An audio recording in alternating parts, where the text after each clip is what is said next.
Chapter 498. The prince and the duke were both silent for a while. So this is your goal today?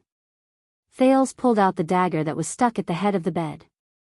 He tossed it in the air and accurately grabbed the hilt of the dagger as the blade flipped.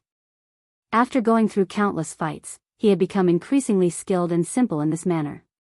Cyril narrowed his eyes slightly as he watched the prince's actions. Thales raised the tip of the blade and pondered for a while.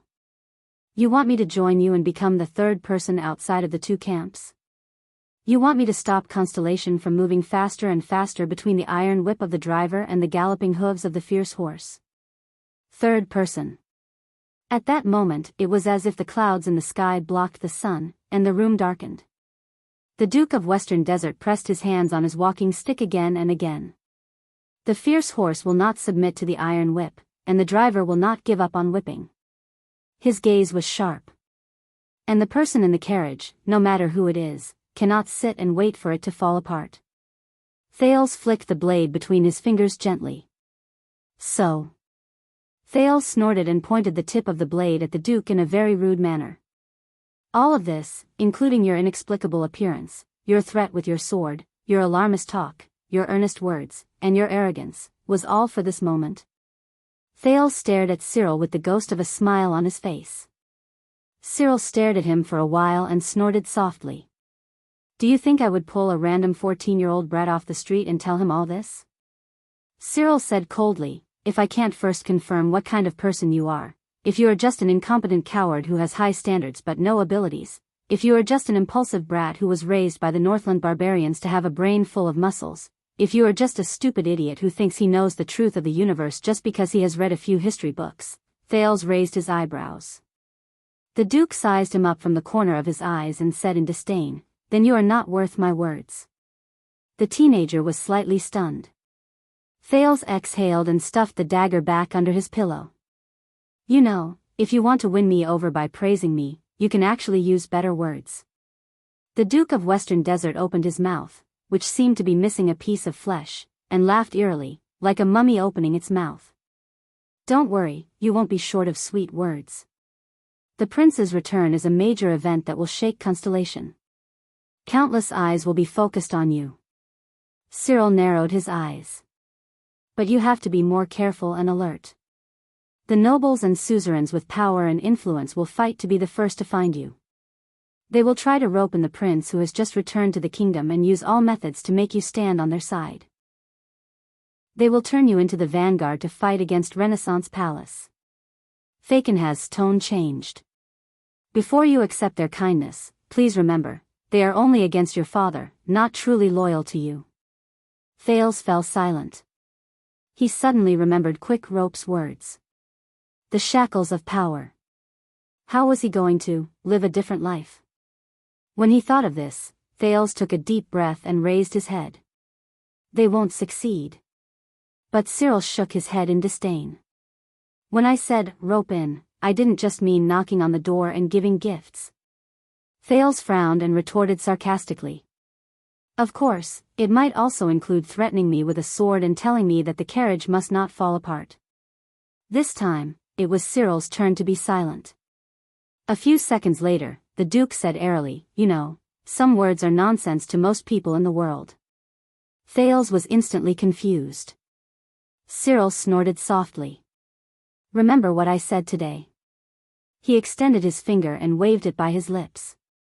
All of it. Cyril's eyes shone with a cold glare. What if you can use it one day? He paused for a second and curled his lips in a rather evil manner. All of it. Thales stared at the Duke and felt uncomfortable.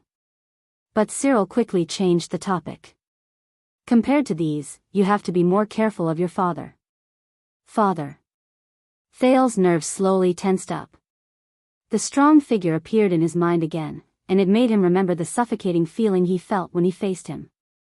The Duke's voice echoed in his ears, and there was a different meaning to it. As you grow older, perhaps he will realize that you are no longer that pitiful child.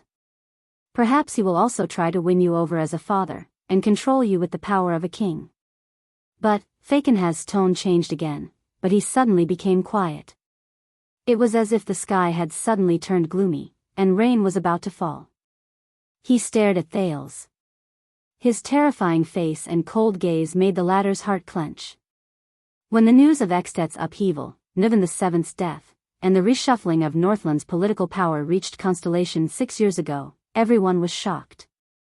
The Duke's tone and rhythm became heavy and slow, reminding Thales of Putray when he was narrating the bardic poems. Who would have thought that a few months ago, we old bones were still living in fear, fearing that the arrogant Northland barbarians would invade the south again? Cyril exhaled softly and pointed at Thales.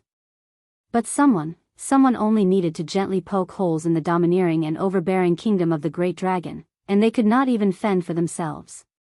Do you know what that means? Incomparably tyrannical and overbearing, riddled with holes, unable to even fend for themselves. What did that mean? Thales could not help but recall the nightmarish night in Dragon Cloud City. Dragon's blood. He looked at Cyril, who was pointing at him, and cleared his throat unnaturally. You think too highly of me. The prince sighed. 6 years ago, it was just an accident and a tragedy. I did not contribute much to it, Cyril interrupted him coldly. I did not say it was your contribution. Don't flatter yourself. Thales choked on his words, and his expression became rather unpleasant. The unpopular duke snorted coldly. As I said, from the Battle of Eradication to the Bloody Year, Fakenhas has followed Jadestar since ancient times. He pointed at the ancient empire's sword leaning against the wall. In the past 700 years, Sentinel has witnessed a lot of history. Cyril was extremely solemn. More than you can imagine. Thales felt Cyril's cold gaze, and an ominous premonition rose in him. That's why I know. The Duke said softly, the so-called descent of calamity in Dragon Cloud City was definitely not an accident, nor was it some rare coincidence. The descent of calamity. It's not an accident. At that moment, Thales pressed his thigh tightly.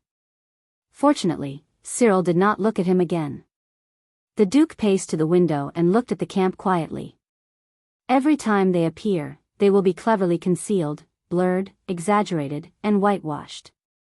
As time passes, they will eventually become hearsay and bedtime stories of passers-by, but I know that they exist, and they are real. Exist, and they are real. Thales exhaled. He breathed deeply to hide the change in his emotions. Cyril's voice became sharper and more urgent. And every time they appear, they are inseparable from our world. The next moment, the Guardian Duke of Western Desert turned around abruptly, and his eyes were like lightning as he stared at Thales. No matter what happened in Dragon Cloud City, it was your father's doing. He said resolutely and decisively, he and that old viper, Murat, used some method. It was your father's doing. Thales stared back at the Duke quietly, enduring the rolling bloody memories in his mind. But no matter how hard he tried to ignore them, he could not help but recall those scenes. The blue light in Asda's eyes, the purplish lines on Giza's face, the tears on little Rascal's cheeks, Black Sword's wounded body, the strange gash on Raphael's arm. And King Niven's head on the ground.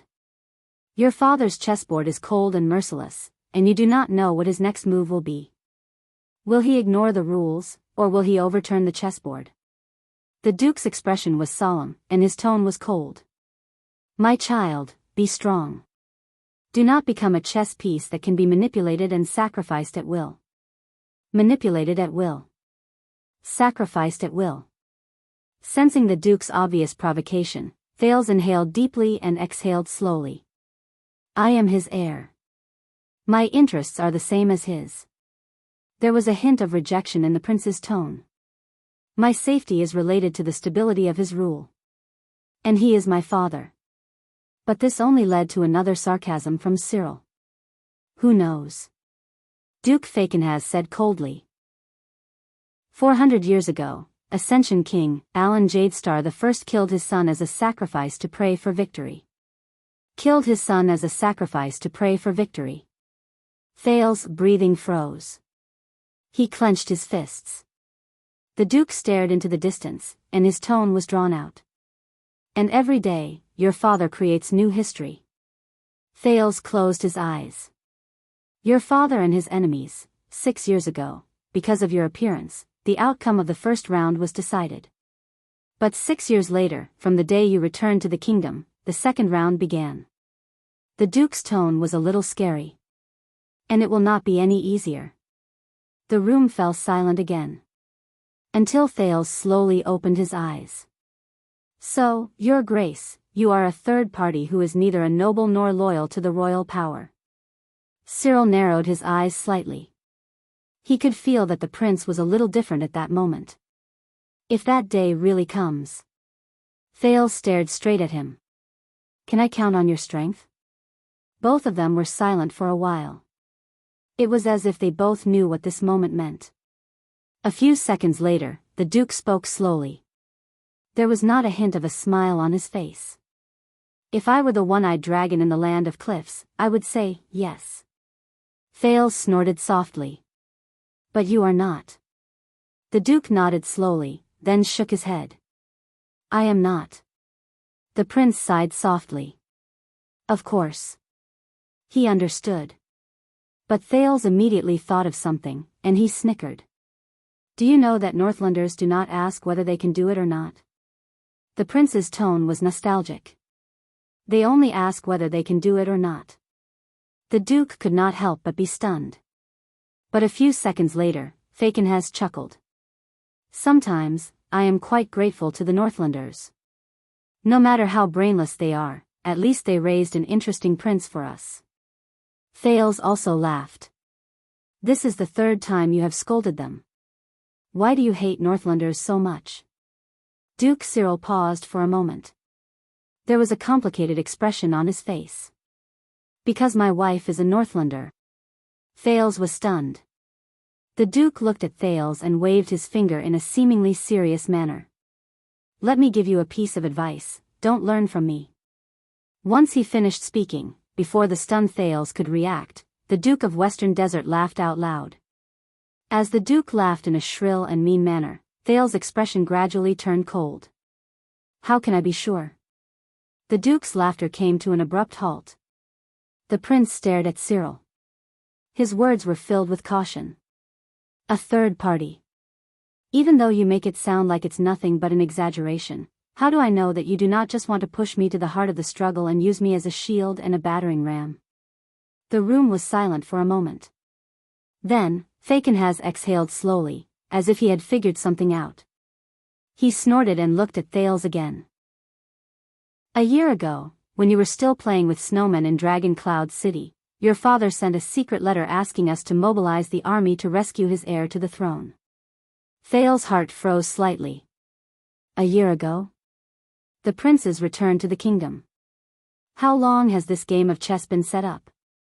Cyril seemed to be in a daze as he continued. The suzerains of Western Desert, my vassals, thought that they had seized a rare opportunity. Hot-headed, they seized the chance to make things difficult for us and extort us. They wanted to take back Blade Fang's camp from the royal family's custody, and His Majesty readily agreed to it. When he said this, Duke Fakenhas' gaze froze. But one of my courtiers tried to dissuade me from sending troops. He thought that it was a trap with malicious intentions. Thales frowned. The Duke stared coldly at Blade Fang's camp beneath the window before he suddenly turned around. But Fakenhas still sent troops. Even though I knew that there was a problem. Do you know why? Thales quietly stared at him for a few seconds before he averted his gaze. You said it before. The prince looked elsewhere and spoke in a slightly mocking tone. When you face your vassals, you don't want to be the one who replaces the king and prevents the suzerains from regaining their power. You don't want to fall under a pincer attack. He mocked. Like now, aren't you being pushed out by them to regain their dignity? A third party? This time, Fakenhas stared at him for a long time. No. The Duke spoke slowly. Because, from the cold king to the zealous suzerains of Western Desert, I am the only one among the participants in this power struggle. The only one? Thales was a little stunned. When the legendary wing and my vassals had their eyes on Blade Fang's camp, no one cared about the serious matters in the desert, and no one cared about the heir of the kingdom who was supposed to be the main character. Cyril slowly became serious. I am the only one who believes in it. I believe that compared to the ownership of Blade Fang's camp, the noble's power, and His Majesty's success or failure, the Duke bent his back so much that his head was almost pressed against his cane. He cast a sidelong glance at Thales from afar, and his right hand, which was pressed against the cane, pointed at the second prince. To save you, to save Prince Thales' Jade Star, and to return home safely. This is what everyone should really care about, the most important thing. Thales stared at Fakenhas blankly. His emotions were complicated. Cyril straightened his back, hiding his old and haggard appearance from just now. His gaze was very sharp, as if he could see through everything. All right. Thales spoke laboriously. You're not bad when it comes to pretty words, but the Duke spoke again and cut him off. So. I stopped some suzerains from secretly leaking information to Extet and obstructing you from returning to your country. Cyril raised his voice. Thales was stunned. The Duke's tone became melodious, and it greatly reduced the shrillness in his voice. So, Baron Gertz led the most efficient Raven Whistle Light Cavaliers to go against his direct superior's orders and spare no effort in searching for you. He did not even spare the orcs. Thales could not react to it for a moment. But he soon realized that something was wrong. Baron Gertz. Raven Whistle Light Cavaliers. The familiar name made Thales raise his head swiftly. Who? He glared at Cyril. Who are you talking about? But Fakenhas only watched him with interest. 2 seconds later, as if the Duke had enough of enjoying Thales' expression, he slowly said, You're right. He then said slowly, So, after you and your merchant group parted ways with Kandar Nushan, who was acting suspiciously in the desert, you were able to have a smooth journey and reach Blade Fang's camp without any obstacles. Thales' thoughts stopped for a moment. Merchant group. Kandar Nushan. Smooth journey without any obstacles, impossible. Thales stared at the indifferent Duke in a daze. How did you know? But Thales lowered his head and bit down on his next words. He remembered. Baron Gertz. Thales instinctively said, I met him in the desert, the commander who chased after the orcs with the freak squad. Thales raised his head and stared straight at Cyril, but he could not hide the surprise in his voice. He's one of yours? Cyril chuckled. He was confident and relaxed. Before I was made the Baron of a Molii town under the Chroma family, Fakenhas Gertz was my courtier. The room was quiet for a few seconds. Then, Thales exhaled laboriously. Then, he asked in disbelief, then, whether it was when I met the army in the desert or when I entered Blade Fang's camp, you always knew? Also. If that Baron is one of my people, then what he heard in my tavern, the Duke let out a disturbing chuckle. That's not all. At that moment, Cyril's ghastly and cold laughter was incredibly terrifying. I also knew that Blade Fang's camp, which was within my grasp, was filled with inauspiciousness. I knew that there was something fishy about the movements of the regular army of the royal family. I knew that William's mercenary lackeys were eager to take action. I also knew that it was not a coincidence that Gertz met the orcs in the desert. The Duke's words were like a steel blade that reflected a sharp, cold light. What did he say? Thales breathed in shock and bewilderment. Blade Fang's camp is filled with inauspiciousness. The movements of the regular army. The mercenary lackeys are eager to take action. The orcs are definitely not a coincidence. This information, this intelligence, this means, Thales frowned and looked at the Duke. You knew everything, but you did not show up, did not come to me, and did not interfere in the battle in the camp. When the legendary wing recaptured the camp, you did not help the suzerains of Western Desert. You only, Cyril exhaled in relief. I only asked Gertz to make sure that you entered the camp and then fled far away. I only asked the Fakenhas family's skull guards to rotate out early so that they could stay far away from the center of the vortex and away from this trap. I let that bastard Williams complete his hunt. Thales could not help but ask. Why? Before everything started, you clearly had the intelligence and ability to turn the situation around, but you watched the conflict between the royal family and Western Desert happen. You watched as your vassals suffered great losses. The Duke of Western Desert smiled. Because this conflict was necessary, and it could only end like this. Cyril looked at Blade Fang's camp outside the window. He seemed to be deep in thought.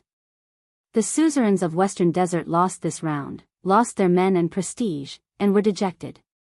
His Majesty won this round, protected Blade Fang's camp, and dealt a blow to his opponent. Both sides will just return to the previous situation. A thought appeared in Thales's mind, and he suddenly understood. As expected, Cyril turned his head around. But imagine this. If I successfully interfered with His Majesty's game of chess, forced away the regular army of the royal family, prevented the suzerains from suffering losses, and even helped them regain control of the western front lines. What would happen to Western Desert next? Thales sighed. The Duke continued. Will my stupid vassals, after celebrating each other's victory, be satisfied and quit while they are ahead, or will they be even more aggressive? And would a person like your father accept reality and give up, or would he look at me and Western Desert in a different light?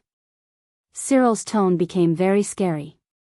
Go all out and return the favor 100-fold? The Duke sneered. Then here comes the problem. Falcon's ugly face showed deep grooves. Will the ruins become the next cold castle, or the next dragon cloud city? Sometimes, doing nothing is the best choice. Thales leaned against the wall weakly. The Duke's words were very soft, but they made him feel as if a heavy weight was pressing down on him. He had just returned from Northland. He was used to the Northland barbarian style of fighting, threatening, and drawing blood at the slightest disagreement, at least to the nobles.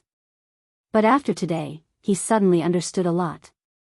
Constellation carried out another set of rules of the game. Another, shackles of power. The prince's eyes became gloomy. Now, is this enough to prove it?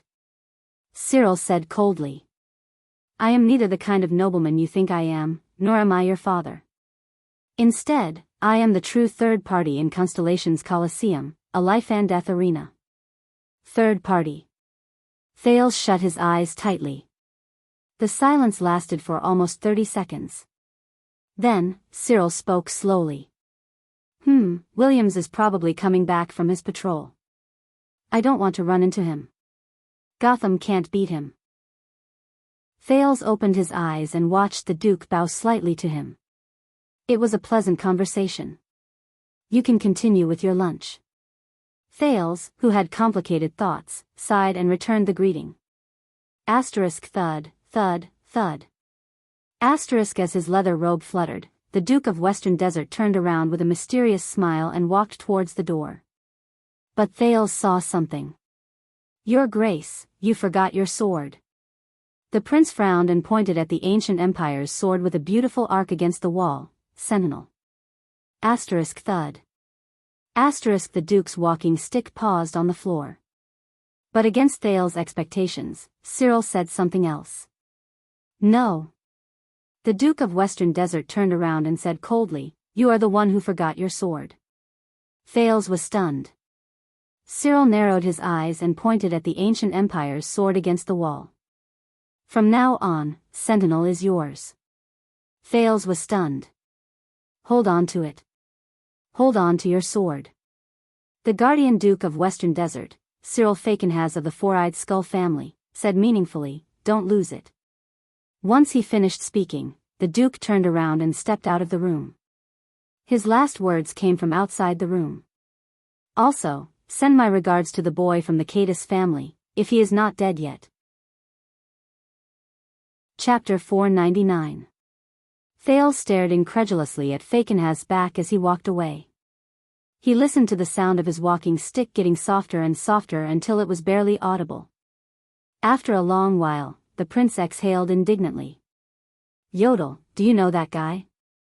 Thales grabbed the sword of the ancient empire left behind by Cyril and digested the shock he just experienced. A faint voice traveled from the air behind him. Not familiar. Not familiar? Thales furrowed his eyebrows slightly. The youth felt the weight of Sentinel as he slowly pulled back the cold blade. Its hilt was so long that it could be held with both hands and used as a great sword or even a spear. It was slightly lighter than Ricky's everlasting truth, but its center of gravity was perfectly balanced. It was a rare and good sword. But why, just to show off to the outside world, the Duke of Western Desert gave the prince a treasured sword?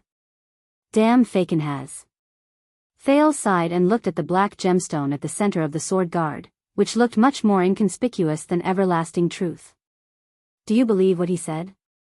Thales twirled the long sword in his hand and slowly familiarized himself with this new weapon. The masked protector's voice rose airily. What about you? Sentinel paused in the air. Thales took a deep breath and slowly sheathed his sword. Fakenhaz. I always thought he was just an elite monster. Thales stared at Blade Fang's camp beneath the window. His gaze was unfocused. In the end, Thales said absent-mindedly, "It's a boss." The room was silent for a moment. I don't understand.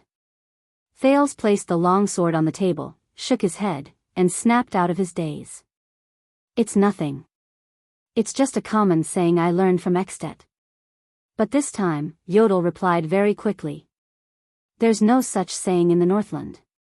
Thales froze for a moment, but he quickly reacted.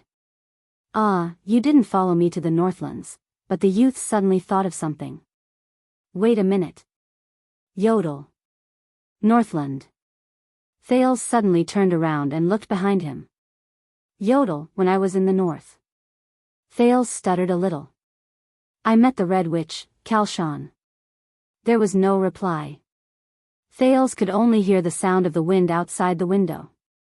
This made him extremely uneasy. She said she's yours, and she and the Black Prophet. Thales raised his head and looked at the empty space that he could not rely on. Is it true? There was still no answer. Thales exhaled softly. Yodel? The room was still quiet.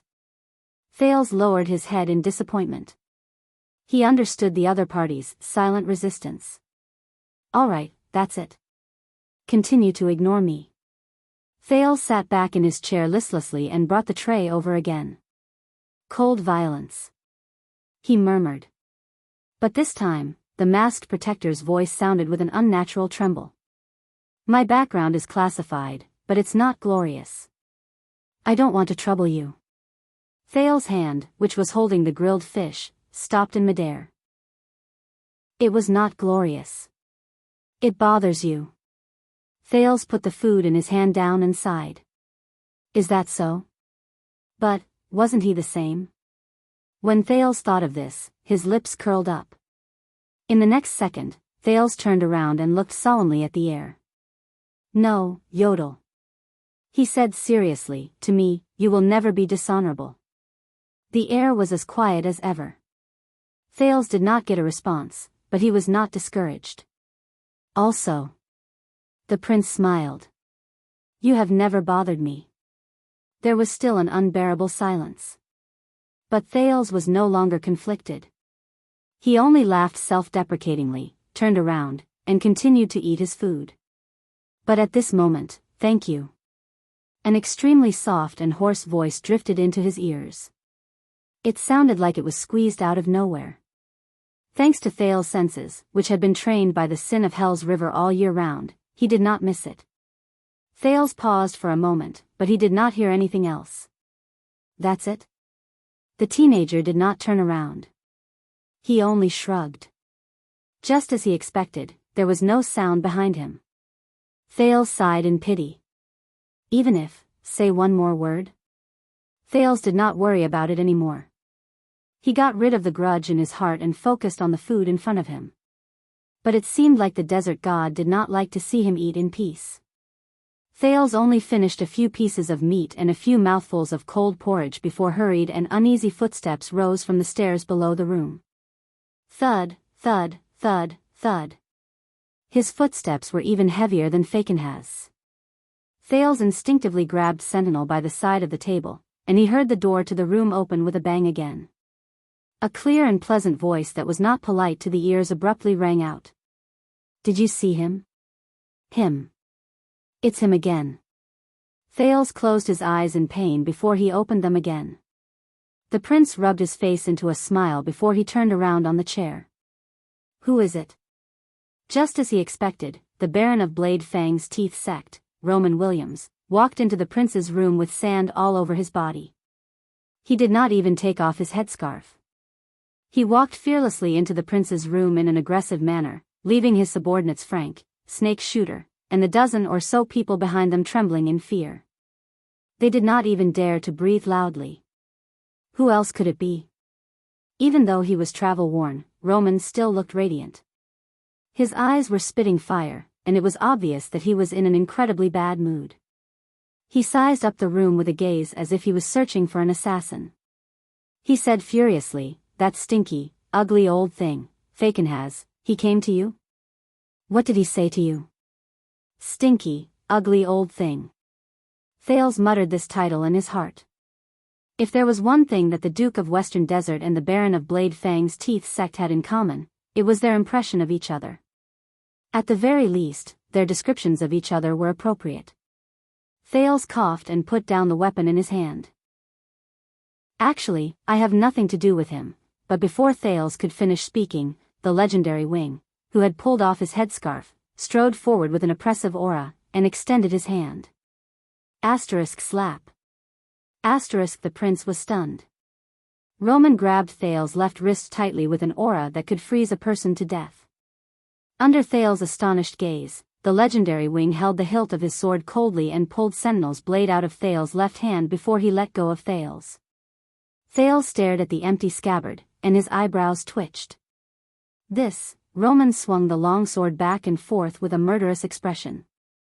In the end, he fixed his gaze on the crude mark at the bottom of the sword hilt. F. Roman stared at the mark and raised his head coldly. Fakenhas F. Thales instantly felt troubled. He swung the empty scabbard in his hand. Yes, but this, Roman snorted coldly and did not give him a chance to speak. What a good sword. The legendary Wing spoke with a tone that even Nicholas could hear, full of mockery. What a good prince. I let you stay here, but it makes it easier for you to give and take bribes behind my back, right? Take bribes? Thales was stunned. He stared at Sentinel in Roman's hand, and he suddenly felt that he had been wronged, but he could not defend himself. But in the next moment, Roman moved his arm, and the sword flashed towards him. Everyone was taken aback. Thales only had time to raise his scabbard to block the attack. Whoosh *, the sound of leather rubbing against metal rose. When Thales snapped out of his daze, he was shocked to find that Sentinel had been perfectly sheathed in the scabbard in his hand. It fit perfectly, and it was incredibly precise. How did he do it? Behind Roman, Frank and Snake Shooter's faces were pale. Both of them had one foot in the room, and their arms were stretched forward. They still had expressions that said, "Sir, don't do this," or "That's the prince." If you like their gifts so much, Jade Star, Roman lowered his arm and used his gaze to force his subordinate to swallow his grievances. He then stared coldly at Thales, who was still in shock. "Then you can get lost tomorrow, along with those lords." "Get out of my territory," the legendary Wing said fiercely. The legendary Wing said fiercely, then turned around and left. Thales stared at Sentinel in his hand. He had yet to recover from his daze. But Roman's footsteps paused beside the door frame.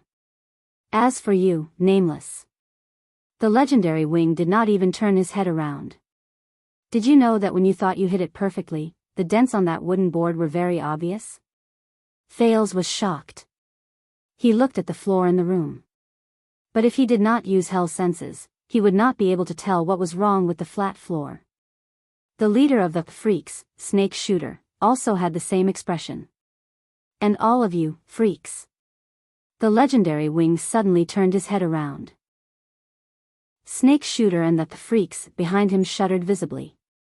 "I don't care how many soldiers they brought, how noble their statuses are, how good their subordinates are, how strange this stupid tower is, how afraid you are, and how tired you are from your shifts." Thales could not see Roman's expression, but he could sense the chill in his tone. "Next time, you will let an outsider barge into our territory without any scruples. Then, go back to the prison of bones." Snake Shooter, who still wanted to curry favor or defend himself, was so frightened that he immediately fell silent and stood at attention. In the next second, as footsteps rumbled, the legendary wing went downstairs with Frank, who had an expression that said, "Take care of yourself." Snake Shooter and the others were left behind to close the door with utmost respect and caution. The footsteps of Roman and his personal guards rolled away. Thales was still holding his sword in the room. He looked confused. Just now, what happened? In the ancient Ghost Prince Tower, Roman Williams, who was walking down the stairs step by step, did not say a word. The guards behind him did not even dare to breathe loudly. Everyone knew that the legendary wing was not someone to be trifled with. "Frank." The legendary wing suddenly spoke. Frank, who was behind him, immediately responded respectfully. Only to hear Roman coldly say, "Go tell those noisy nobles that every noble rebel we caught in the camp yesterday. If they don't pay enough compensation, none of them will be able to get out of jail." Frank, who was about to nod, was stunned. He reacted and said with difficulty, "But some of them are the children of big noble families. Their identities are sensitive." However, Roman's cold snort forced him to swallow his words. "Yes, those people."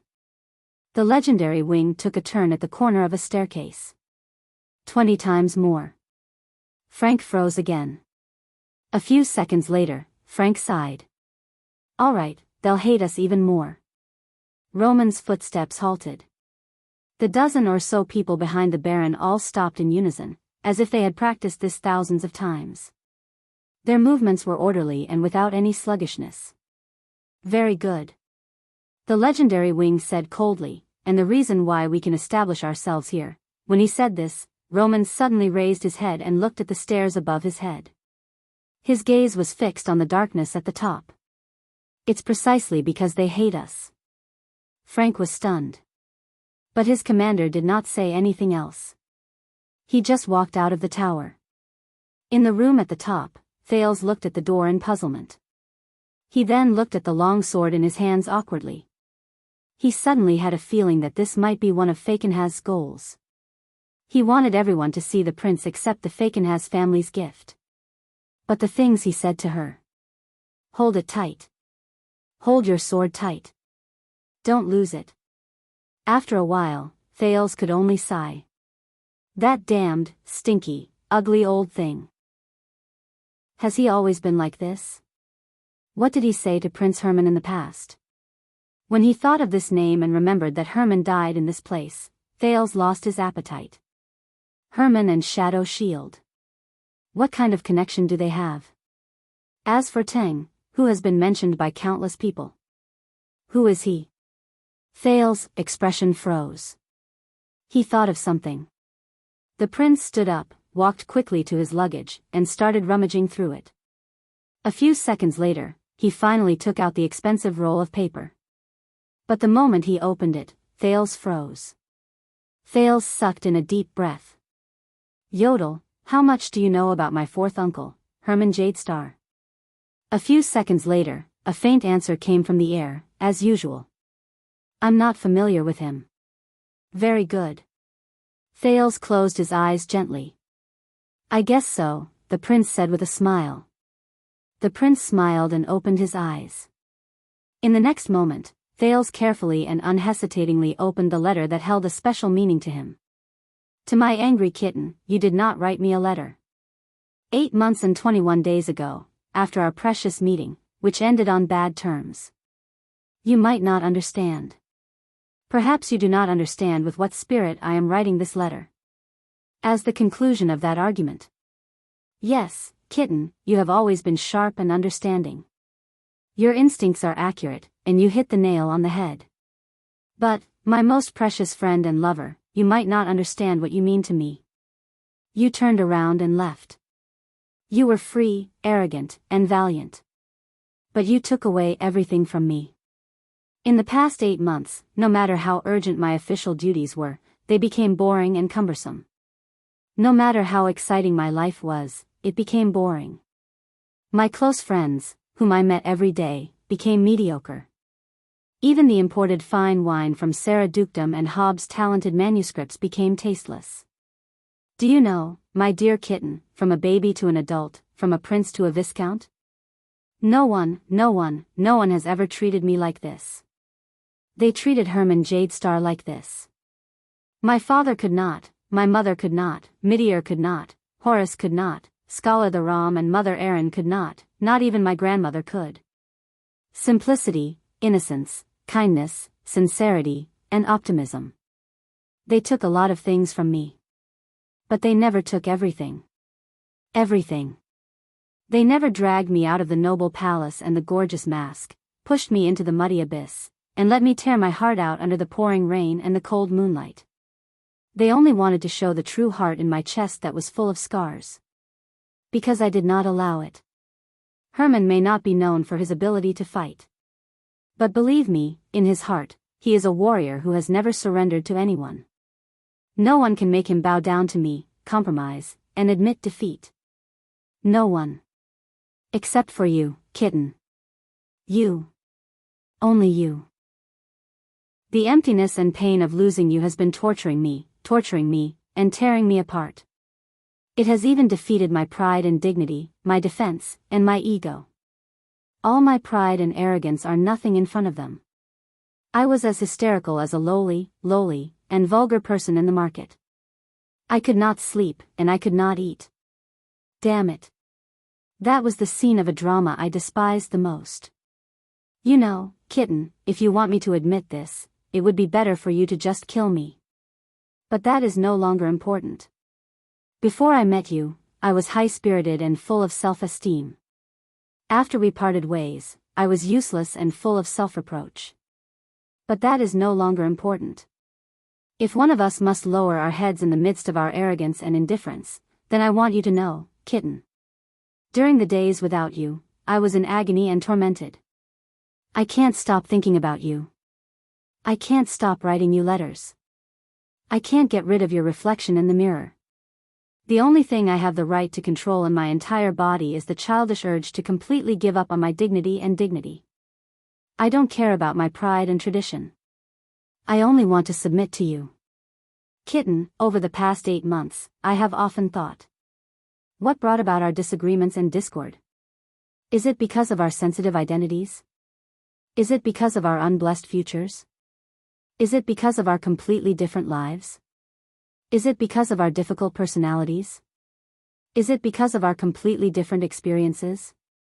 But it's just like the result we face every time we argue about responsibility and freedom, life and love, unity and independence, reality and dreams, and when we argue about whether Cahill Yarrow or both Garandi has a higher level of attainment in rhetoric. There is no answer.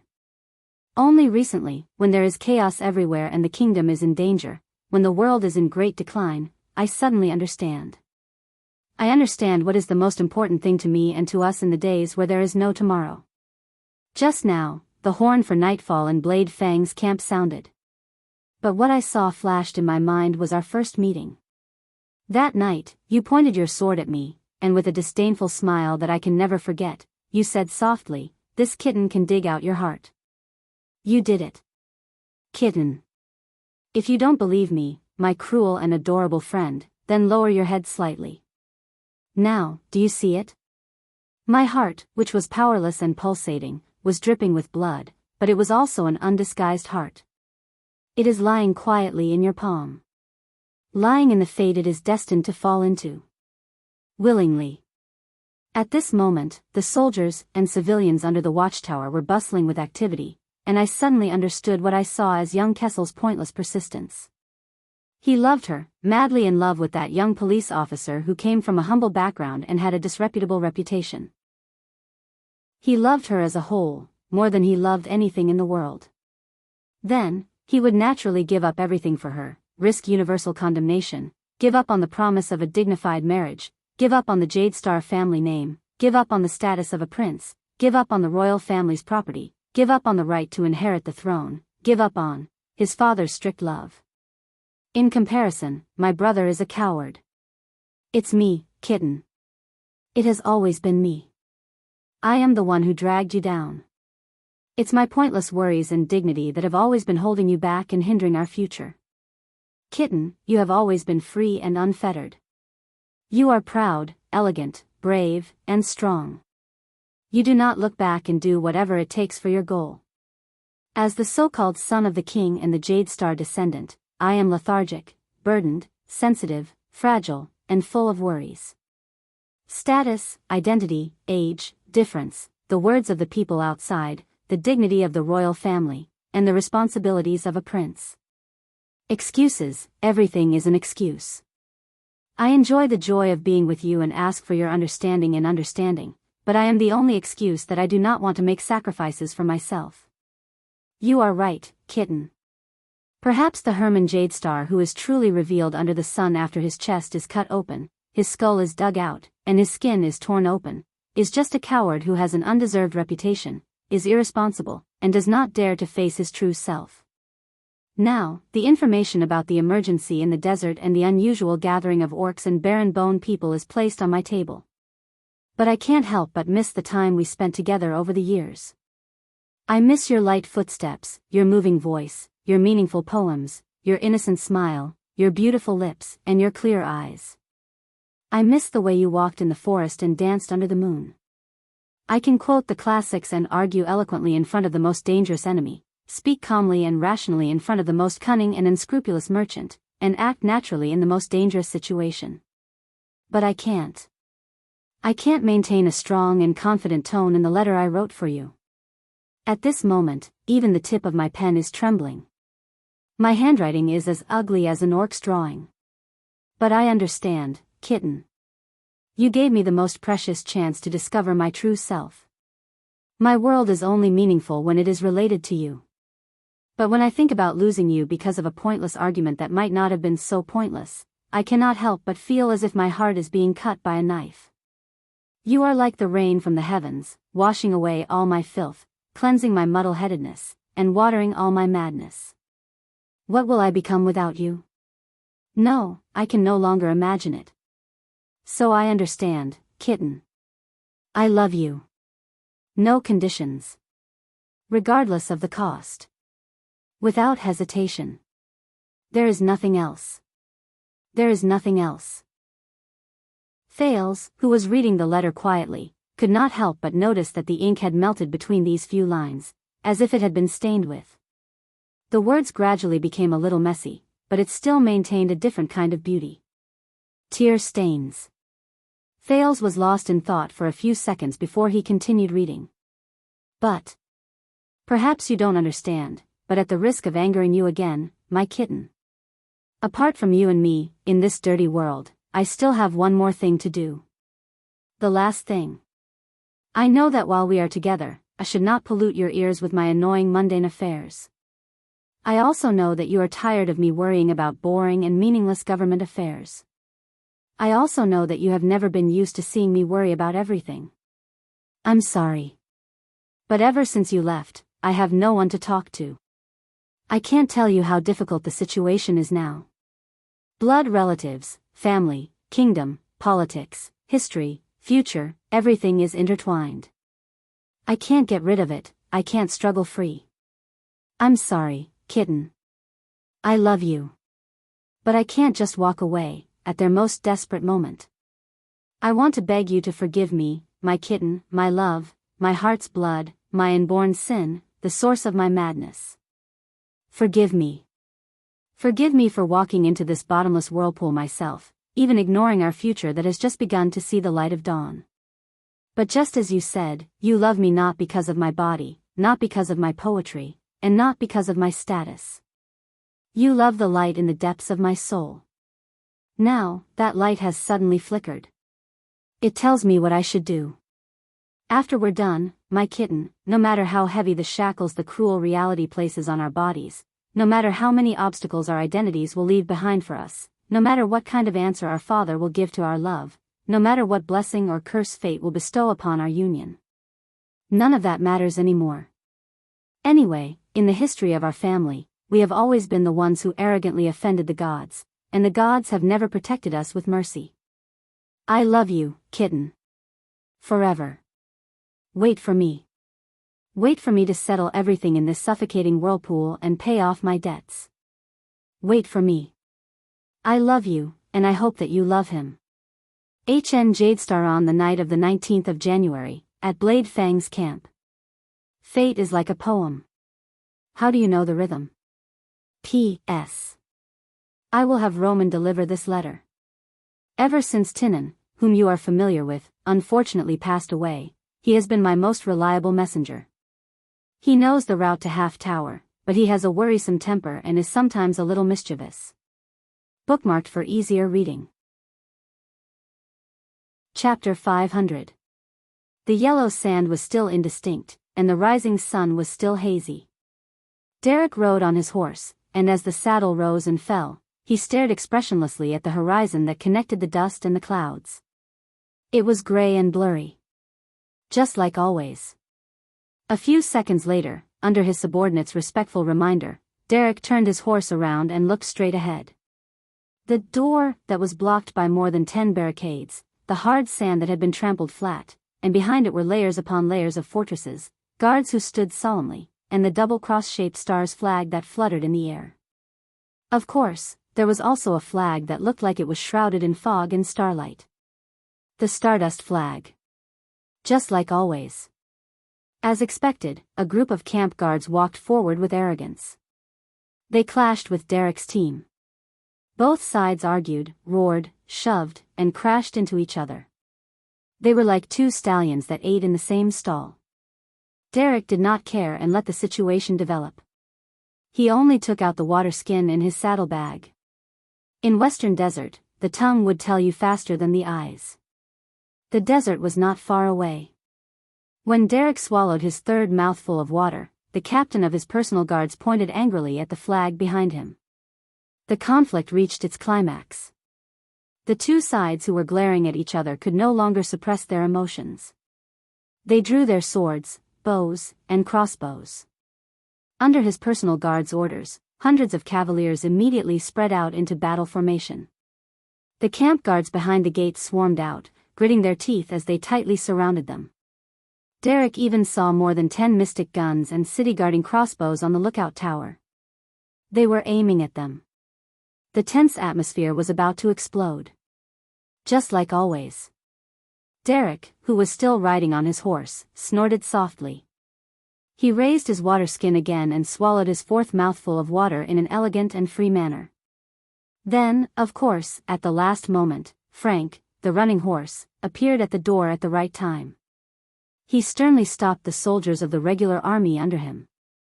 Then, he politely and respectfully came before Derek and asked him to forgive the royal family's regular army for being vigilant during a special period. He made it sound like they really had a normal period. Then, Frank, who looked much older compared to 11 years ago, represented the Baron of Blade Fangs to welcome them happily and warmly. He also apologized sincerely for the Baron being busy and not coming to welcome them. Just like always. Therefore, their team stepped into the camp under disdainful and hostile gazes.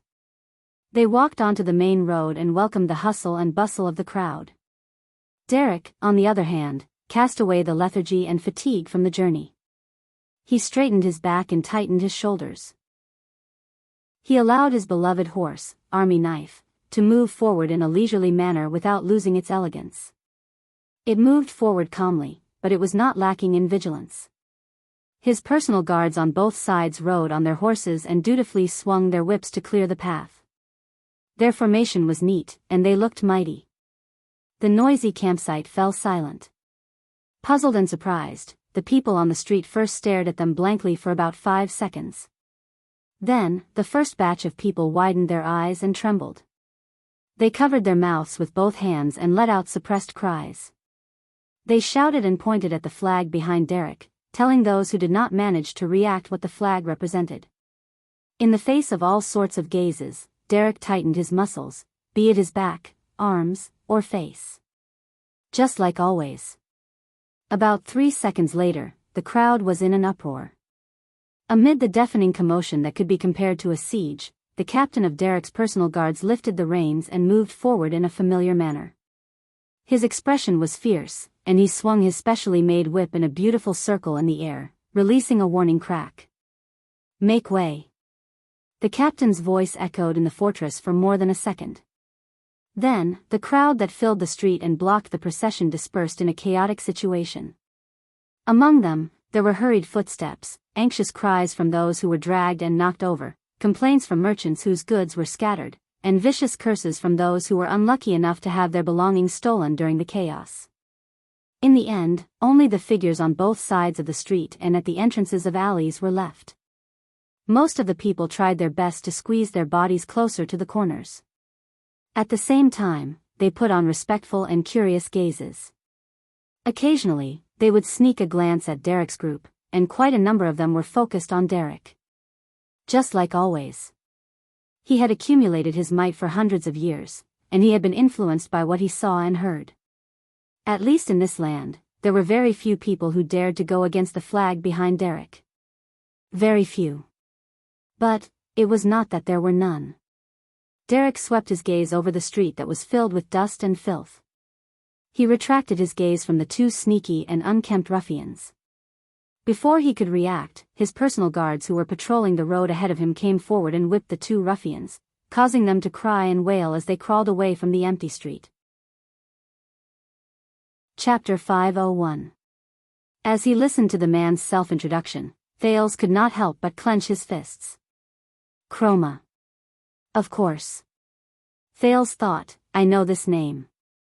During the Battle of Eradication 700 years ago, Prince Tormund, who was not yet the king of Renaissance, was ambushed and defeated in the Battle of Cold Wind. He was surrounded. Even the messenger crows that asked for reinforcements were killed by the enemy's falcons in the air.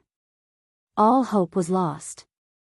During the darkest moment, a courier who was in charge of rearing messenger crows found an injured and weary messenger crow on the battlefield. The courier had a lowly status, but he was young and fearless. Under everyone's despairing gazes, he held the last wounded crow in his arms and risked his life to sneak into the encirclement. He broke through the falcons and crossbows blockade, and before he was captured, he let it go at the edge of the battlefield. A miracle happened. The wounded crow that could not even fly high in the sky finally brought back reinforcements from the Northlanders, turned the situation around, saved the prince, and achieved the Battle of Cold Wind, which would go down in history. A few years later, when Tormund was crowned king and Constellation was founded, the messenger who was lucky enough to survive received an edict and was promoted to the title of a count. He became one of the 13 distinguished families in the kingdom, and his family name became one of the 3 most prominent families in the Western Desert. This legendary story was simplified into one sentence, and it became the motto of the Chroma family. The one wing saves the master. The legendary messenger crow that went through fire and water with the courier and only had one wing left was drawn in a picture book, embroidered on flags, and printed on robes. It became the name of Wing Fort, and it also became the emblem of the Chroma family for 700 years. The one-wing crow. Thales sucked in a deep breath and looked at the night before him. So, the 100 or so Raven Whistle Light Cavaliers he saw in the desert, the so-called Lightning Crow, the heavy cavaliers who fought against the orcs head-on, and the Baron who stole 60% of the goods from the freaks, all of them listened to his orders. Thales smiled and shook the other man's hand without hesitation. It is a pleasure to meet you, Count of Wing Fort. The Count of Wing Fort returned the smile and gently let go of the prince's hand. I know that you are tired on your journey back and have experienced many twists and turns, Your Highness, but please be at ease. Derek turned to the side and revealed the 13 flags behind him. According to the plan, from now on, my 200 Raven Whistle Light Cavaliers and the 100 men from the 12 families under Wing Fort will join your escort team until you safely return to Renaissance Palace. Thales' expression froze. I really appreciate it. Derek glanced at the monsters and instantly frowned. So, these are the men that Baron Williams sent to escort you home? The regular army of the West Wilderness, 20. The Count casually glanced at it and then reported the number. 25? To escort the prince? Snake Shooter's expression instantly turned ugly. Earl, he appeared very nervous and stammered, no, cough cough, we are monsters. We are stardust. I mean, we are barons. However, Derek did not even look at him. He only spoke to Thales. Even though the Baron of Blade Fang's Fangs is busy with official business, I must offend you and say that this is very inappropriate. Especially when the Baron is a direct vassal of the royal family. Snake Shooter was a little anxious. No, the Baron is, Thales sighed. I was the one who asked the Baron not to disperse his forces for me, and he had to obey my orders.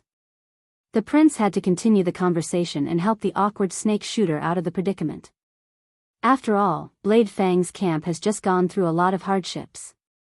Snake Shooter looked at him gratefully. Derek was silent for a while.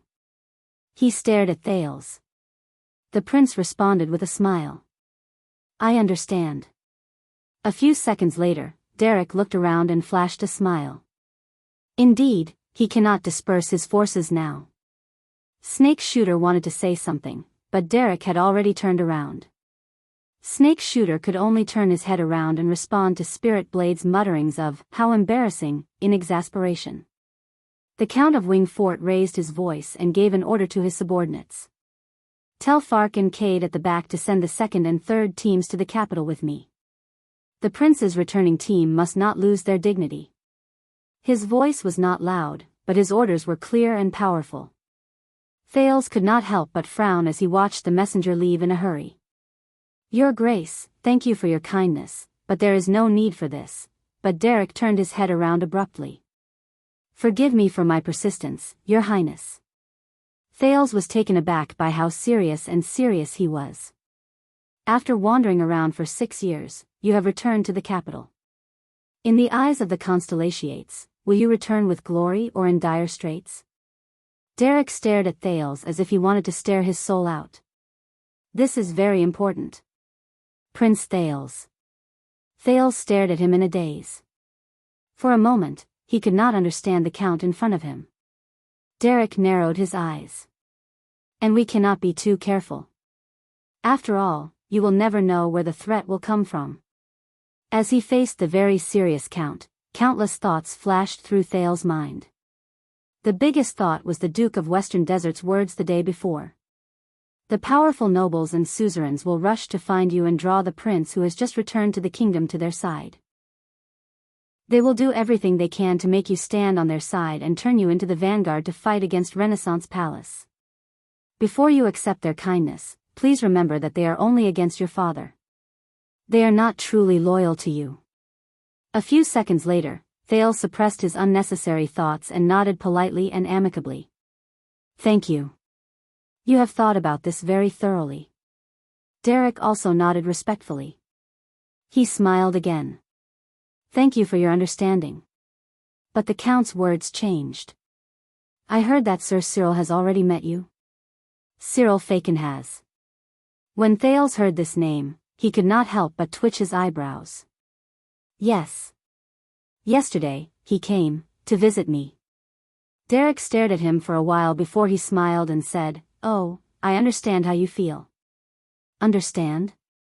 When he recalled his conversation with the Duke of Western Desert, Thales snorted in his heart. Really?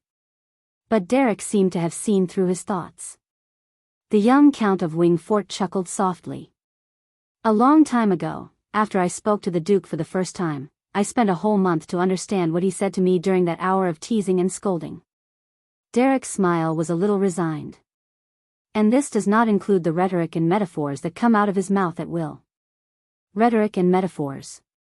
Thales remembered something, and he could not help but hum in acknowledgement. He looked at Derek, who was in front of him, with empathy. Is that so? Thales chuckled dryly. Then you know him quite well. But Derek's reaction was out of his expectations. No, Your Highness. This time, Count Chroma's reply was quick, but it was half teasing and half serious. I have never understood the Duke. The master of the single-winged crow, the young Count of Wing Fort narrowed his eyes. There seemed to be a profound meaning behind his words. Not at all. In a dilapidated and remote house in Blade Fang's camp, a figure holding a walking stick and wearing a thick leather robe slowly walked into the room. I did not ask Gotham to save you and give you a place to hide so that you can drink all the wine in my storage. In the dark house, a man sitting in front of a table turned his head around slowly and snorted softly. He did not seem to mind. The man was wrapped in thick bandages from his shoulders to his limbs. He let out an unpleasant laugh. "Oh, is that so? I'm sorry, savior." He looked at the guest and raised a wine bottle high in a drunken manner. "Fortunately, I still have one bottle left. Look, this is the one." In the next second, the man let go. With a loud crack, the wine bottle shattered on the ground, and wine spilled everywhere. The guest watched as the wine splashed on his boots and leather robe. He could not help but frown. "Oh, oh." The man wrapped in bandages spread his hands and smiled maliciously. "Now, the last bottle is gone." The guest was silent for a while in the darkness. He did not sit down, but only said airily, "Tomorrow, mix in with our convoy and leave the camp. Go back by yourself." The man's body froze. "Go back?" He snapped out of his daze, and his unfocused gaze became clearer. "What about the mission? What about that brat?" The guest snorted softly. His gaze was sharp, and his voice was dry and unpleasant. "I went to take a look. He is being protected." "Impossible." The man paused for a while. "Impossible?"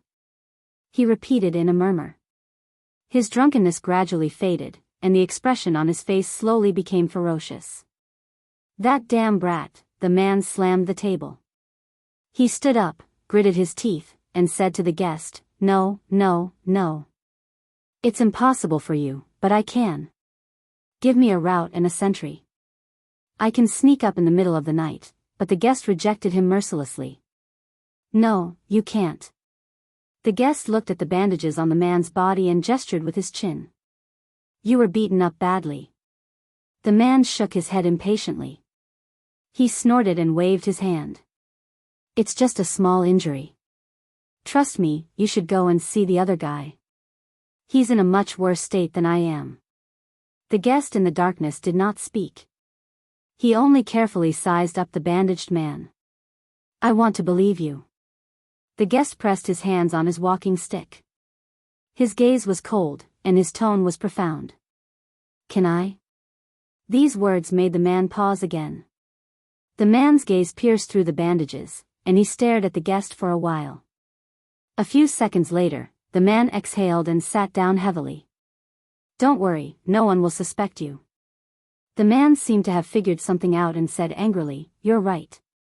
He said angrily, "The Secret Intelligence Department, Dragon Cloud City, and that brat who thinks he's smart, they all think that I work for the king. I mean, our king." The man rubbed his head desperately. He hissed softly, as if he had a headache. The guest rubbed the back of his hand and snorted softly. "But this is also the truth, isn't it?" The man exhaled heavily. He raised a finger and looked at the guest with a displeased gaze. "Hey! You only wanted that brat to stay in Northland. You didn't say that he had to stay in Dragon Cloud City." The guest stared at the man's finger. He was not upset or angry, but his tone became colder. "You went to King Chapman, which made things complicated." The man seemed to want to argue, but his displeasure quickly weakened when he met the cold gaze of the guest. The man leaned back against the table and waved his bandaged hand in the air. "What else can I do?" Every word he uttered seemed to contain suppressed anger. "That old witch from the secret room has been suspicious of me since a few years ago. Do you know how many people she sent to deal with me after King Niven died?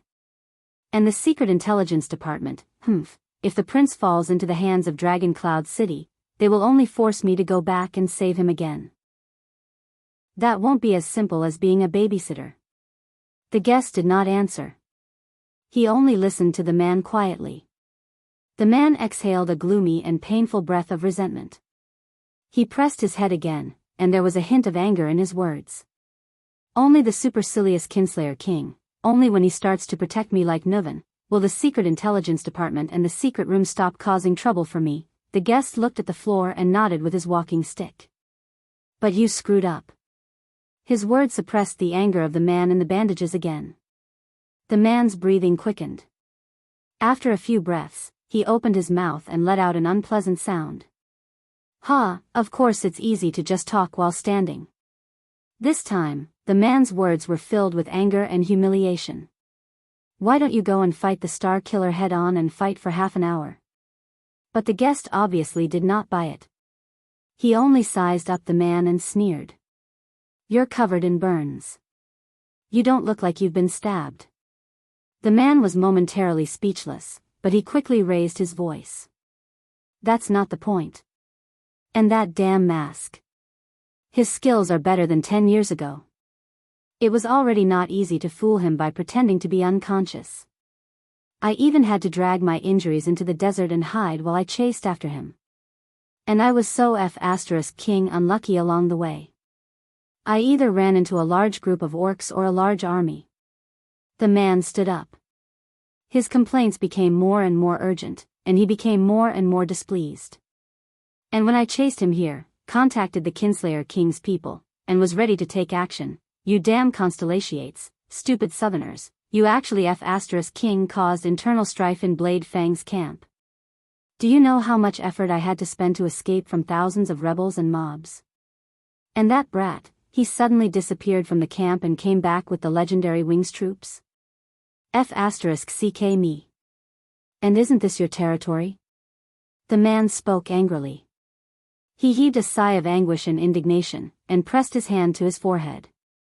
The guest was silent for a while. I told you before, once you reach Constellation's sphere of influence, things will become very troublesome. The guest's voice rose along with the sound of his cane. And now, the secret room, the kingdom's secret intelligence department, Black Sand region, the city of faraway prayers, and Dragon Cloud City. Each of the 5 parties has a reason to settle scores with you. The man pressed his head. He felt his head ache even more. The guest raised his eyebrows. His tone was contemplative. What should you do? The man breathed rapidly for a while, but he immediately let go of his hand and laughed. Looks like I'll have to King come up with 5 explanations to make them spare my head. CK, his smile was resigned and relieved. Both of them were silent for a while. After a while, the guest suddenly asked. Can you get through this, old friend? The man snorted coldly. Of course. The man rubbed his hands and looked around in disdain. I have my ways. Have you forgotten my nickname? But the guest's next words made him frown. No, you can't. His tone was heavy, and his meaning was cold. I can't? The man was a little puzzled. But soon, he felt that the headache just now was getting worse. He realized something. In the next second, the man's body swayed. He supported himself on the table behind him with both hands. A wave of numbness and dizziness hit him. He could no longer maintain his trembling arms, and he fell on the chair with a thud. The man raised his eyes in disbelief. He looked at the indifferent guest in front of him, and then at the broken wine bottle on the floor. Wine, you know, there's a reason why I stored these wines here, the guest said faintly. But you just had to say that. The man breathed desperately, but he felt the strength and senses in his body disappear bit by bit. Impossible. I've tested those wines. Tested? The man widened his eyes and stared at the guest in front of him. As for your nickname, old friend, do you know? The guest rubbed his cane and turned around indifferently. He allowed the man's eyes to lose their luster, and he fell to the floor. I don't like crows. The guest stared at the man who was no longer struggling. His eyes were cold. Chapter 502. The sun set in the west. Thales rode on a horse with a brand new saddle and a shiny coat. He moved forward slowly and headed east. He looked over the shoulder of the mounted sentinel and stared at the weeds and smoke in the distance. He was lost in thought. The land here was different. It was different from Northland and the desert. It was wetter, more fertile, and flatter. The power that allowed him to never get lost gave him this information. Your horsemanship is very good, Your Highness. It does not lose to a skilled cavalier. The prince, who was immersed in the thought of never getting lost, was jolted awake by the sudden voice. He quickly turned around. Count Chroma. As the horse's hooves thundered, the Count of Wing Fort, Derek Chroma, lifted the reins and sped past a few personal guards to arrive beside the prince's horse. The personal guards wisely dispersed to give the count and the prince some space. The freaks who were supposed to protect him were separated from the crow's personal guards. Snake Shooter looked a little indignant, but he did not dare offend the count. In the end, he could only lower his head and grumble. In this era, at your age, even if many nobles with illustrious family backgrounds can ride properly, it will be difficult for them to stay on a horse for so long. Count Derek said nonchalantly. It had been more than 10 hours since their group left the camp in a mighty manner. Aside from taking a nap during the afternoon, the well-trained Raven Whistle Light Cavaliers increased their speed and moved forward at a brisk pace. Thales pinched his thigh and turned his eyes to glance at Derek's calf, which was in the stirrup.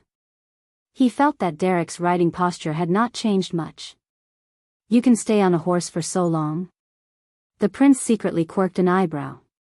You're praising yourself, right? Thales' thighs and waist were beginning to ache from the long period of travel. Right now, he could enjoy the scenery in peace with his horse's hooves. It was already considered a form of rest. The Count of Wing Fort continued to speak emotionally.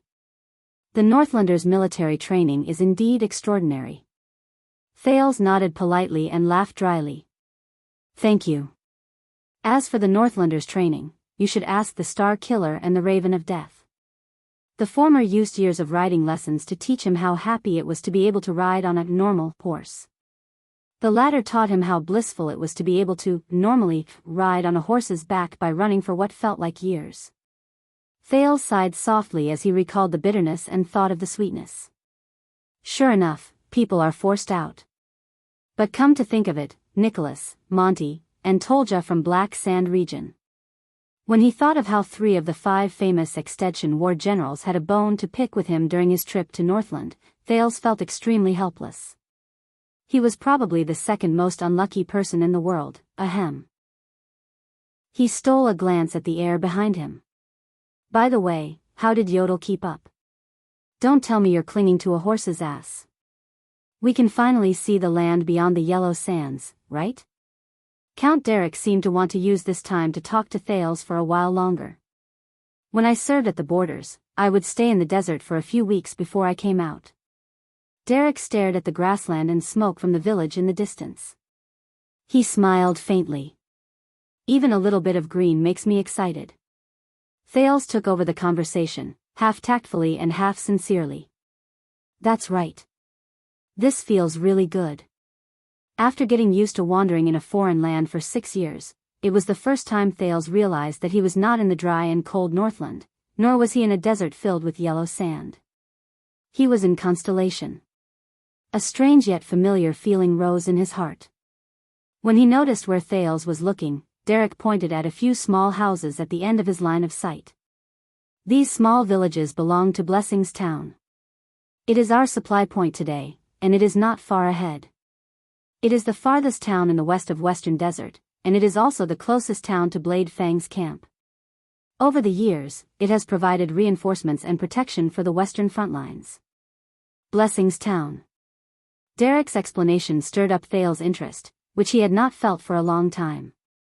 It was a leisurely and carefree feeling that he could not imagine when there was danger ahead of him and pursuers behind him. And we will turn into the Avenue of Blessings there. The road ahead will be much easier. Derek was obviously considerate enough to understand the prince's emotions and the soreness in his muscles from riding for too long. He continued his explanation. The Avenue of Blessings. When I was in Northland, I read about it in a book.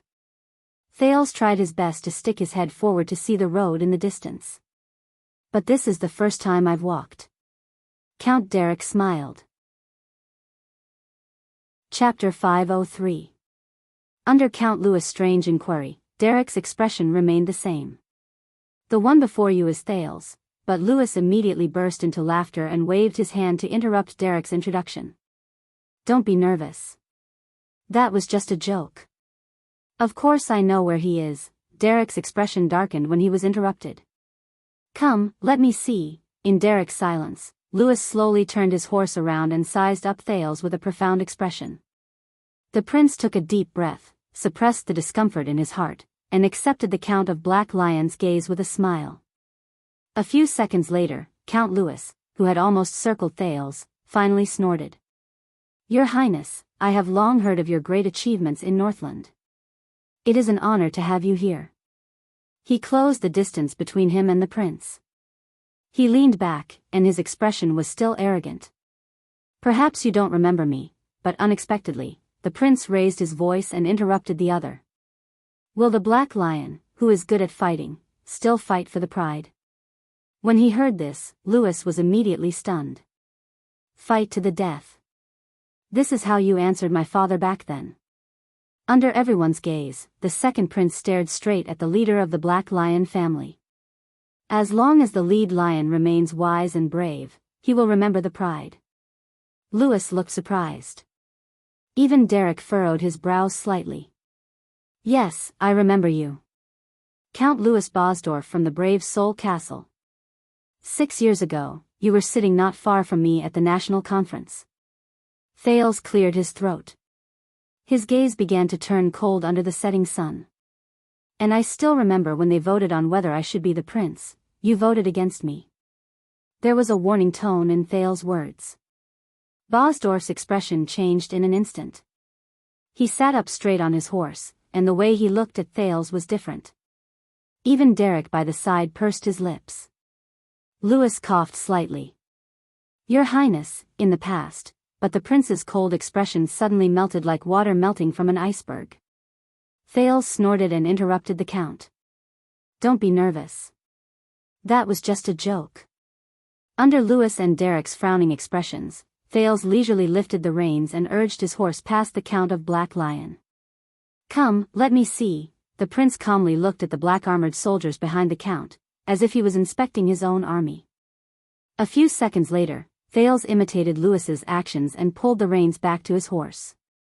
Your Excellency, I have always admired the reputation of the Black Lion clan for being good at fighting.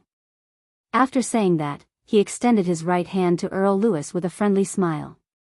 It's my honor to meet you today. Louis stared at the prince in a daze. The Black Lion clan of the brave Souls Fort. Another famous family name in the West Wilderness. According to history, Bosdorf's ancestor was a heavy infantryman who participated in the Battle of Eradication. He was promoted repeatedly by the King of Renaissance because he was brave and good at fighting. He was promoted step by step until he finally became a count on the day the country was founded. A large part of the reason why Constellation was able to expand its western border to its current state was due to the warlike and forceful nature in their blood. At the beginning of the 2nd century in the calendar of Eradication, during the battle where the King of Blades Tormund II conquered dragon-kissed land and destroyed Fog Dukedom, it was Bosdorf's infantry unit that beheaded the first and last Archduke of Fog. After the First Peninsular War, Brave Souls Fort's reputation reached its peak. In the Western Desert, the Black Lion clan even had power over the Guardian Dukes. Then, during the confrontation of the two stars in the late 2nd century, after the death of Cloud King Horus II, the two branches of the Jade Star royal family fought for the throne. They unfortunately chose the wrong side, just like most families in that era. The stunned Earl Louis stared at the prince's outstretched right hand, then at Thales' smile. He was silent for a while.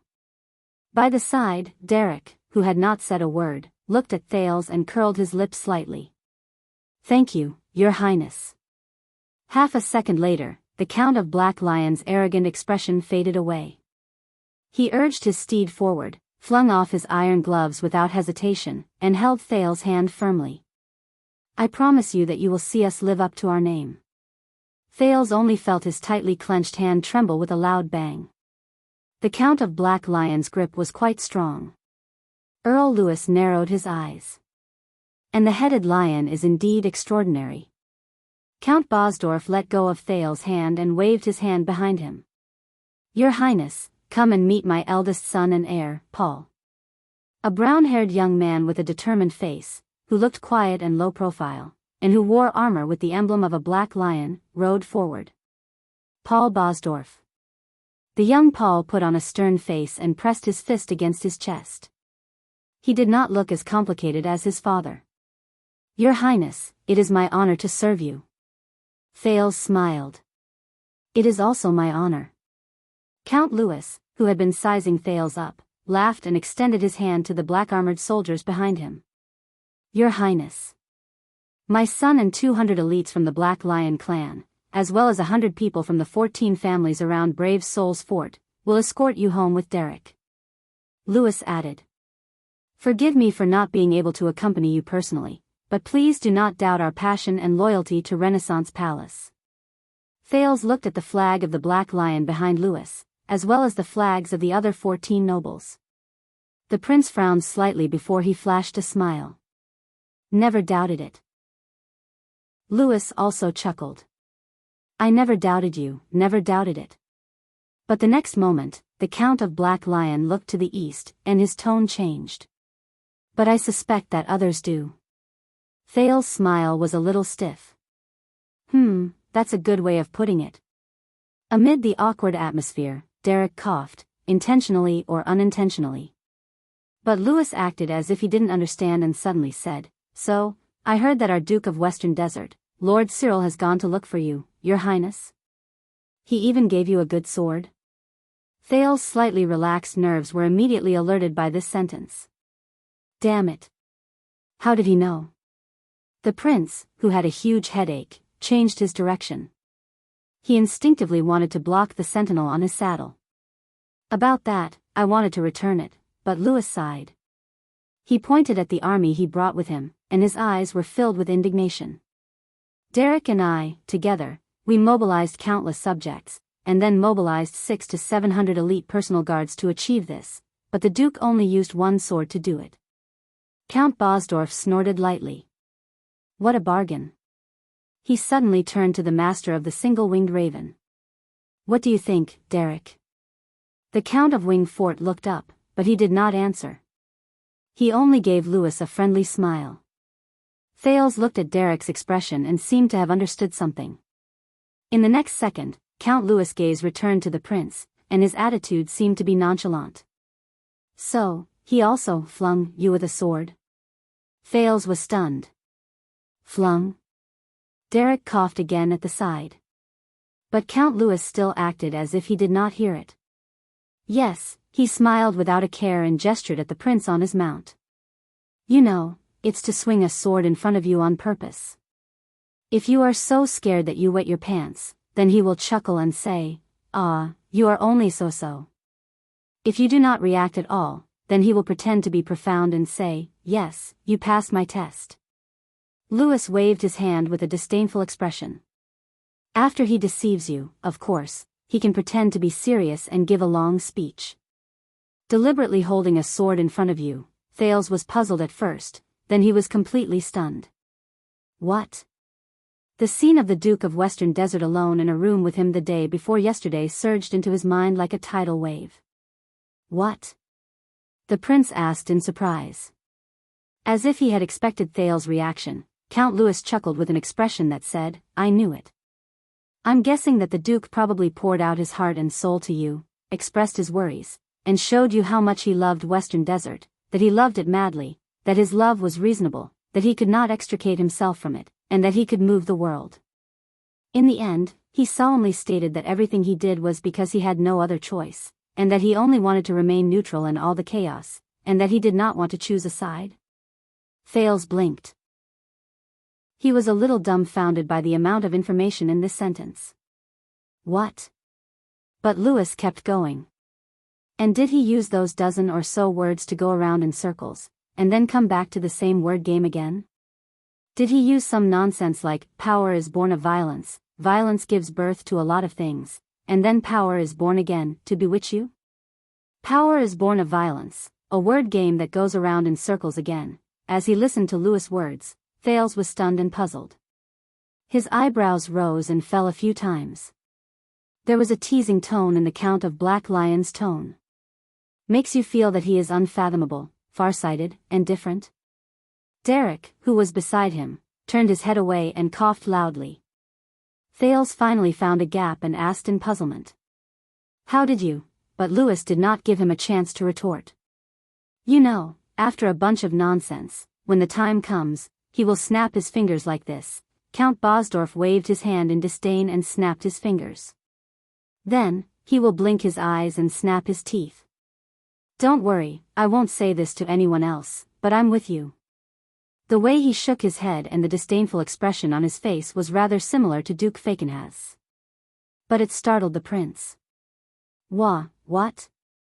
Louis smiled coldly. "Don't be surprised, Your Highness. That is the unpopular Sir Cyril. When we were young, he treated everyone." He put away his playful expression, and his expression turned cold. "That's what he did." Thales stared at him in a daze. He tried his best to control his expression. "What does he mean? He treated everyone like this?" That's what he heard the Duke of Western Desert say in Ghost Prince Tower yesterday. Do you think I would randomly pick up a 14-year-old brat on the street and tell him this?" Thales felt that he was a little confused. Louis turned his head in disdain. "Am I right, Derek?" In the room, Derek bowed politely, but he still smiled and said nothing. Looking at Derek's behavior, the Count of the Black Lion snorted coldly in dissatisfaction. But at this moment, Thales' heart was already in a mess. That Duke of Western Desert who looks like a boss, actually. But, no. Then, I am going to the camp to visit the Duke today. I hope he will not use the old method to brush me off. Louis snorted. But no matter what, be it the beginning or the end of this farce, we really have to thank you, Your Highness. Count Bosdorf stared at Thales, who was trying hard to think. And from the ruins to Wing Fort, whether it was Sir Cyril, Derek, or so many suzerains under us, if it were not for your arrival, Western Desert would rarely have such a gathering.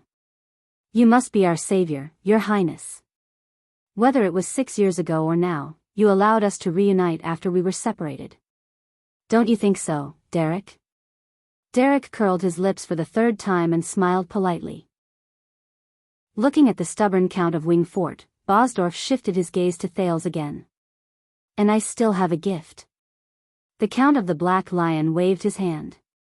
In the next second, a few strong and powerful soldiers in black armor raised a flagpole and waved a ridiculously tall and extraordinarily large flag in the air. Thales was just about to thank him, but his smile froze again. Do you miss your family's coat of arms, Your Highness? While the citizens on both sides of the town cried out in surprise and burst into an uproar, the flag was unfurled in the wind. It was a 9-pointed star flag. However, the 9-pointed star on the flag seemed to be made of a special material.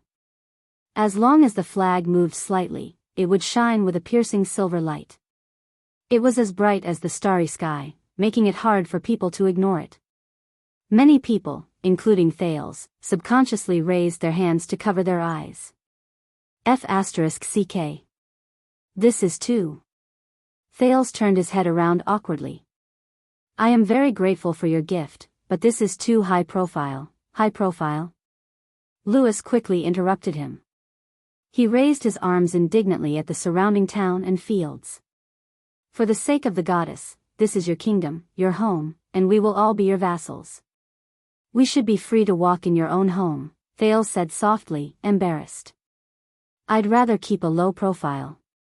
But Louis acted as if he did not hear him and continued to speak loudly.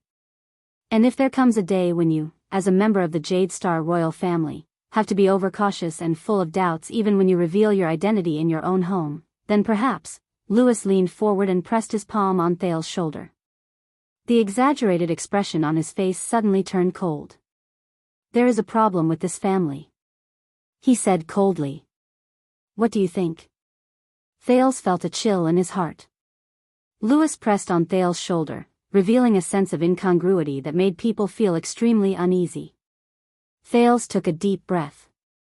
A second later, the corners of his lips curled up, but he did not say anything. He only released a flawless smile. Forgive me for interrupting. At this moment, Derek, who had been silent for a long time, finally spoke. It is time for you to depart, Yu.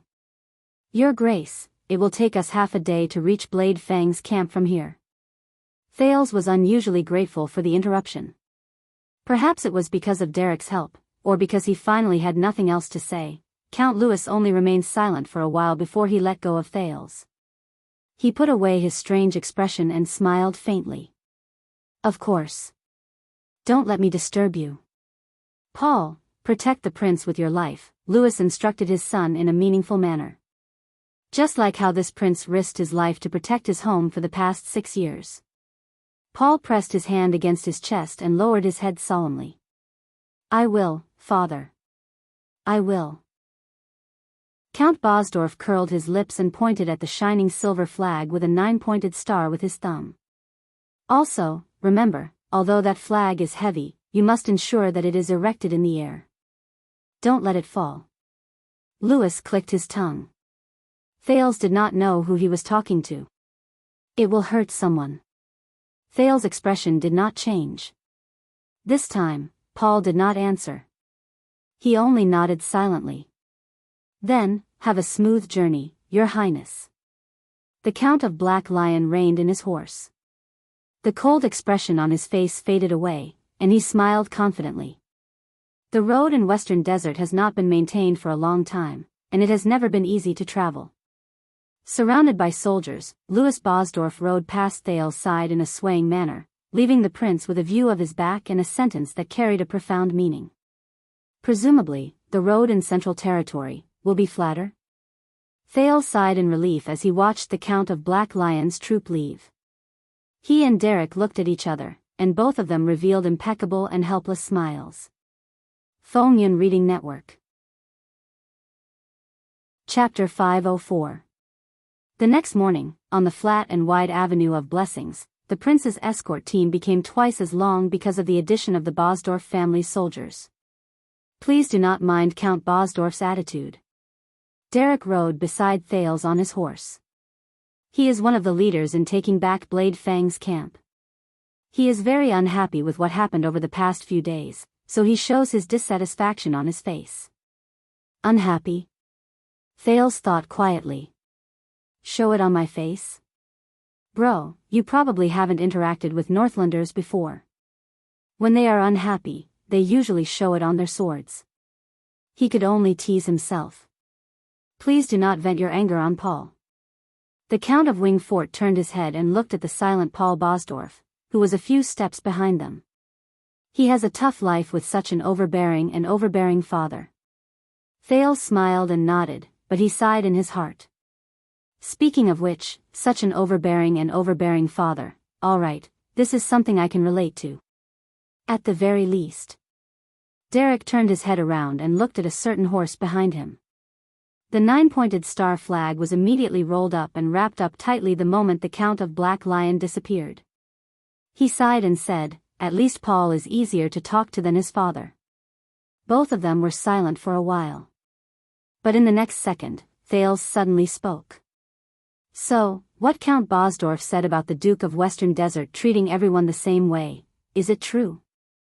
As if someone had blown out a lamp, the color between the prince and the count suddenly darkened. Derek remained silent for a long time while the horses galloped and the orders were heard. Let me put it this way, Your Highness. In Constellation, compared to the Northern Territory, which was once united, the land of cliffs, and Blade Edge Hill, which shared weal and woe, the local politics of Western Desert are a little complicated. Complicated. Thales thought about it quietly. A few seconds later, the prince thought of something and spoke faintly. Votes. Derek was stunned when he was about to continue explaining. What? Thales said in a daze. Even though it was just a joke yesterday, I remember now. The prince spoke slowly. In the national conference 6 years ago, when the 6 great clans and the 13 distinguished families voted to decide whether or not to recognize me, whether it was the Northern Territory, the land of cliffs, or the Blade Edge Hill, the votes of every earl in these territories all followed the Duke's lead. But only the West Wilderness, only the 3 of you and Count Bosdorf both voted against it. Duke Fakenhas, however, voted for it. After he finished listening to him, Derek Chroma's expression changed. The young Count of Wingfort coughed awkwardly. I was forced by circumstances back then. I hope you don't hold a grudge against me. Thales looked at his expression and smiled in a carefree manner. Of course not. I just understood something. The prince stared straight at the Count of Wingfort. In the High Nobles' Parliament back then, on the 19 stone seats, the decision of the three families in the Western Desert was not unanimous. Derek's expression turned even grimmer. Their group turned a corner, and Thales' train of thought went back to the past. In the national conference back then, the final vote on whether Thales could officially become the second prince was 10 people in favor, 8 people opposed, and 1 person abstained. The king's party turned the situation around with a slight advantage of 1 vote. With the plump Duke Cullen as the leader, the 3 families in Eastern Sea Hill voted in favor at the last moment. But now that he thought about it, Land of Cliffs, Northern Territory, South Coast, Western Desert, Blade Edge, Eastern Sea. Thales recalled the votes of the 19 nobles back then, and he suddenly understood many things. The prince frowned. According to the order of the votes and the results of the votes, back then, the person who truly held the crucial vote, who turned the situation around with just a raise of his hand, and who made Thales the second prince in the end, not Duke Cullen. After they passed a junction with a different slope, they began to gradually increase their speed on the road. Please do not misunderstand. Derek adjusted his sitting posture and took a deep breath before the wind against his face grew stronger. The suzerains of the Western Desert still respect the 4-eyed skull emblem quite a lot. His expression was a little solemn. But in recent years, among my noble peers, especially people like Count Bosdorf, they feel that the Duke is more or less content with the status quo. Derek's gaze sharpened. Especially when it concerns the royal family. It was even more so after the Desert War. Such as this time's Blade Fang's camp. Count Chroma chose his words carefully. The vassals are quite critical of his passive and decisive attitude of not asking any questions before the battle, and his conservative attitude of cleaning up the mess after the battle. Thales was silent. Content with the status quo. Passive and decisive. Conservative attitude. The prince remembered what he said. You have to know that when your vassals and subordinates are stirred up and the public's will is high, you do not have much choice but to go with the flow. Did he say these words to the others? No. As they sped up, Thales clamped his legs around the horse's abdomen. He stared at the smooth and solid road of the Avenue of Blessings in a daze. He watched as they sped forward, inch by inch. He said firmly, perhaps this is the Duke's unique way of defending Western Desert. When he said this, Derek was silent for a long time. Both of them were deep in thought. They followed the group in tacit agreement and allowed the horses to gallop forward without making a sound. A minute later, when the horses began to slow down with the group, Derek sighed with a myriad of emotions and looked at the plains in the distance. Looks like Cohen was not boasting. If I did not come to see you, I would have definitely regretted it. Thales smiled. He was about to thank Chroma, but he did not react immediately. But a few seconds later, Cohen? Thales subconsciously raised his head. He was slightly surprised. You know Cohen? Cohen's stupid Caribbean? Count Chroma turned his head to look at the prince. His expression became warm again. I'm not sure when Cohen had such a unique middle name. Derek thought about it. There was nostalgia and a smile in his eyes. But yes, Cohen is my cousin. We grew up together in Walla Hill.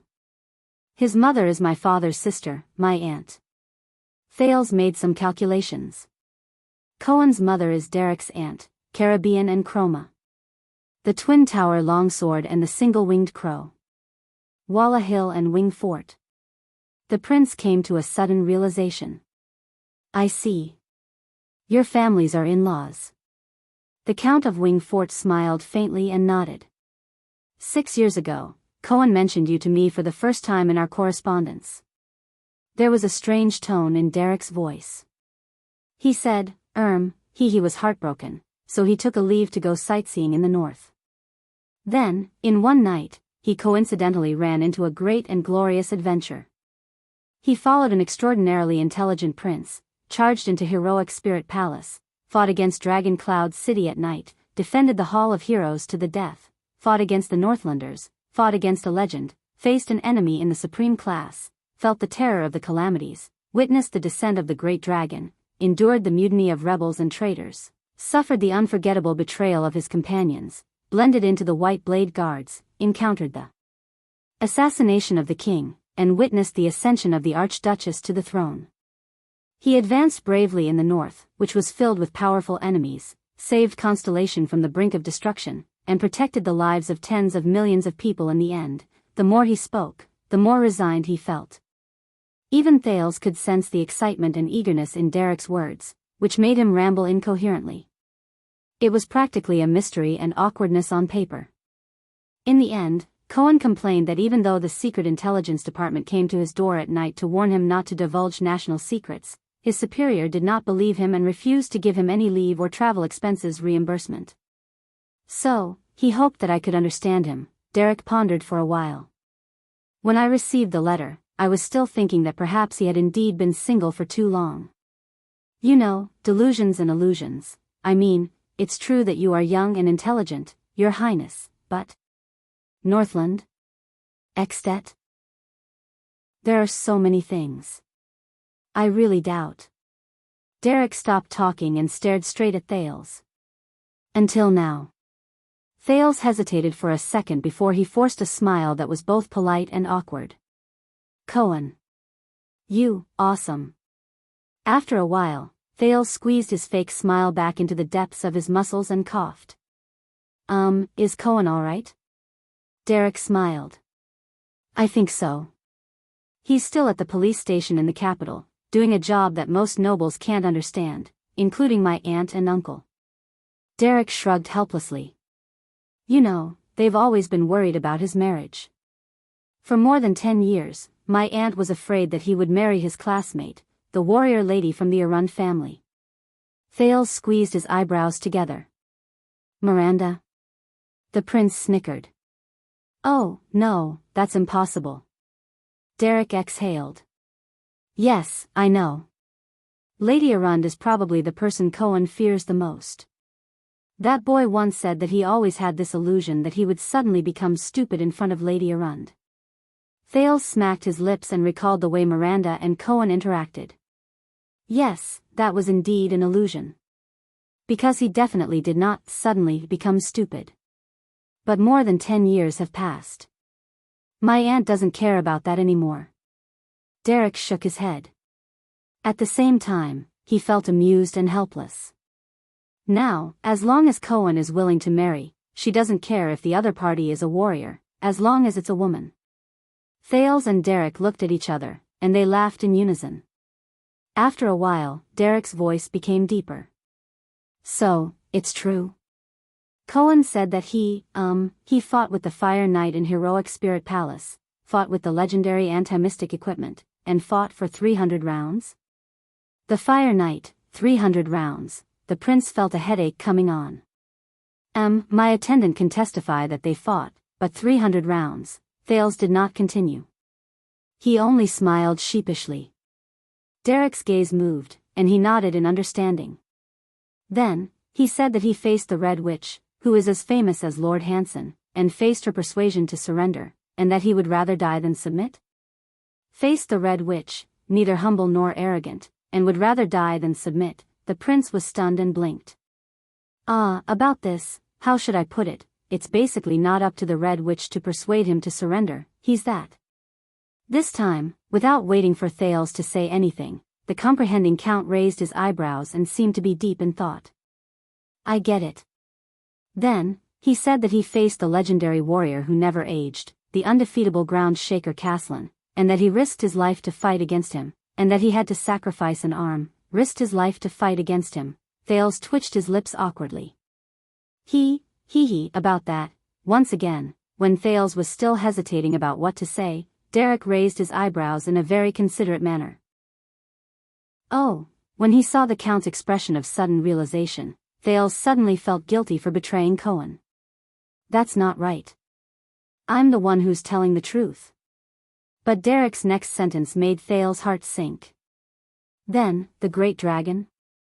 Thales was silent for a while. The scenes of the past reappeared in his mind. It's true. Derek's eyebrows twitched. Oh. Count Chroma narrowed his eyes, and he looked rather solemn. This explains why the messenger crows that passed by the north were all late that month 6 years ago. The legend is true, the great dragon spreads its wings, and the sky is forbidden from flying. Derek said softly, then, the calamity? This time, Thales' expression was as calm as still water. He lowered his head. He did not speak. He only gritted his teeth and remained silent for a long time. Derek stared at the prince and did not continue asking questions. Humph, the count shook his head and sighed. You know, the first count of Wing Fort left behind a record of the calamities he saw. But in my family, there were a few generations who believed that those were just the ravings of an old man before his death. Derek was silent for a while. Then, King Nuvan was killed by the calamities? Thales raised his head. He seemed to see the dawn when thousands of arrows were fired at the same time. And the bloody head that rolled to his feet while wearing a crown. The assassin's flower, young Charlton, and the flying locust blade. The prince said firmly, and Chapman Lampard. Derek drew in a soft breath. The air became so quiet that only the sound of horse hooves could be heard. The count raised his head slowly. You have suffered, your highness. Perhaps many people do not believe it, and even more do not know. Derek let out a long sigh. His gaze was grave, but he was incredibly serious. But I want to say, the entire kingdom, we owe you a debt of gratitude. Thales gritted his teeth and forced a smile. Thank you. The prince nodded stiffly. Count Chroma. But Derek shook his head. Derek. The Count of Wing Fort first flashed a warm and friendly smile at the teenager. He then extended his right hand, as if this was the first time he formally introduced himself. This is my name. Thales paused for a moment. He cast a profound glance at Derek before he smiled as well. Of course, Derek. The second prince extended his right hand sincerely and shook Derek's hand. Thales. Their gazes met in the air, and they nodded at each other. Derek let go of the prince's right hand, but his words changed abruptly. From the perspective of a Western Desert noble, Thales, I know how Renaissance Palace views us. I also know what we are facing. I also know your sensitive and awkward situation. Derek stared at Thales seriously. Thales also stared back at him seriously. If this were any other time, I might say something like, Western Desert is not your enemy, and neither are the people of Western Desert. Derek sighed. But you are Cohen's friend. Derek's expression was a little sad and resigned. And from the perspective of his cousin and his friend, I have to remind you, Thales. The next moment, Derek lowered his head slightly. A few words that seemed more precious than gold and weaker than a fly popped out from between his teeth. Be careful of Sir Cyril. What? Thales first thought about the name, then he frowned. What do you mean, Duke Fakenhas? What do you mean? Derek was silent for a few seconds before he spoke softly. The Duke is good at manipulating people's hearts, even those who don't like him. Manipulating people's hearts? Thales was stunned for a second. The first person he thought of was the Red Witch in Northland. But, Cyril Fakenhas? Unwelcome. Count Bosdorf said that the Duke is equally ambiguous towards everyone. He remains neutral and never takes sides. Derek's expression was unprecedentedly serious, as if he was facing a great enemy. That might be because Sir Cyril, the master of Western Desert, wants him to think that way. The Duke of Western Desert wants him to think that way? Thales was stunned. It must be admitted that from the first minute of their meeting, Derek had impressed him as cautious, thoughtful, tactful, and never out of line. But now, and if Count Bosdorf does not like Lord Cyril, said Derek coldly to him. That's probably because the Duke wants him to dislike me. Thales breathed in a daze. Then, the reason why the Duke is unwelcome, Derek nodded, lowered his voice, and continued the second half of the sentence. Because he doesn't want to be popular. Thales stared at Derek in a daze. He suddenly felt that the person in front of him was different. Wait, if this is true. The impression Duke Fakenhas gave him was also, Thales, perhaps you know that due to historical reasons, my family is quite experienced in the business of taming messenger crows. Derek spoke again. Thales tried his best to shift his attention to the present. Really? The Count of Wing Fort said warily, a few months ago, His Majesty and the suzerains of Western Desert came to an agreement. We will send troops to the Alliance of Freedom, Force Extet, and rescue you. Yes, Thales answered instinctively. Derek's gaze became sharp. The week we came to an agreement with His Majesty, my raven whistles detected a few long-distance messenger crows flying north across the border. The week we came to an agreement, flying north across the border. Long-distance messenger crows, Thales furrowed his eyebrows. What do you mean?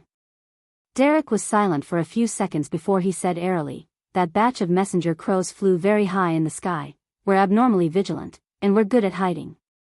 Even with the Raven Whistle Light Cavalier's abilities, we almost missed them. Those are not postal messenger crows that travel between two places, have fixed routes, are inflexible, and have simple training. Instead, they are military messenger crows that are strict, intelligent, agile, know their way around, and will recognize their masters. They are not easy to tame, and the fees are high. Only the rich suzerains can afford them. Military messenger crows, high fees, great suzerains. Thales' expression changed slightly.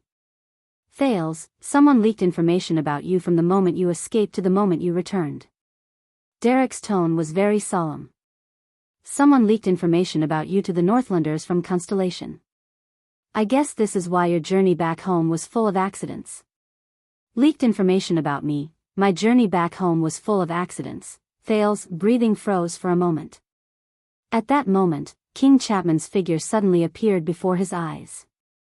He also remembered King Chapman's sudden visit to Dragon Cloud City just to meet Thales. No way, the prince looked up vigilantly. Are you talking about Duke Fakenhas? Derek shook his head.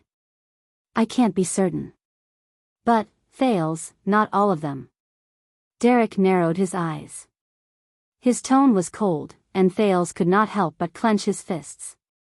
In this country, not everyone welcomes your return, Wang Chong said with a smile. At that moment, a few Raven Whistle Light Cavaliers dashed back from the path in front of them. Amidst the endless dust, they brought a message that made people nervous. Be on guard. Sentries are in contact.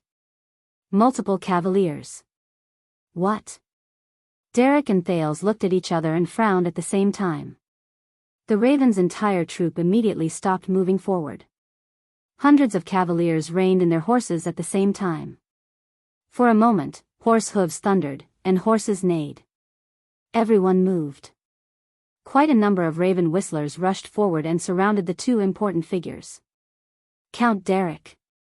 Paul also urged his horse to rush over from behind. The air of Brave Soul's castle had a solemn expression. But the Count of Wing Fort remained calm. Don't be nervous. The Raven Whistlers are elite scouts. This is only the first message. It proves that the other party is at least a few miles away.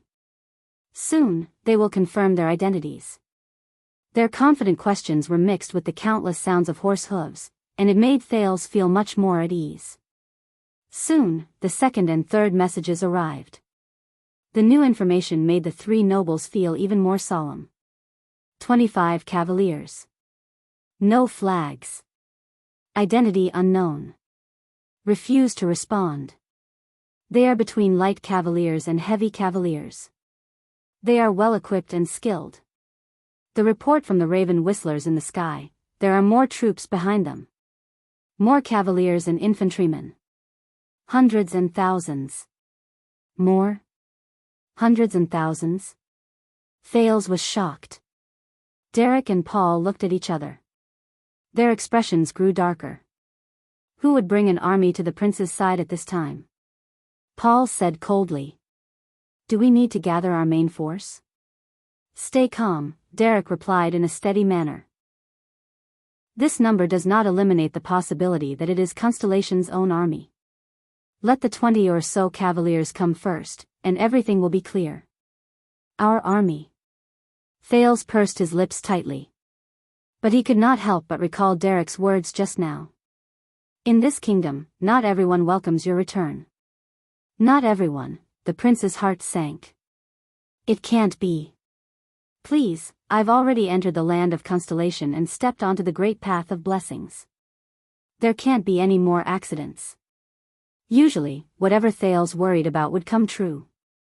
This time, the damned fates seemed to have heard his worries again. A few minutes later, the sound of horse hooves could be heard. The uninvited guests arrived in front of them under the watchful eyes of the raven whistlers.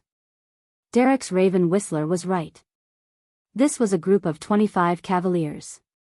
The symbols and emblems on their bodies were covered by dust-proof cloaks, which were commonly seen in Western Desert, but their muscles were strong and their gazes were sharp. They rode on tall horses with pure and bright fur, which was rarely seen in Western Desert. Their cloaks were bulging, and it was obvious that they carried weapons with them. The arrival of these cavaliers caused the atmosphere in the prince's group to become extremely tense. The cavaliers stopped in front of the carriage silently and neatly. They stared coldly at the raven whistlers in the distance. Who are they? Our own people? Thales asked, puzzled. Derek stared at the uninvited guests and nodded. We will know. Paul stared at the group of cavaliers who did not look like they were to be trifled with. He frowned. Do you need me to summon the Black Lion Infantry Regiment at the back? But the Count of Wingfort only shook his head. In the next second, Derek urged his horse forward and spoke loudly. Those who come, report your names. In a fraction of a second, a knight led the group out in silence and arrived in front of the Raven Guard's formation. Along the way, the group of 25 cavaliers did not make any discordant noise. The knight who stood out from the group had chestnut-colored hair and a face with gentle lines.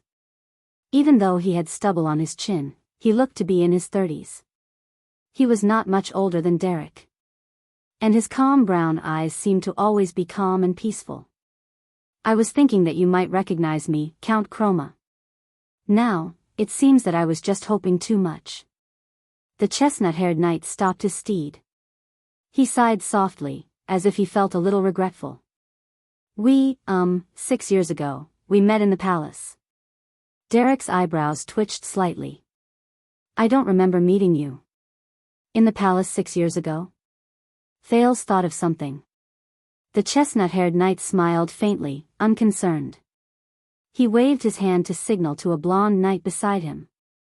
His actions were elegant and natural. You should at least recognize Doyle. His family is related to all of you. When he said this, Thales did not have much of a reaction, but Paul's expression changed. Doyle? Derek, that's one of the 7 servant clans. Derek shook his head coldly. That's just what he said. Who knows if he's just putting on an act. Once he finished speaking, the Count of Wingfort turned his head around and shouted, Knight, why are you here? The chestnut-haired knight exchanged a glance with his companions before he turned his head around and replied, We are here under orders to welcome and escort Prince Thales. I am very grateful for your help, Count, but your mission has ended. From now on, we will be in charge of His Highness. He still looked as relaxed as ever. Escort me? Or kidnap me? A thought appeared in the prince's mind. He suppressed the uneasiness in his heart and began to size up the chestnut-haired knight. The chestnut-haired knight lifted the reins and moved forward on his horse. His posture was elegant, and his expression was indifferent. It was as if he was taking a leisurely stroll. Strange, why are his riding posture and equipment so familiar? Thales wanted to call out to Yodel in secret, but he was surrounded by raven whistlers. Derek and Paul were also nearby, so it was difficult for him to find a chance. Damn it. What's going on? In the next second, Count Derek swung his right hand resolutely. Load. In the next second, nearly 100 elite raven whistlers from the Chroma family moved at the same time. They lifted their crossbows and aimed at the chestnut-haired knight before them. They were neat in uniform, and their might was intimidating. The gaze of the knight at the front changed. Thales, who was still thinking, quickly spoke when he saw this change. Derek? But before he could say anything else, the chestnut-haired knight in the formation quickly raised his hands and spoke hastily. Oh, peace. Peace. The chestnut-haired knight who was exposed to more than 100 arrows spoke faster. His expression became slightly more serious, but his eyes were as indifferent as ever. Relax, Count, will you? Relax so that you know that I came for peace. Even though he raised his hand to show weakness, the knight's posture was respectful and appropriate. He chose his words carefully, and he appeared neither servile nor overbearing. As the chestnut-haired knight raised his hand, his cloak lifted a little. Thales stared at the silver-white armor that was exposed under the cloak. He still found it a little familiar. But the sharp-eyed Thales also noticed that the chestnut-haired knight was not the only one who looked indifferent in the face of more than 100 crossbows. Even the cloaked cavaliers around him did not move. They stared coldly at the raven whistle light cavaliers across from them. It was as if they were used to it. Came for peace? Derek snorted coldly. He did not buy it. What about the hundreds of soldiers behind you? Did they come for peace as well? They did not kidnap us. Besides, behind us, the chestnut-haired knight paused for a moment before he understood something. The knight came to a realization. He nodded in agreement. Oh, right, Chroma family. You are the ones who rear crows. The heavens have eyes. Derek snorted coldly. So, just who are you? The chestnut-haired knight exhaled heavily. All right. You won, Count. I am a man of peace after all. The knight smiled faintly and flicked his cloak. His calm eyes suddenly became sharp and astute. It was as if he was shrouded in a strange and dangerous mountain that was shrouded in fog. I am Tormund Mallows. The chestnut-haired knight had a pleasant voice. His tone was elegant, and there was even a certain rhythm to it. The kingdom's royal knight, Constellation's honorary lord, and His Majesty's loyal vassal. Mallows looked up. His gaze pierced through the crowd as if it had a certain charm to it. It landed accurately on the 14-year-old boy among the raven whistle light cavaliers. At the moment they exchanged glances, Thales shuddered. He remembered. He had indeed seen the set of equipment on the boy before. But it was 6 years ago, in Mindy's Hall. When he saw Thales frown, Mallows grinned faintly.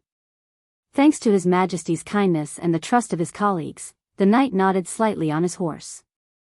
He placed his right palm in front of his chest to signal to himself. His etiquette was impeccable.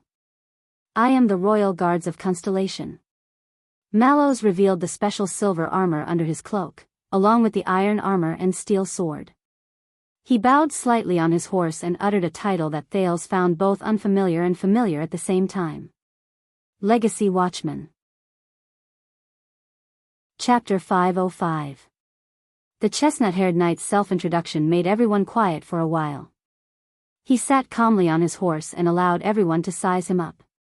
He did not care about the fact that dozens of mounted crossbows were still aimed at him. Royal Guards? Watchmen? Thales began to observe the knight who called himself the Watchman of the Royal Guards again. He could not help but compare him to Zacriel. He did not give off an oppressive feeling like Zacriel, and his expression was not as determined and bitter as the Knight of Judgments. On the contrary, even if he wore armor, Mallows still looked gentle and elegant. He looked more like a rich playboy than an elite guard. Tormund Mallows? A few seconds later, as he mulled over the name, Derek's gaze became sharp. Paul frowned by the side. Derek, this name, Derek nodded. He said something to his personal guard captain, and the raven whistlers in the area put away their aggressive ballistae. The atmosphere became a little better.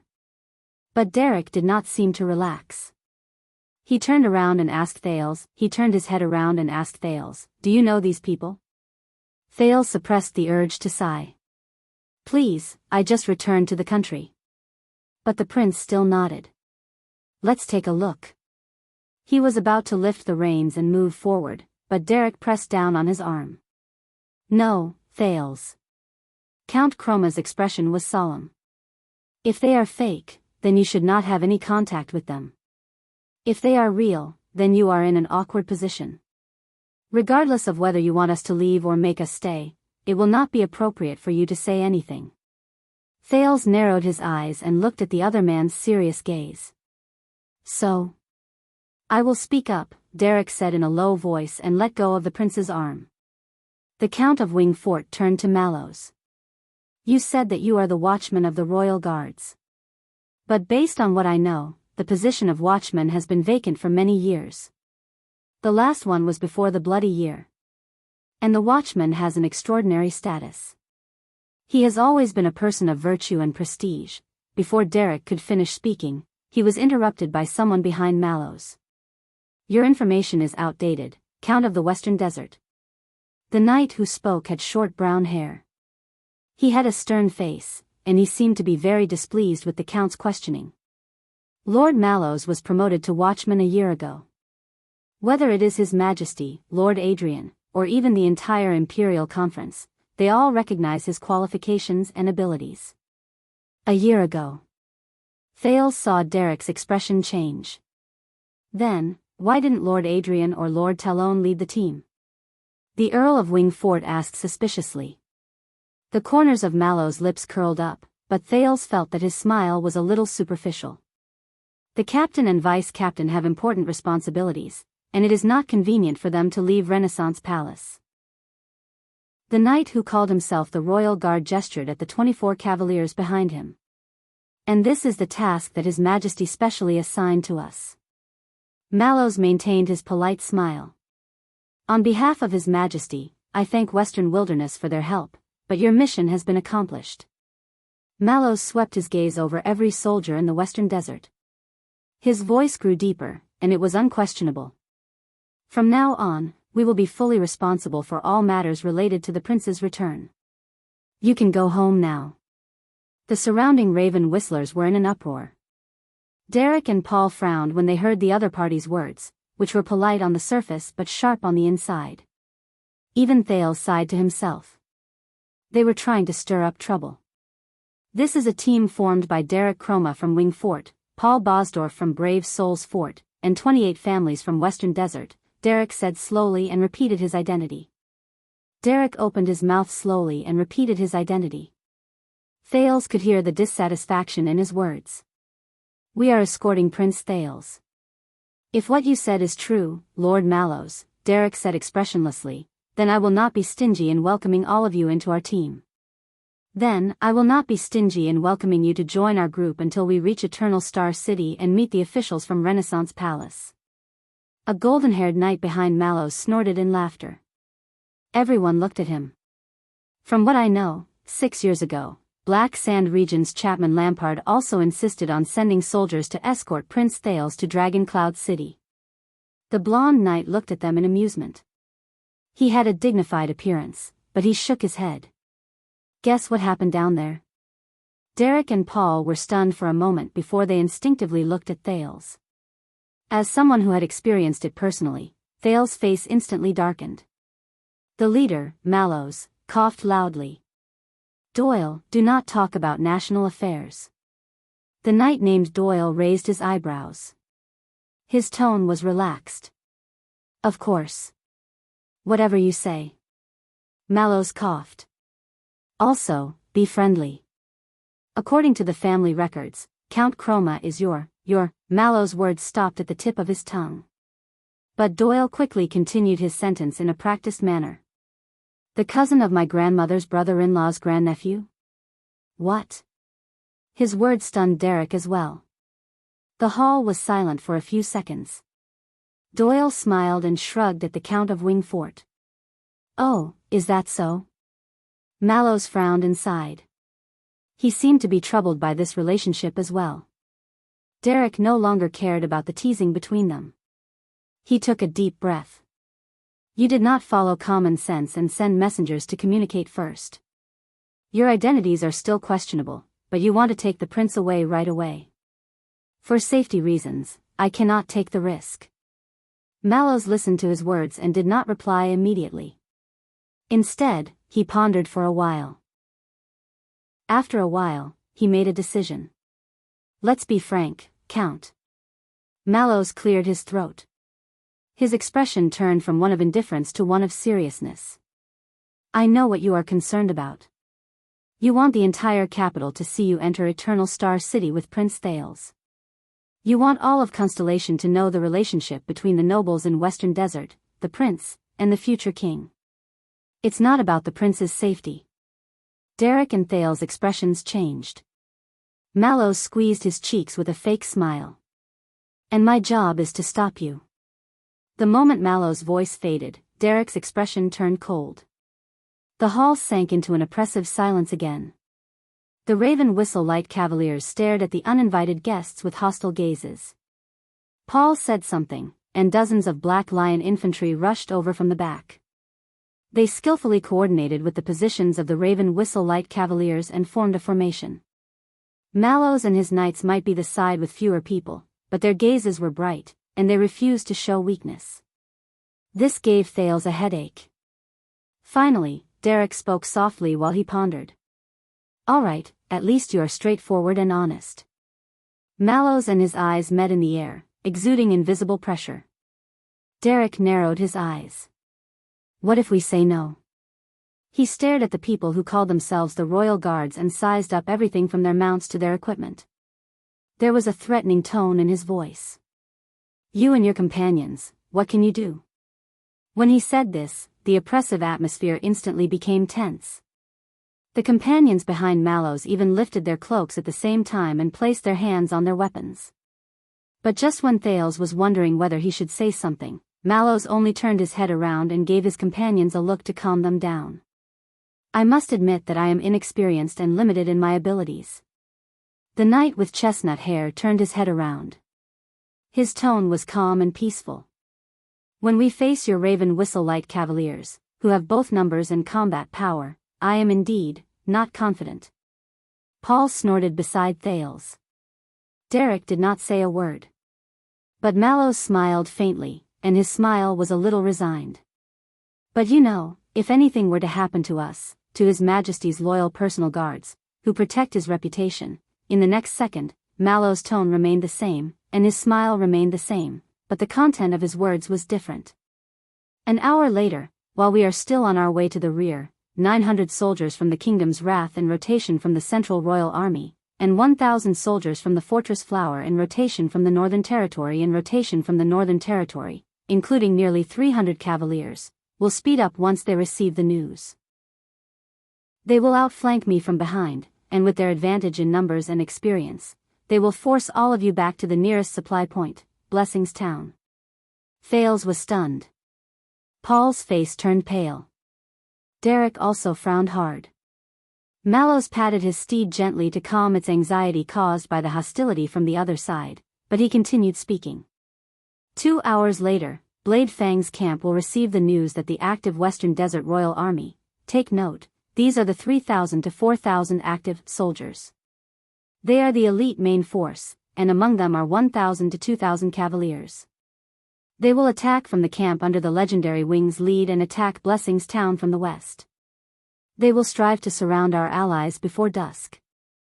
Derek and Paul looked at each other and exchanged worried looks. Mallows' tone was neither loud nor soft. His tone was erratic, and his attitude was relaxed, as if he was talking about his daily life. But the Raven Whistlers and Black Lion infantry were obviously affected, and they began to whisper to each other. And before nightfall, the soldiers in rotation from the 3 regular armies and active duty soldiers, including quite a number of elites from the 3 Great Guards of Wrath, Starlight, and Stardust, will surround you from both sides and turn you, along with Blessings Town, into history teaching materials for Western Desert and even the Kingdom. Thales sucked in a deep breath. Mallows' tone became teasing, and his posture became even more indifferent, but the words he said were even more direct. But since the Kingdom's Wrath and the Fortress Flower have not come personally, the highest commander here is the legendary Wing. Then, I guess that only Blessings Town will become history teaching materials, but all of you will not. Congratulations, because all of you, or perhaps only those who are beautiful enough, will join William's Museum of Human Heads and add color to his art collection. Thales remembered something, and a strange expression appeared on his face. Paul could not stand it anymore. But Derek held him down. Mallows used a whistle to appease his steed. He did not even look in front of him, but he continued to speak in an orderly manner. And 2 days later, this big news will spread throughout the kingdom. After the chaos in Blade Fang's camp, the terrifying orcs and Baron Bone people penetrated the line of defense and encountered the team escorting the prince back to his kingdom. The loyal elites from Wing Fort and Brave Souls Fort protected the prince with their lives, and they defended Blessings Town for a day and a night. 2 young talents from the Chroma family and the Bosdorf family were loyal, but unfortunately died in battle. But at least all of you died protecting the prince. He finally raised his head and looked at the gloomy Derek. He even shook his shoulders. So, His Majesty wrote a memorial for all of you with tears streaming down his face, and he built a monument for all of you. From then on, he worked hard to spread the kingdom's blessings to the unfortunate nobles like you, so that they could feel the light of constellation together. The prince was grateful, and he will remember your loyalty and passion for him for the rest of his life. Mallows narrowed his eyes. Then, from that day onwards, the citizens of the western desert of the kingdom were freed from the threat of the desert. Blade Fang's camp regained its vitality, and the suzerains who inherited the land were much more merciful, wise, loyal, and kind compared to their predecessors. The king's blessings benefited the people, and everyone lived in peace and contentment. They lived happily for eternity. How is it? When he finished speaking, the place fell into a dead silence. Quite a number of raven whistlers and infantrymen began to turn to look at their suzerains. Paul was so angry that he trembled. Derek's expression became even more unpleasant. Good story. The Count of Wing Fort spoke coldly. His voice was a little distorted, and his gaze when he looked at Mallows also changed.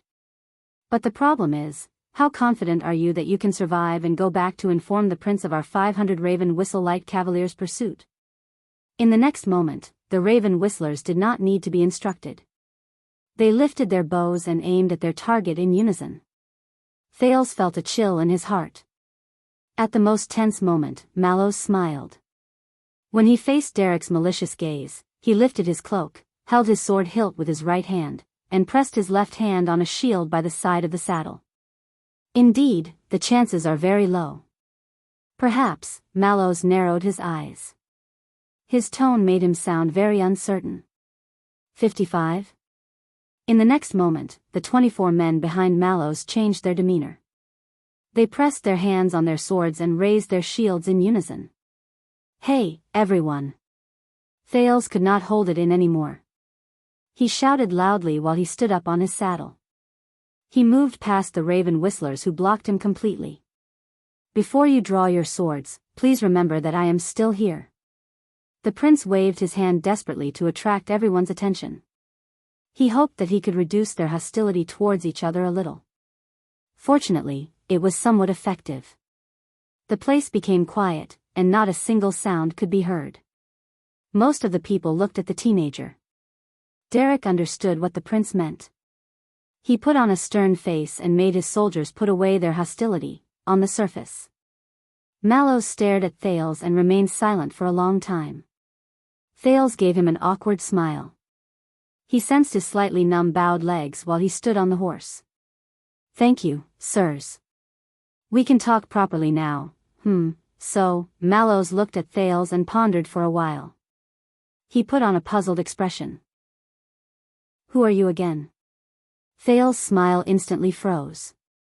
What? His eyelids began to twitch. A second later, when he saw Thales' expression, the corners of Mallows' lips curled up. Ha ha ha ha. The knight with chestnut hair laughed loudly. It's just a joke. Don't mind it. Before Thales could react, Mallows put away his smile and put on a stern expression. He pressed his hand against his chest and bowed respectfully on his horse. Your Highness Thales, Watchman of the Royal Guards, Tormund Mallows. By His Majesty's orders, my colleagues and I will be honored to become your personal guards. As the leader moved, the 24 cavaliers behind him moved in unison and bowed on their horses. From this moment onwards until the very last moment, Wow. As he watched their salute and attitude, Thales, who originally wanted them to recite the royal guard's oath, began to believe in their identities a little. Oh, thank you, Tormund. Mallows. Thales, who was constantly switching between embarrassment and gratification, could not handle such a situation. He laughed dryly and waved his hand to signal for them to stand up. But now, calm down. This is not a big problem. We will definitely be able to reach a consensus. But Mallows seemed to be intentionally making him worry. Yes, it's time to get rid of the life of living under someone else's roof, stay away from ambitious people who harbor ill intentions, and return to the protection of your family. As he said this, Mallows, who had straightened his body, cast a glance at Derek by accident. His words made Derek very angry. I believe that the prince is wise enough and does not need others to bewitch and guide him. Mallows smiled. Then hurry up, Count. Do you want to fight or surrender? What are you waiting for? Are you waiting for His Majesty's commendation? Both parties' gazes became sharp again, just like the weapons in their hands. Thales, who had wasted all his previous efforts, fell on his saddle. He felt pain in his head and buttocks. But at that moment, Thales heard something. Derek. Beside Thales, Paul's expression changed. That is, the Count of Wingfort's sides suddenly burst into a commotion. Asterisk rumble, asterisk soon, Thales also saw it. Behind the royal guards, a few big flags appeared on the Avenue of Blessings. They were accompanied by indistinct figures and the rising and falling of horse hooves. Someone is coming. The flag of fury. Derek stared into the distance. He looked a little disappointed. It's the regular Central Army stationed at the borders of Eternal Star City. It's directly under the kingdom's wrath. Thales' expression changed. The raven whistlers and infantrymen began to whisper to each other. And the Starlight War flag. Thales stared at the flag he had seen before. It's the regular army in the Northern Territory under the Fortress Flower, and it's stationed at Broken Dragon Fortress. Derek's expression became even more unpleasant. Looks like he didn't lie, Derek said sarcastically. He waved his hand and got rid of the raven whistlers' attacking stance. How exciting. Paul did as he was told, but at the same time, he said hesitantly, maybe they're here to support the western front lines and defend against Blade Fang's camp? Derek snorted softly. Then they came really quickly. How many days has it been since the incident at the camp? Thales wisely did not interrupt. Soon, the group in the distance arrived before them. It was a cavalier troop of nearly 100 men. They carried different flags, and they surrounded a carriage with 2 horses in the center. They arrived beside the royal guards. Their movements were not as swift and fierce as the royal guards, and their mounts were not as well equipped as the royal guards, but they won in terms of uniformity and order. This is great. The blonde Doyle sighed. The person in charge is here. Soon, under the crowd's gazes, the simple carriage of the new troop stopped beside the royal guards. A gentle and steady voice traveled steadily from the carriage. Good morning, everyone. As he listened to this voice, Thales' breathing slowly quickened. You are walking a little too fast, Lord Mallows. The person in the carriage seemed to be resigned. Count Roth has been complaining about this journey of traveling day and night. It will drain the soldier's stamina. Mallows twitched the corners of his mouth when he was questioned. He turned his horse around. Fortunately, you are not walking slowly either, Your Grace. His tone was as indifferent as ever, but he nodded at the carriage out of habit. I was worried that I would be mistaken as a kidnapper. In the next second, as laughter spread, the owner of the carriage pushed open the carriage door and stepped on the ground. At the moment he saw the person who came, Thales slowly exhaled and became completely at ease. It was as if a journey he had started a long time ago had finally come to an end. It's all right, Derek. Thales subconsciously comforted the Count of Wingfort, and he could not help but curl up his lips. We are fine now. The person who came down from the carriage still walked with steady steps, and his posture was cordial. He held the cane he was used to, and he ignored the hostile situation between both parties. He naturally came to Mallow's side and stared at Thales from afar. His gaze lasted for a few seconds, and it was a mixture of eagerness, surprise, regret, and other emotions. The place became quiet. No one spoke. The prince calmly endured the other person's gaze. But when he instinctively wanted to smile, Thales realized that his cheeks were a little stiff. Finally, the person who came over let out a long sigh and revealed a gratified smile. "You look very spirited." The middle-aged man's voice trembled slightly. "My young sir." At the moment he heard this form of address, Thales only felt his ears echo, and he felt as if he had returned to the past. But this time, Thales quietly stared at the middle-aged noble in front of him. He noticed that even though the man's smile was the same as before and he was polite, there were already stars at his temples. The wrinkles at the corners of his eyes were even more obvious, and the skin on his face was sunken and loose. Even his body had become much more hunched due to the gift of time. Thales felt his heart sink a little. But in the end, he still took a deep breath and put away his uncontrollable expression. He suppressed the countless emotions that rose from the bottom of his heart and tried his best to speak softly in the calmest, most proactive, and most relaxed manner. "You too. I am very happy to see you again." The prince's smile was brilliant. "Gilbert." It was very quiet around them. No one from either side made a sound. Then, the middle-aged noble, the cunning fox of Constellation, Honorary Count Gilbert Casso nodded slowly. "Me too, young sir." There was a clear rise and fall in Gilbert's voice. "I mean, your highness," his words were cut off midway. Gilbert first raised his head, blinked a few times, and took a few deep breaths. Finally, his tone returned to normal. "Me too." Both of them did not say much during the brief reunion. They only exchanged a few simple greetings before they looked away. "Good morning." On the other side, Derek nodded slightly at Gilbert with a stern expression. His tone was respectful and solemn, which was completely different from when he spoke to the prince. "Count Casso." Gilbert responded with a smile. He was cordial and down-to-earth. "Count Chroma. I am very happy to see that you have a close relationship with His Highness." The cunning fox of Constellation might be standing on the ground, but no one would think that he was at a disadvantage. "And you must be Count Bosdorf's representative?" Paul's face was dark by the side. "His heir." Gilbert smiled politely, just as he always did. "Of course." With Gilbert's arrival, Mallows returned to the careless and indifferent attitude he had when they first met. He seemed to intend to let the honorary count handle all the negotiations. As it turned out, there was no problem with his choice. Derek sighed. He was about to speak, but in the next second, the cunning fox of Constellation beat him to it. "Your Highness, my lords." Gilbert nodded at each commander. His smile was warm and friendly.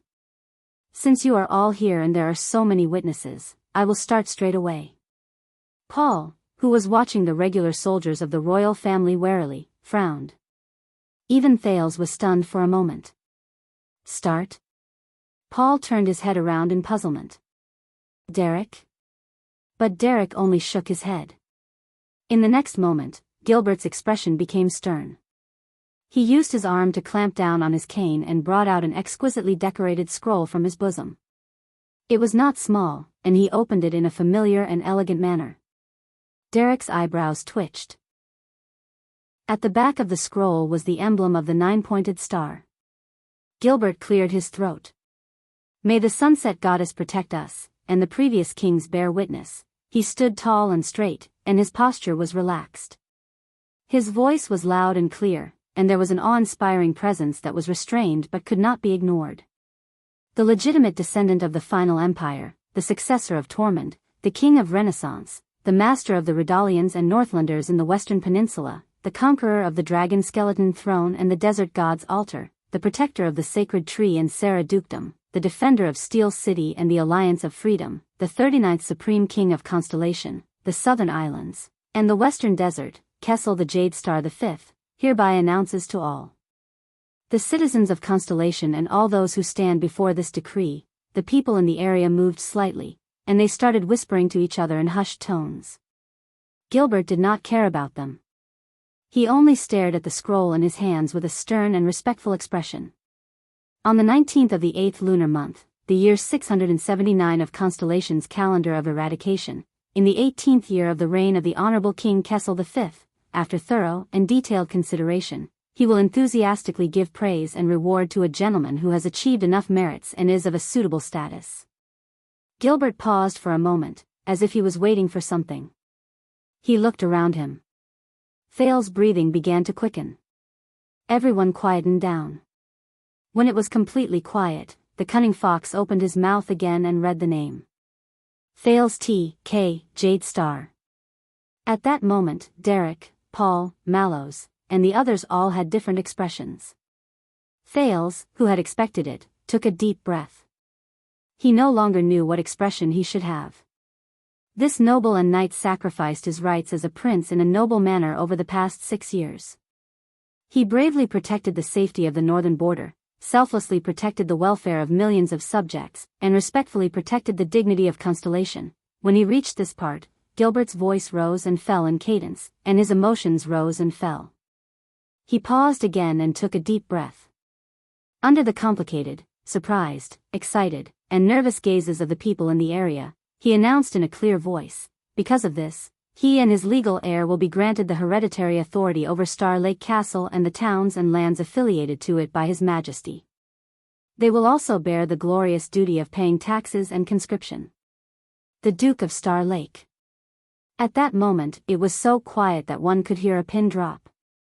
Countless gazes moved away from Gilbert at the same time. In the end, they landed on the teenager on the horse. Thales only stared at Gilbert in a daze. What? He had nothing to say to that, and he could not express his emotions. This agreement and this declaration will be witnessed by everyone in the kingdom. It will be implemented immediately, and it will never be broken. Gilbert looked at the reactions of the people in the area with satisfaction. He slowly put away the scroll and revealed a smile again. That is all. A few seconds later, as the first stifled voice rose, life returned to this part of the Avenue of Blessings. Derek closed his eyes and exhaled heavily. Paul looked at Thales with a very strange expression. Mallows exchanged glances with his fellow guards. They were still as relaxed as before. The official announcement will be sent to all of Constellation through a public edict. Gilbert looked at the Count of Wingfort in a friendly manner. Of course, it will also include all of Western Desert and your territories. Derek tightened his grip on the reins. He did not open his eyes. Now, Count Chroma, and you, Paul. Gilbert had his signature, impeccable smile on his face. For the first time, he looked at the hundreds of Raven Whistle Light Cavaliers with an astonishing presence. His expression was one of concern. I believe that the Duke of Star Lake will welcome all of you to join his group and enjoy your company. Thales instinctively looked at Derek. The Count of Wingfort still had his eyes closed. He was silent for a long time. A few seconds later, Derek slowly opened his eyes. No, there is no need. I believe that our mission has been completed, Paul. This time, Derek's expression was extremely cold, and his words were pale. It is time to go. Gilbert did not say anything. He only curled up the corners of his lips again. He nodded elegantly and appropriately to show that he understood. Thales stared at him in a daze. He did not know what to do. Derek sighed and made a gesture. The Raven Whistle Light Cavaliers reacted as quickly as a flock of startled crows. They reined in their horses, turned around, and left the spot. Rumble, for a period of time, the horses galloped back and forth on the road, and dust flew everywhere. Paul could only rein in his horse and leave, even though his heart was filled with reluctance. Derek stopped for a moment. Amid the piercing sounds of horse hooves, he extended his palm to Thales. The prince, who had not registered what was going on, instinctively grabbed Derek's hand, but Derek pulled him forward. Take care, Your Highness. Derek's grip was very strong. With a stern expression, he moved closer to the prince's ear. Then, Thales, he whispered. Please remember our promise. Thales was stunned. Promise? He asked in puzzlement. Yes. This time, Derek's voice was deep and sonorous, just like his expression. 6 years ago, when your carriage left the capital and headed north to Extet, the master of the single-winged crow, the Count of Wingfort whispered into the teenager's ear. The promise we made to you. 6 years ago, left the capital, went north to Extet, there, promise. At that moment, Thales was stunned when he remembered something. Thales raised his head swiftly and looked at him in surprise. You, all of you? The Count let go of Thales' hand. With a determined expression, he nodded heavily. It is still valid. In the next moment, before Thales could react, Derek clamped down on his horse's abdomen. With a furious shout, he turned his horse around and gathered with his head crow. He galloped away. Asterisk rumble, asterisk Thales rode alone on his horse and stared at Derek's back in a daze. On the other side, Mallows raised his eyebrows and waved his hand as well. The royal guards and regular soldiers caught up to the prince and crowded around him. Asterisk rumble, asterisk the endless sounds of horse hooves gathered into two waves. One of them left, and the other entered. But Thales was still stunned where he stood. The teenager was a little dazed by the continuous barrage of news. He could only lower his head. His mind was in a mess, and he relied on his ears to sense everything around him. Behind him, the black mass of Raven Whistle Light Cavaliers and Black Lion Army left his side. They turned left together, and after making a semicircle, they returned to their original path. As their footsteps rumbled like war drums, they created endless dark and deep waves.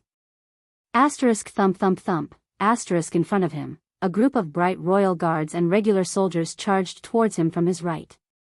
They filled up the empty space beside him. Their hooves danced in the air, and their armor shone brightly. They intersected with each other, creating a dazzling, cold light. From the sky, it looked like two raging torrents of black and white colors collided head-on in a spectacular vortex. They separated the moment they touched the center of the circle. The waves surged, but they were clearly separated. Only Thales was different. He was like a barely visible dot on the ground. He stood at the center of the two huge waves in a daze. He welcomed the two huge waves tearing him apart.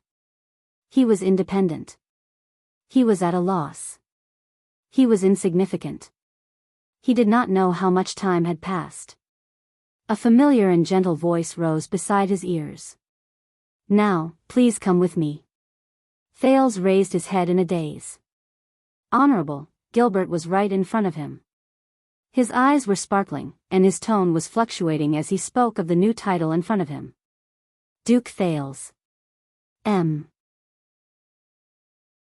Chapter 506. Unbelievable.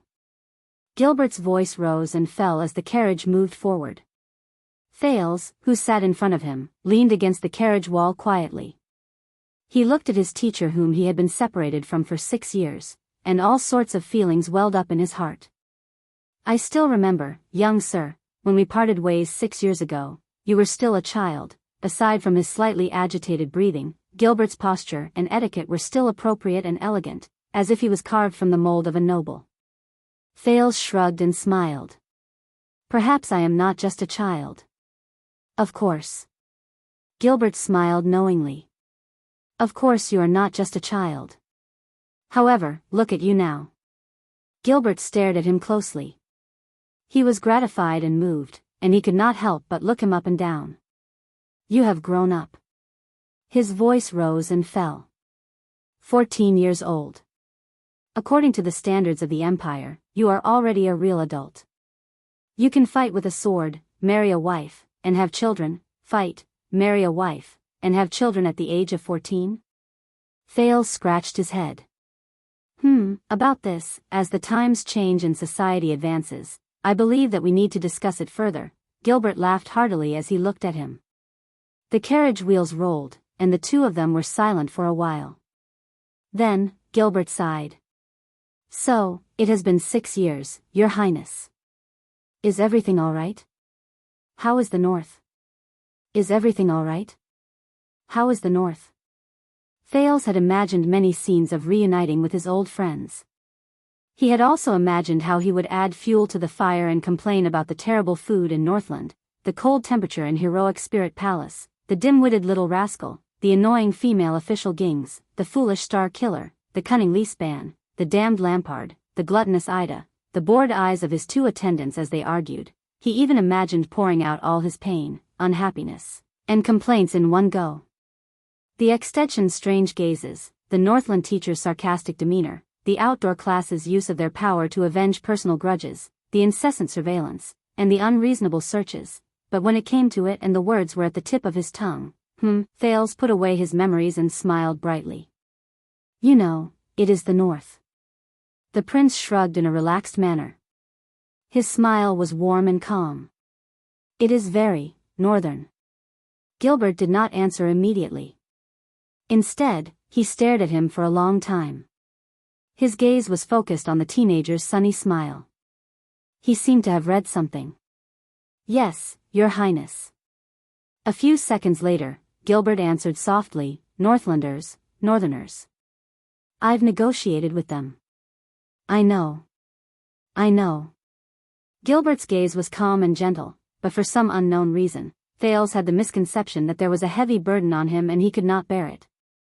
Silence reigned in the carriage, and for a moment there was only the sound of hoofbeats outside. Thales took another deep breath. How about you, Gilbert? An eternal star city and constellation? For the past 6 years? When Gilbert heard this, he paused for a moment before he slowly gripped his cane. Oh, I'm getting old. I'm not as good at writing as I used to be. I'm taking more and more carriages. Every day, the scribe secretary's writing is getting bigger and bigger. Thales listened quietly and stared at Gilbert, who seemed to have aged 6 years. 6 years ago, they also sat in the same carriage on the road to Renaissance Palace. 6 years later, Gilbert turned his head and smiled faintly. Apart from that, it's still the same. Working, living, breathing, and waiting. He paused for a second and looked into Thales' eyes. Your return. Thales froze. For a period of time, he was speechless. He did not know what to do. Gilbert's expression darkened. I cannot imagine how much hardship you went through in Extet. He stared at his cane, and he spoke rudely, which was rare for him. Cursed Northlander, it should have only been a few weeks. Then, you would have returned safely and returned to our care. I still remember telling you that everything would be fine, but Thales could not bear to see this happen. Gilbert leaned against his cane, lowered his head, and sighed.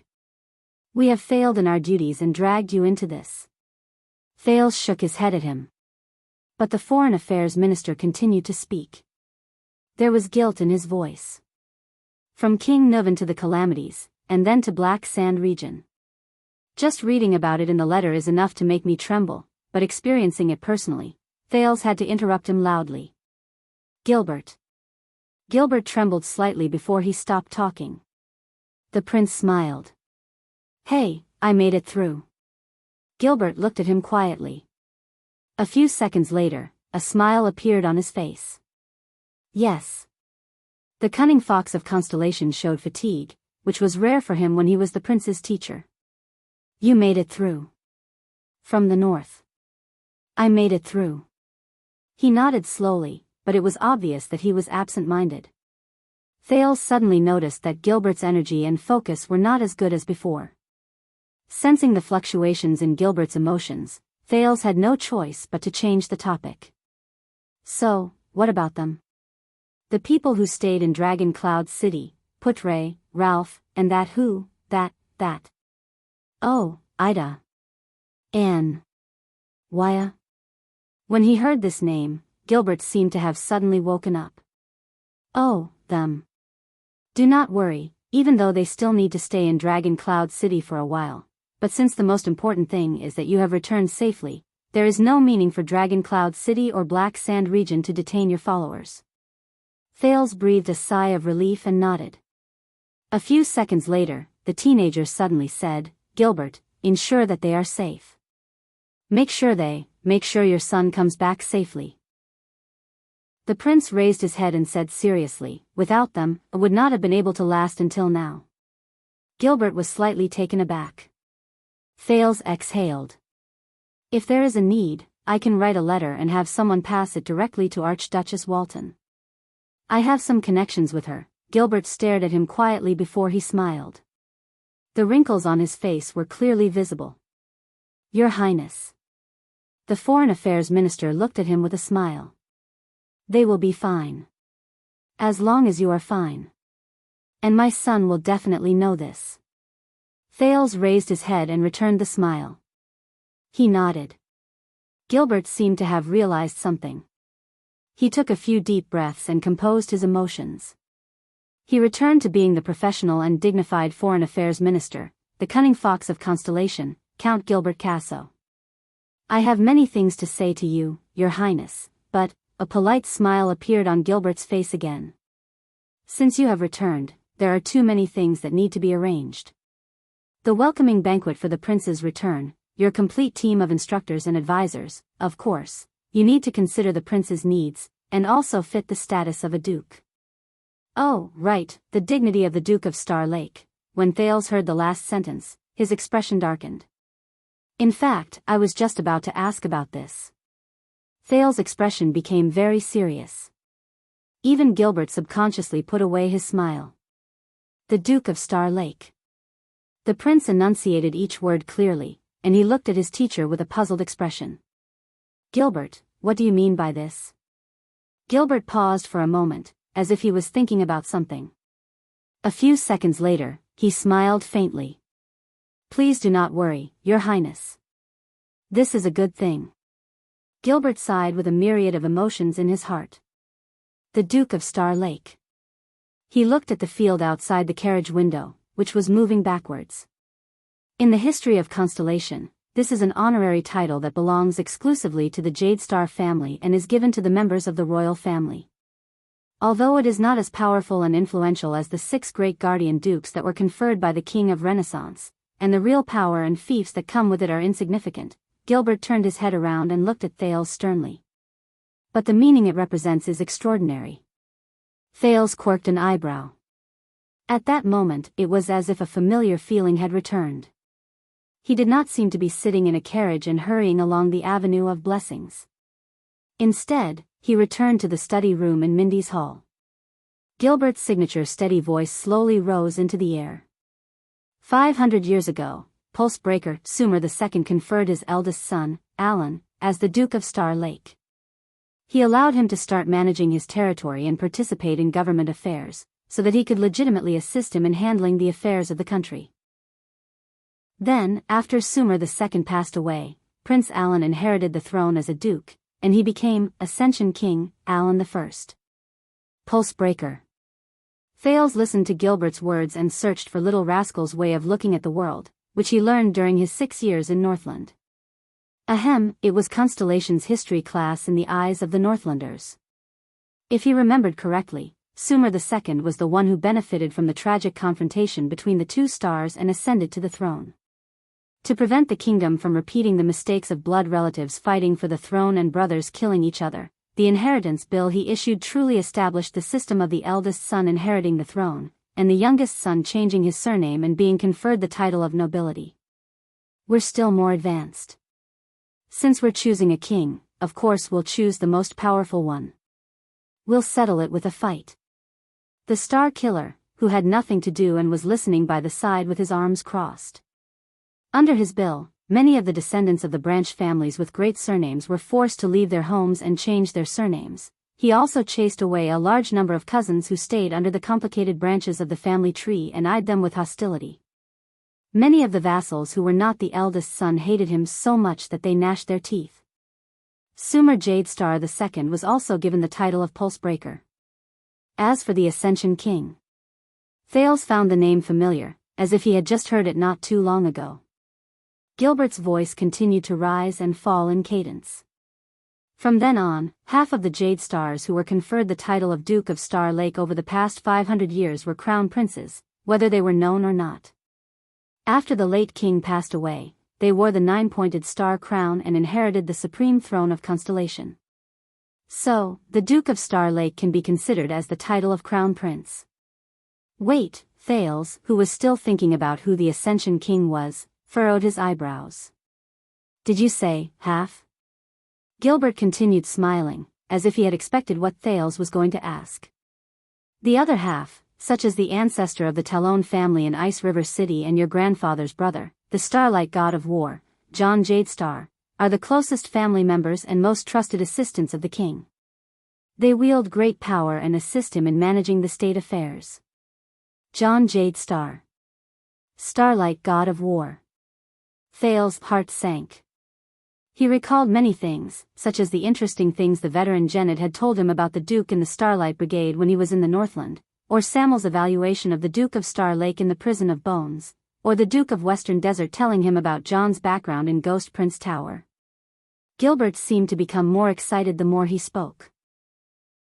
So, Your Highness, to Constellation, the title of Duke of Star Lake is either given to the king's successor as an honorary title before the crown prince inherits the throne, or the title is given to the king's closest family members to show his favor and trust. Then, with the help of blood ties, the Jadestar family's rule will be strengthened. Closest family members. Favor and trust. Thales coughed softly and narrowed his eyes. But I remember that even though the Duke of Star Lake was his brother John during my grandfather 82's era, the crown prince he chose was, against his expectations. Gilbert quickly interrupted him, and his tone was firm and resolute.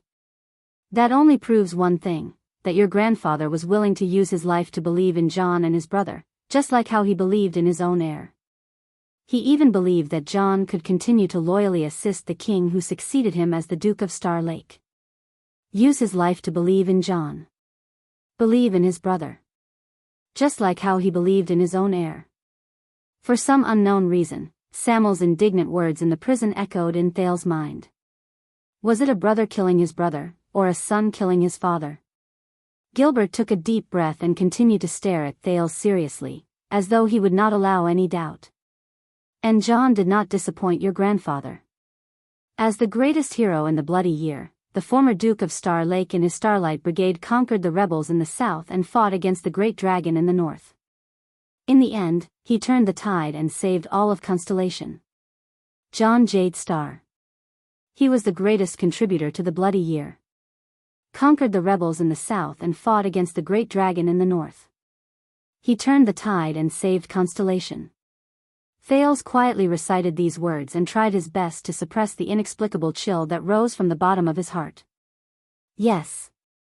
The prince's expression was solemn, and his tone was calm. And then he died.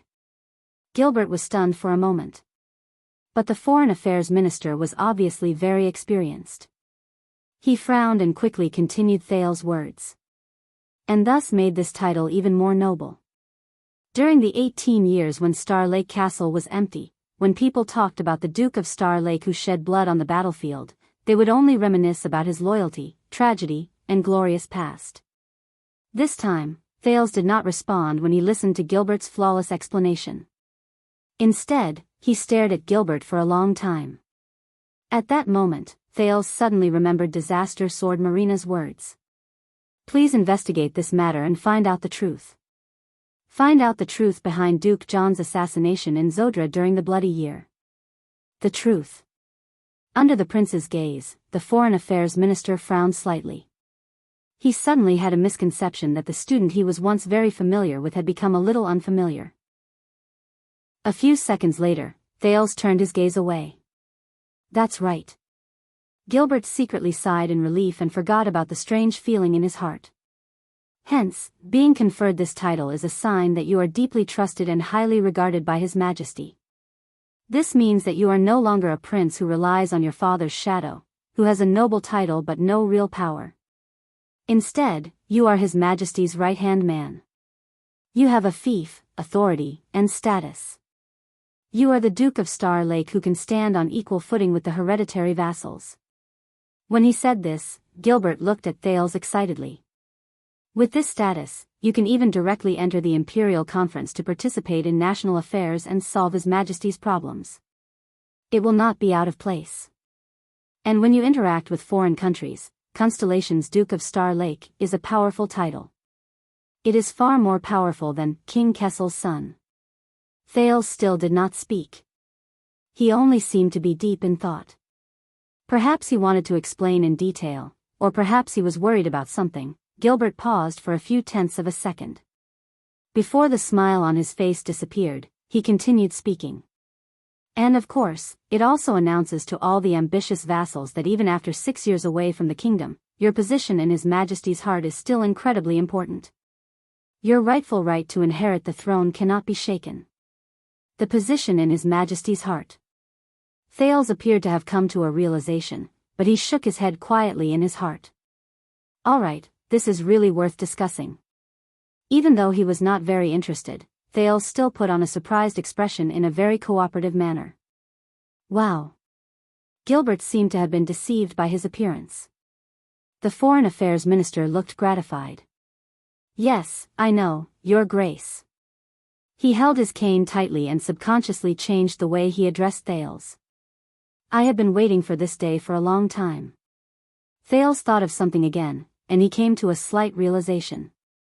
So, just now, Count Chroma immediately left with a flick of his sleeves. The prince looked at Gilbert in surprise. Does he know that no matter how much he shows to the world how close and familiar he is with the prince, and no matter how much he tries to get closer to me and form a tacit understanding with me, it cannot compare to this extraordinary title of Duke in the kingdom that has been vacant for 18 years? Gilbert was stunned. Maybe they are, maybe they aren't, but that's their business, the Foreign Secretary sighed. Now, the most important thing is that you will soon return to Renaissance Palace and return to your home. Home. Thales was dazed for a moment. The carriage continued to move forward steadily. The plains outside the window were vast, and the scenery was very magnificent. It fully displayed the beauty of Western Desert. But Thales knew that this was the first unfamiliar sight he had seen. Home. Thales mumbled. Is it? When he saw the prince's expression, the strange feeling in Gilbert's heart rose again. But since he was good at observing people's expressions, he quickly skipped over this topic and shifted his attention to Thales' weapon. Your Grace, this is... Gilbert stared at the sword lying beside Thales' hand, and his expression changed slightly. Thales snapped out of his daze and sighed, feeling a headache coming on as well. Does it look familiar? It is the sword passed down in the Fakenhas family, Sentinel. Thales patted the hilt of the long sword. I have to say, it is a good sword. Gilbert's gaze froze. The Foreign Affairs Minister's expression was a little solemn. The ancient empire's sword is not only priceless, it also carries with it history, and its meaning is extraordinary. The Duke of Western Desert is a little too... Thales stroked the sword hilt and raised his eyebrows. A little too generous? Constellation's cunning fox's expression became very serious. Considering his reputation, yes. Thales pursed his lips and nodded. Then, should I hide it and not let anyone else see it? Gilbert shook his head and said, no. There are too many ways for people to know about it. For example, if Duke Fakenhas did not bring that sword with him to the banquet, some nobles will ask, and then... Thales shrugged. Then, should I return it? Gilbert paused for a moment. I am afraid so. The Foreign Affairs Minister seemed to be deep in thought. I can prepare a letter for you. I will use the reason of respecting the history behind this sword as an excuse. It will be tactful, appropriate, and respectful. Our swift horses will be able to send the sword back in a few days, but this time, against his expectations, the teenage prince before him only smiled faintly before he pushed Sentinel's blade back into its sheath. No. I just happen to lack a suitable sword. Thales looked at Gilbert with a smile. His words stunned the latter. I want to keep it. Gilbert stared at Thales in a daze. The sense of unfamiliarity in his heart was at its peak. Your Highness. Your Grace, forgive me for being straightforward. Considering our current relationship with the suzerains of Western Desert, the meaning of returning it is greater than the value of the sword itself. If the people see that you have accepted it, but Thales interrupted him. Gilbert. The prince placed the long sword back in his hand. His tone was calm, and his emphasis was barely noticeable. What you are worried about is letting the people see that I have accepted Falkenhaz's gift. Thales' gaze changed. Or letting my father see it? At this moment, Gilbert was truly stunned. Your Grace, I suggest that you do not think too much about it.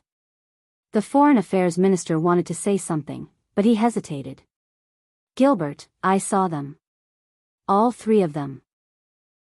Thales looked at the scenery outside the window and slowly became absent-minded. Be it Falkenhaz, Chroma, or Bosdorf, these local nobles of Western Desert, their attitude towards me, and the things they are eager to tell me. I can feel it, Gilbert. From how careful you were when you talked about the Duke of Star Lake, to how worried you were about me befriending the nobles of Western Desert. Gilbert. The prince closed his eyes and sighed. This damned Duke or whatever it is. Thales opened his eyes wearily. It's not that easy to be, right? Gilbert instinctively wanted to retort, but the moment he met Thales' gaze, he stopped talking. Thales leaned against the wall of the carriage and sighed slowly. Gilbert looked at him quietly. A few seconds later, the Foreign Affairs Minister sighed, and a tired but plain smile appeared on his face. My young sir. Perhaps you do not know, but do you know why we are here? Thales was slightly stunned. Gilbert heaved a sigh of relief and pointed outside the window. Because 6 years ago, you and your performance during the national conference prevented this ancient kingdom from falling into disintegration and decline. Thales frowned. National conference. The memories of the past inevitably returned to his mind. And immediately after that, you went north to Ekstedt with your magnanimity and resolute courage. You extinguished the flames of war with your own body and protected the kingdom. Went north to Ekstedt, Thales pursed his lips. But what you did was far more than that. Gilbert's tone became more indistinct, but also more solemn. Over the past 6 years, with the departure of the born king, Dragon Cloud City has become weak, and Ekstedt has fallen into internal strife that is even more chaotic than before. From what I know, Beacon Illumination City has just raised the tariff on the grains exported to Black Sand Region and Reformation Tower, causing the prices of grains in the latter to remain high. The suzerains of the 3 territories are full of resentment toward each other, and they have almost become mortal enemies. The city of Faraway Prayers and Defense City are currently embroiled in a dispute over the Golden Passage. They are secretly playing games with the ill-intentioned Camus Union around the Alliance of Freedom. It has been protracted for a long time, and they are unable to extricate themselves from it. As traditional allies during the Nguyen era, the relationship between Glacier Sea and Elefure City and Dragon Cloud City has deteriorated rapidly. They have switched sides many times in domestic affairs, and they are in conflict with each other. Dragon Cloud City. When he heard this term, Thales subconsciously clenched his fists. Most importantly, the 3 southern archdukes who were originally eyeing us covetously, regardless of whether it was Prestige Orchid Region, Reformation Tower, or the most feared Chapman I, because they lost their common enemy, and because Black Sand Region became king, the balance between the 3 was broken. They began to turn inward and were on guard against each other. The suzerains of the 3 territories were on high alert, and because of this, they had no choice but to greatly reduce their military forces at the borders of Constellation to prepare for each other's threats. Gilbert looked at him gently. The smile on his face was the same as it was in the past in Mindy's Hall. Hence, in the past 6 years, the pressure on the northern borders decreased drastically, and the pine forest returned to our patrol area. Even the fiercest extension hunters did not dare to hunt in the south. The citizens of Overwatch City and Lonely Old Tower welcomed a rare period of peace and prosperity. The defense line at the borders of Black Sand Region was unprecedentedly empty. It was said that the Fortress Flower led the patrol team across the border and set up camp in Black Sand Region. They stayed there for 3 days and 3 nights, and the scattered extensions did not dare to approach them. They only dared to watch from afar, because their suzerains and their king detested each other and did not have the time to pay attention to the south. The danger at Broken Dragon Fortress was lifted, and the effects were immediate. The farming, harvesting, herding, and all other industries in the Northern Territory were slowly recovering. Just like this time, when we went to Western Desert to rescue you, quite a number of soldiers were transferred from the military service quota that Broken Dragon Fortress saved. Gilbert paused for a moment. There was a deep emotion in his words. I still remember that 6 years ago, the regular army under Baron Murch was stationed in Central Territory. They trained their soldiers day by day and nervously prepared for war in the north. They were on guard against any changes in the fortress, and they could not leave their posts easily. But today, 6 years later, the army of the kingdom's wrath rode their horses and whips. They followed the king's orders and spread royal authority everywhere. Regardless of whether it was Eastern Sea, South Coast, Blade Edge, or Western Desert, wherever they went, the 4 regions submitted to them. Wherever their long swords pointed, the vassals would bow. The territory of the kingdom, which was once out of control, was once again placed on His Majesty's long conference table. Due to the rare opportunity brought about by the Great Dragon's decline, we can do whatever we want. Be it unifying the nobles in the country, reasserting royal authority, fighting against Camus Union, attacking dragon-kissed land, warning Alumbia, stationing troops at the borders to intimidate the 3 kingdoms of Fog, and seizing back the hegemony of the Western Peninsula. All the things that we dared to think about but did not dare to do before are now being put on the agenda.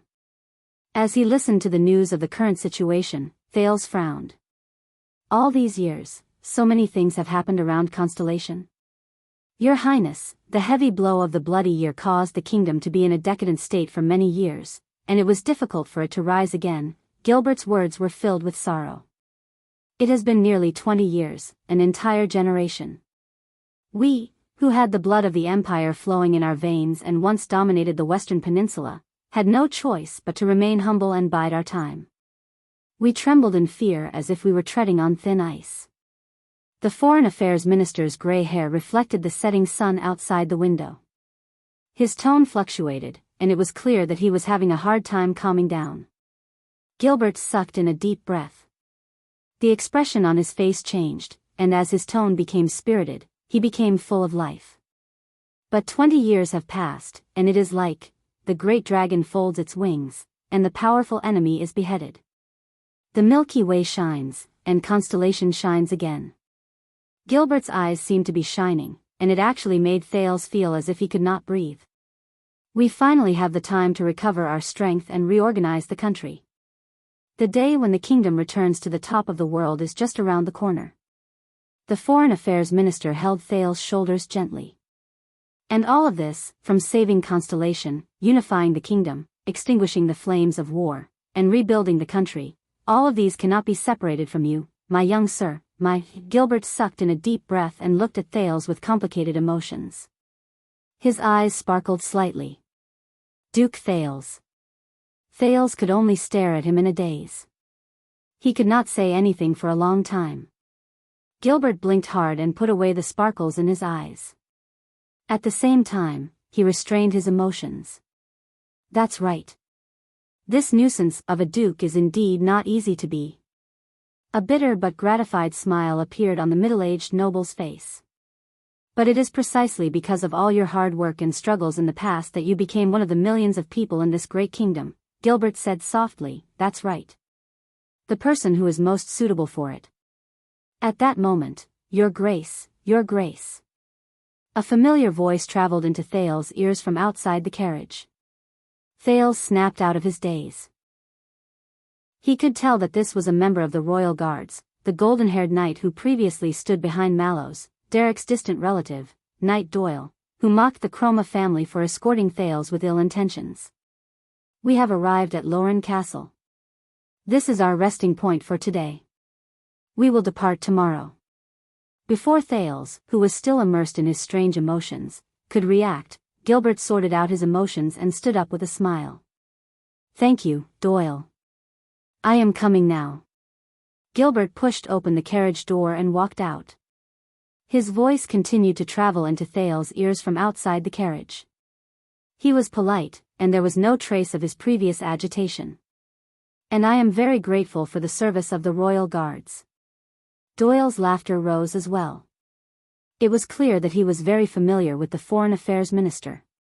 "It is a mission, Your Grace. Also, since we have been appointed as the Duke of Star Lake's personal guards." Doyle's voice was very bright, as if he would never experience sorrow. "Then perhaps you can call us the Duke's personal guards, or Star Lake Guards." Thales was stunned again. Star Lake Guards. The Royal Guards and Gilbert continued chatting and laughing outside the carriage. But Thales only sat quietly in the carriage. He did not say a word, and he did not move. After an unknown period of time, when Doyle's urging voice rose, the teenage prince sighed and leaned back against the carriage. He said in a barely audible voice, "What are you waiting for?" He said in a barely audible voice, "Are you there?" A few seconds later, a nearly inaudible hoarse voice traveled into Thales' ears. "Yes." Thales shook his head in a daze and snorted softly. "Did you hear what Gilbert said just now, about what I did?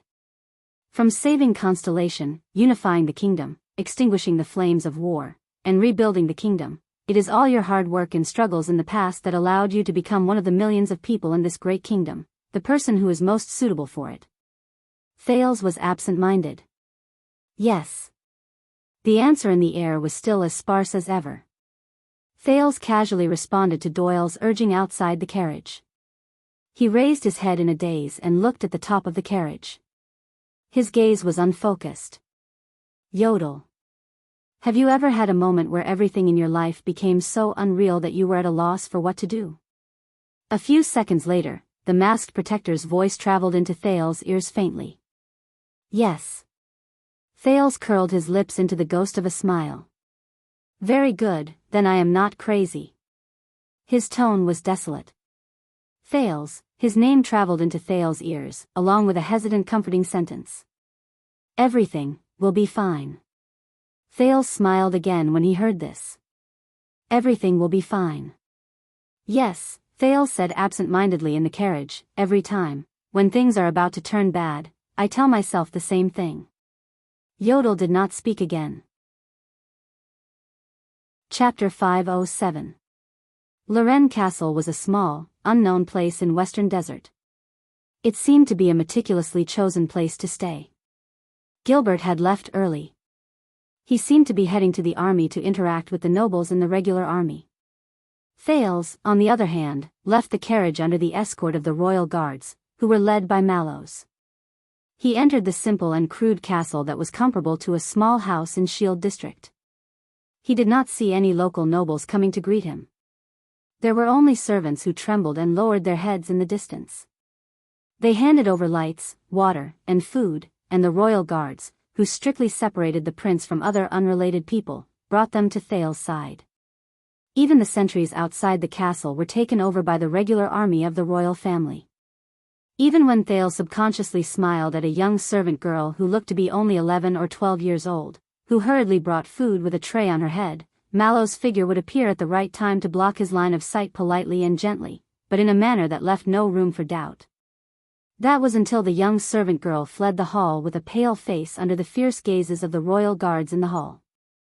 Thales could not help but feel suffocated. But since he had just arrived and was unfamiliar with them, Thales warned himself not to interfere with the royal guard's actions. And when Thales walked into the hall of the castle, which was so simple that it was even a little crude, and to a certain extent, only had military functions, he sat down by the long table under Mallow's signal, and the suffocating feeling in his heart reached its peak. Same rules. Pick 2 people to taste the food first. Mallows did not remove his armor or his sword. He stood beside Thales, and his calm voice traveled through the hall. The Duke will be allowed to eat half an hour later. During this period of time, the other people in the Vanguard Division will go and investigate the castle. The Defense Division will set up their defenses as usual. The Logistics Division will check the scullery. Everyone else, take your positions. Mallows narrowed his eyes and stared in the direction where the young servant girl left. And I do not want to see anyone enter this hall without permission, even if it is a plump girl. Also, no matter where the Duke goes, be it eating, bathing, going to the toilet, resting, or taking a stroll, ensure that there are at least 2 attendants by his side, and they can see the Duke at all times. If anything happens, the 3 layers of security outside must be able to react immediately. Thales could not help but frown. Mallow's words seemed to be very authoritative.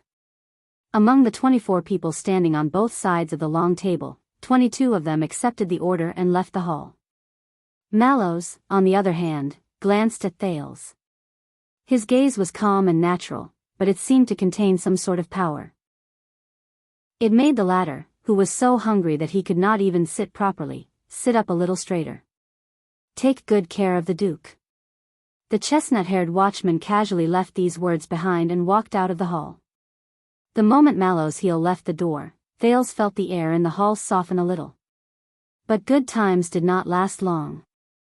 The last 2 people who were left behind walked forward without hesitation and took away the plates on Thales' table rudely.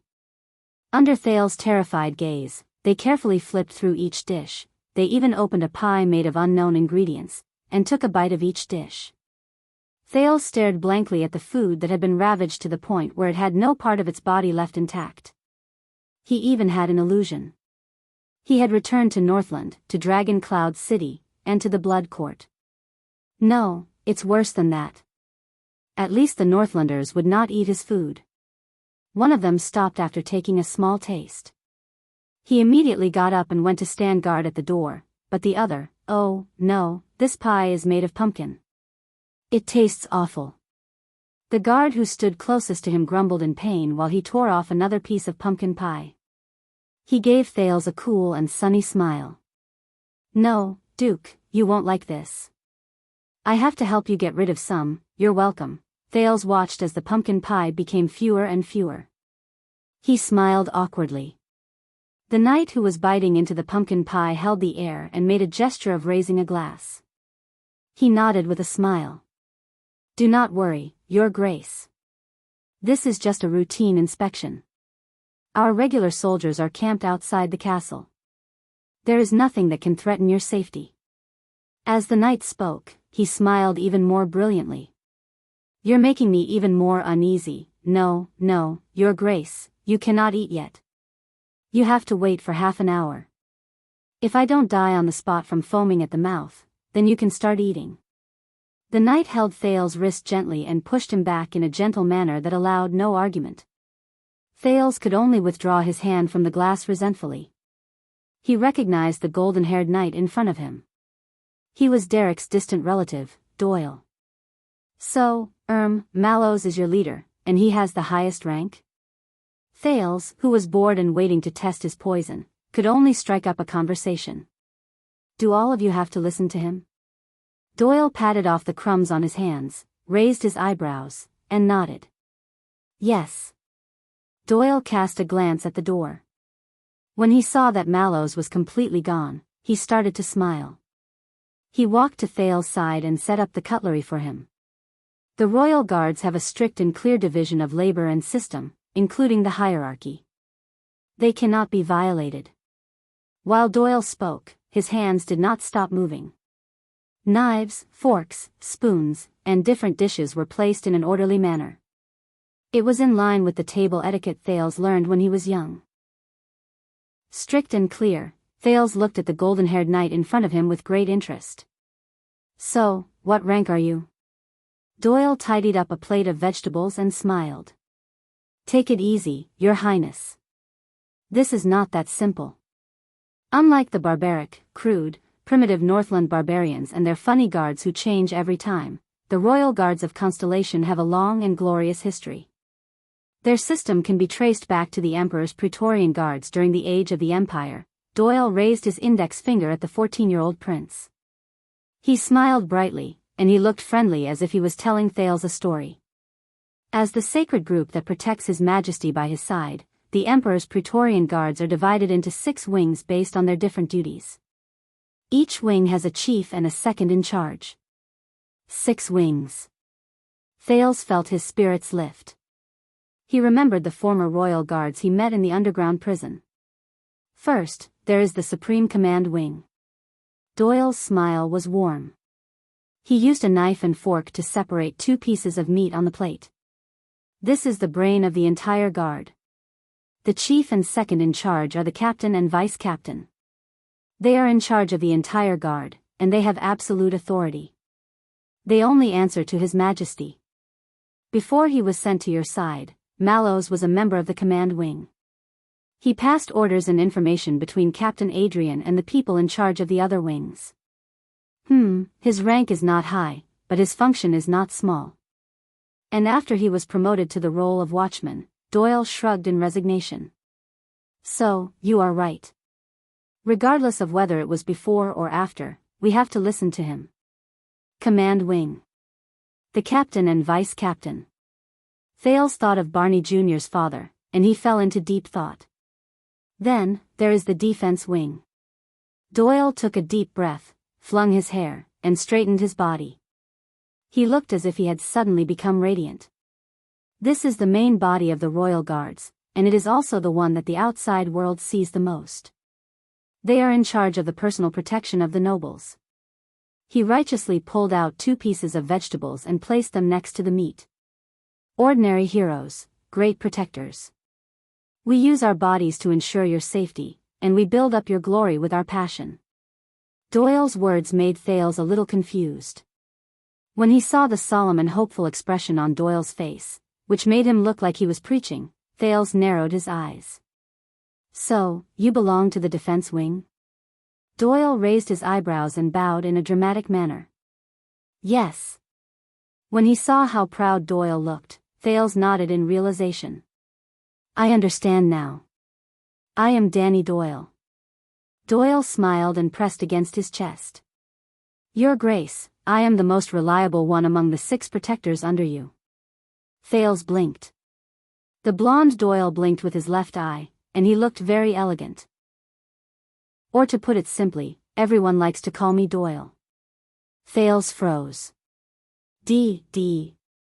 The prince repeated with a strange expression. Don't tell me you have a sister called Doyle?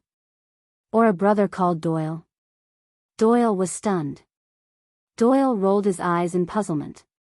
Ahem, nothing. Thales coughed a few times and said seriously, it's just a Northland joke, oh. Doyle looked enlightened, and his tone rose in response. So, Doyle. Thales stared in surprise at the plate in front of him, which was almost turned into a work of art. When you were little, did they call you, Little D? Doyle was stunned again. What? Thales furrowed his eyebrows and shook his head. It's nothing. I often tell boring jokes about the Northland barbarians. You'll get used to it. Continue. Doyle blinked as if he understood what Thales said. That's why I was talking about. Oh, yes, the other part of the Royal Guards. The guards who often appear in bardic poems are cute and charming villains, but they have the right to make decisions during wartime, the Vanguard Division. Vanguard Division. Thales remembered the stubborn Barney Jr. and the neurotic cannon in the dungeon. Thales arched his eyebrows. So, why are the Vanguard Division the villains? Doyle cleared his throat and began to arrange the soup bowls and cups. Let me put it this way. The duty of the Defense Division is very important, and we cannot easily leave the noble side. We also have a lot of time to appear in public, and there are many things that are inconvenient for us to do. Doyle suddenly stopped talking, and his tone turned cold. So, sometimes, when you find someone an eyesore and want his head, or when you fancy a girl, but she is not willing, and other trivial things like that, Doyle stopped what he was doing, and his expression turned cold. At that time, you can let the lackeys in the Vanguard Division run errands. Find someone an eyesore? Fancy a girl? A trifling matter? Run errands? What? Thales stared at him with a strange expression and asked in return, really? Doyle continued to stare at him sternly. 2 seconds later, Doyle suddenly snickered, waved his hand, and shook his head. Of course I'm joking. Even though the bards often exaggerate the nobles' personal guards as thugs for nouveau riche, under normal circumstances, why would the Vanguard Division do such senseless things? When he said this, Doyle's expression froze. You understand, he said coldly. He drew closer to the prince, and a profound and mysterious smile appeared on his face. First, general, situation. Thales did not know whether he should laugh or cry at his behavior. But you said that they have the right to make decisions during wartime. Doyle waved his hand. Oh, that is not important. Doyle cleared his throat again, grabbed the table knife, and began to tidy up the pumpkin pie that had been tested for poison and left in a mess. There was only half a pumpkin pie left. Then, it is time for the Discipline Division, which has the least number of people but the highest status. Discipline Division. Thales remembered the former Chief Penal Officer of the Royal Guards, Lieutenant Belden, and nodded. For example, if you want us to run errands like what I said, but unfortunately, we are caught red-handed. Doyle's gaze focused. Then, the Discipline Division will have to take the field. So, no one in the guards likes them. Doyle turned to Thales with a warning look. I believe it is the same for you. It is said that they are also in charge of carrying out the punishment of the members of the royal family. Doyle put down the table knife. At some point in time, the pumpkin pie, which had only half a piece left, was cut into 6 slices and placed in a circle around the plate. It looked exquisite, beautiful, neat, and symmetrical. Thales was incredibly shocked. Doyle shook his head, and as if he was performing a magic trick, the solemn expression on his face was completely gone. Next is the Logistics Division. Just like what you said, it is the most boring part of the 6 divisions. There are even quite a number of part-time workers in there. Doyle smiled and moved all the extra and messy leftovers from the main plate into an empty plate. He raised his hand and tossed them into the depths of the unlit fireplace. A clear sound rose. To be honest, even now, I do not know why they want to keep this division. What I mean is, if you work for His Majesty, who cares if your room costs 6 copper coins or 6 silver coins a night? Logistics Division. Yes, His Majesty cares. Thales thought quietly. Doyle exhaled. Finally, there is the worst. The Flag Bearer Division, whose rank is unknown, and which is outside the 5 divisions. Flag Bearer Division. Thales thought of the former flag bearer Samuel, who had already sided with the disaster swords in the underground prison. Thales asked curiously, the worst? Doyle snorted coldly. It is said that every flag bearer has a small notebook in their bosom. Their usual duty is to spy on us and then report to the higher-ups. Thales widened his eyes. Higher UPS? Doyle flipped his wrist and fished out a tablecloth from somewhere. Thales felt his vision blur, and the tablecloth was wrapped around his chest. Higher UPS. Doyle walked to the prince's side and adjusted the place where the tablecloth overlapped with his collar. They are like the secret intelligence department of the guards. They are sinister, cunning, and do not have good intentions, Doyle said in a half-serious, half-joking manner. The secret intelligence department of the guards. Is that so? Thales recalled the different group of royal guards in the underground prison. So, these are the 6 Praetorian divisions. Doyle walked to Thales, and as if he was welcoming a guest, he swung his arm. The prince was surprised to find that the dishes and cutlery on the table had been arranged in an orderly manner. The dishes on the plate were arranged in a unique aesthetic manner. It did not look like they had been tested for poison at all. Even the tablecloth on his body and his collar were neatly arranged, and the angle was just right. It was to the point that if he moved even an inch, he would destroy the beauty of the place. And His Majesty values your guards very much.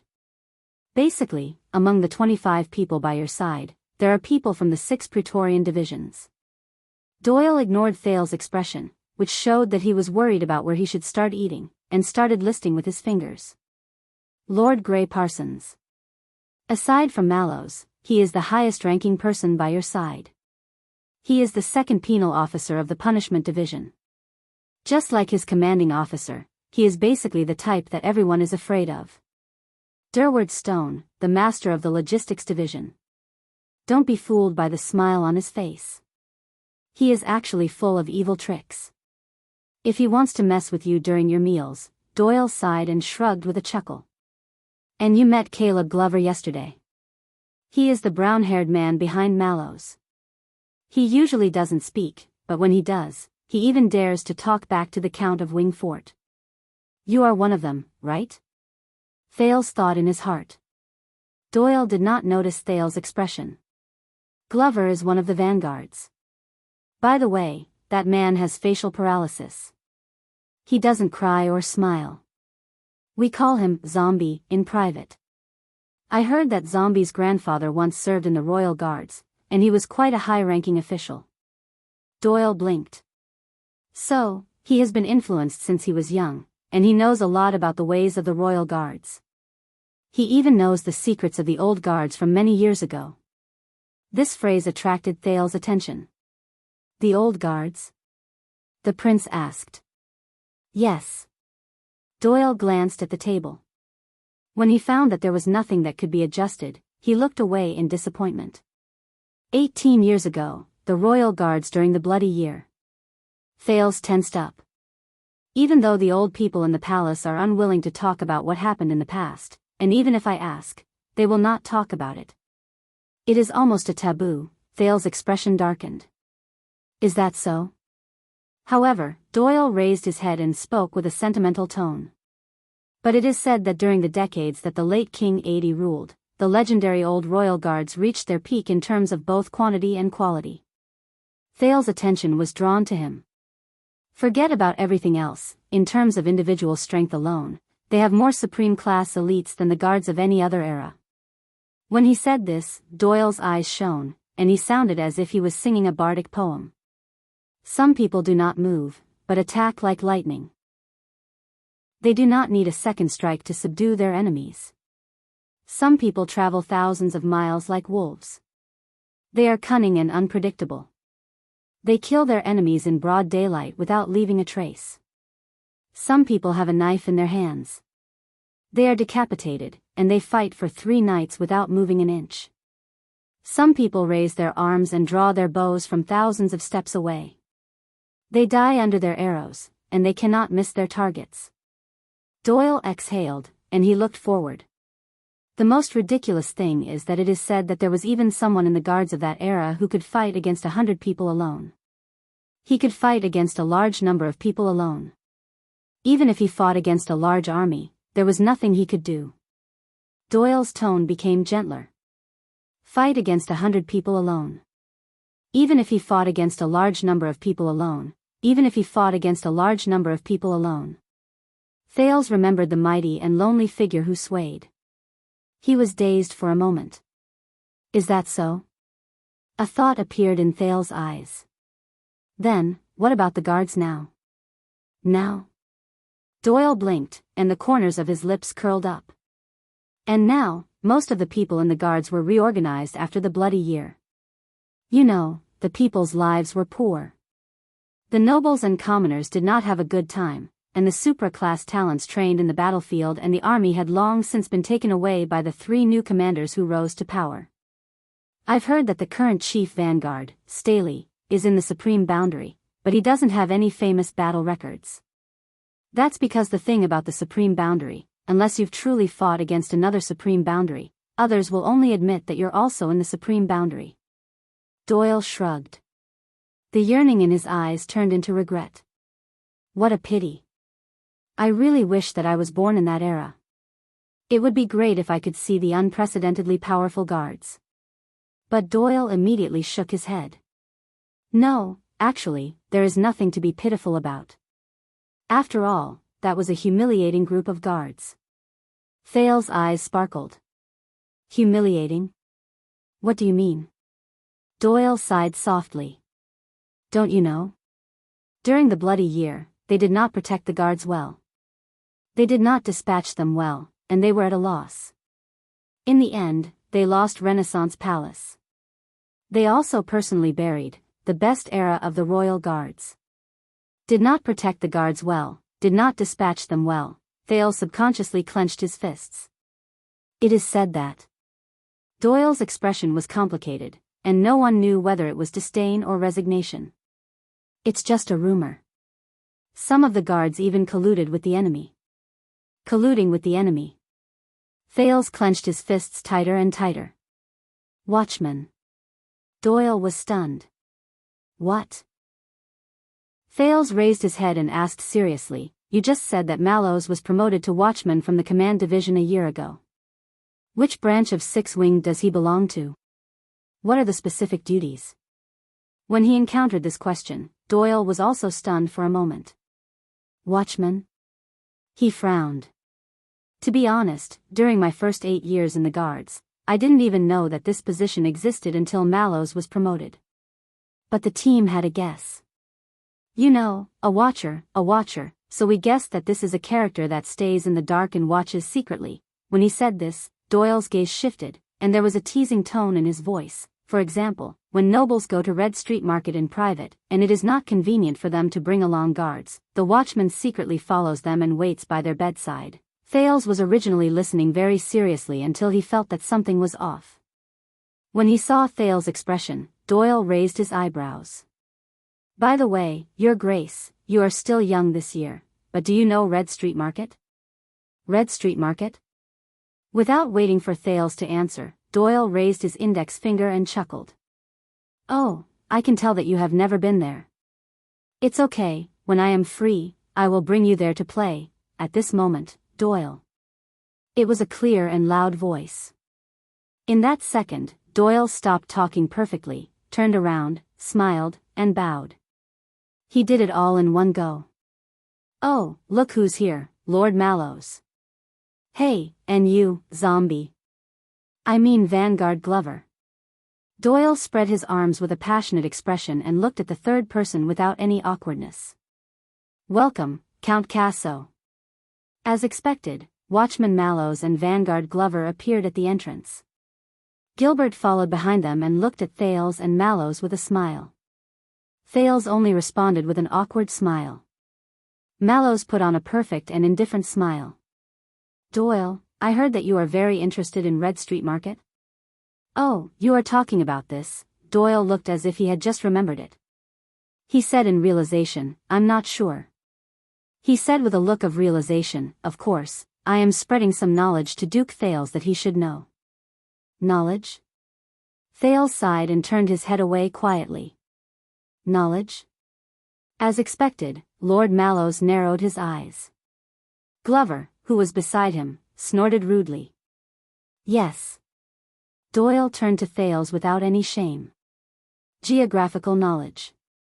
Regarding the administrative division of Eternal Star City, Your Grace, we have just talked about it. Red Street Market is next to Linha Street, separating Western District and Lower City District." Mallows and Glover looked at each other. One of them smiled faintly, and the other was disdainful. Thales could only look at Doyle in amazement.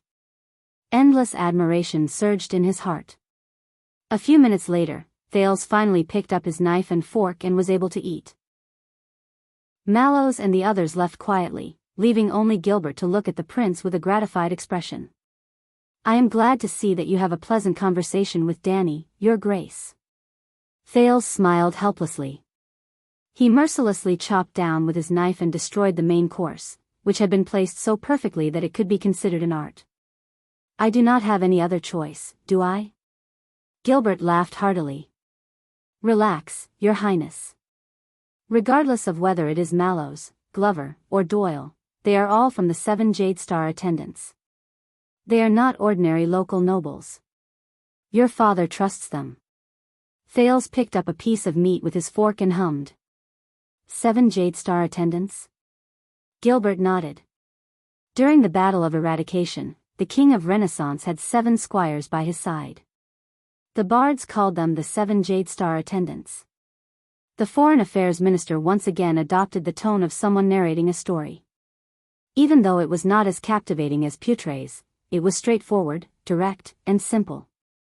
After the country was built, they settled down in Central Territory and were conferred titles ranging from counts to viscounts. They became direct vassals in the king's territory, and their families also became a powerful ally of the Jade Star royal family. It has been 600 years. Even though things have changed with the passage of time and the members have changed, the vassals who are the closest to Jade Star are still called the 7 Jade Star attendants based on habit in every era, even though there are times when the number of vassals exceeds or falls short of this number. Aside from the 6 great clans and the 13 distinguished families, the 7 Jade Star attendants are also frequent visitors of the royal guards. This has been the case for the past 100 years. Over the past 100 years, Thales mulled over this word. What about 100 years ago? Gilbert's gaze shifted. Thales bit into a piece of steak. The Duke of Western Desert once told me that he had an uncle who served in the royal guards a long time ago. He even helped my grandfather ascend the throne. Thales swallowed and stared at the steak that had been cut into pieces in front of him. So, Gilbert. When did the people from the 6 great clans and the 13 distinguished families gradually disappear from the king's most trusted personal guards and the royal guards? At the porch beyond the hall. How is it? The watchman, Mallows, strolled forward with his hands behind his back.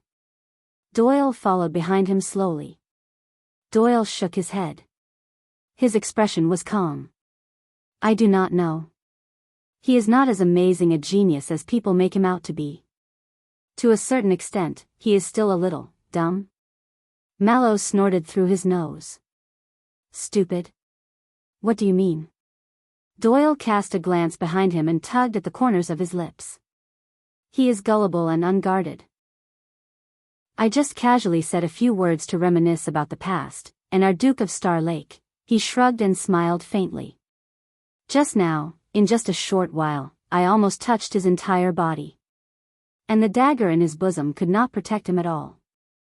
I could break his neck in a few seconds. I find it strange. How did he survive in the hands of the Northland barbarians who fought each other? Mallow's expression did not change. He hummed in acknowledgement. Really? Doyle exhaled and narrowed his eyes. Let me put it this way. If that was a princess, there was a teasing look in his eyes. Then by now, she would be lying in my bosom with a red face and meowing like a cat. Mallows frowned. Doyle remembered something and giggled. Of course, if he is really a girl, then his personality is quite cute. Mallows exhaled. You just refuse to stop, do you? Is there any innocent girl in the capital who has not been harmed by you? Doyle whistled and rolled his eyes. There are still a few. The corners of Mallow's lips curled up. Return to your post. The watchman's expression became indifferent again, and his tone became stern. Also, stop playing around. You are protecting. Doyle raised his hand. Of course, of course. Don't worry. The blonde guard giggled and turned to leave. I know. I know how important he is. Regardless of whether it is to the royal family or to us. Mallows stopped moving. He turned around and looked at Doyle's back as he walked away. No.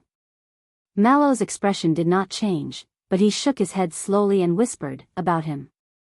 You don't know anything. The watchman snorted softly. There was a faint hint of disapproval in his tone. Young D. Chapter 508.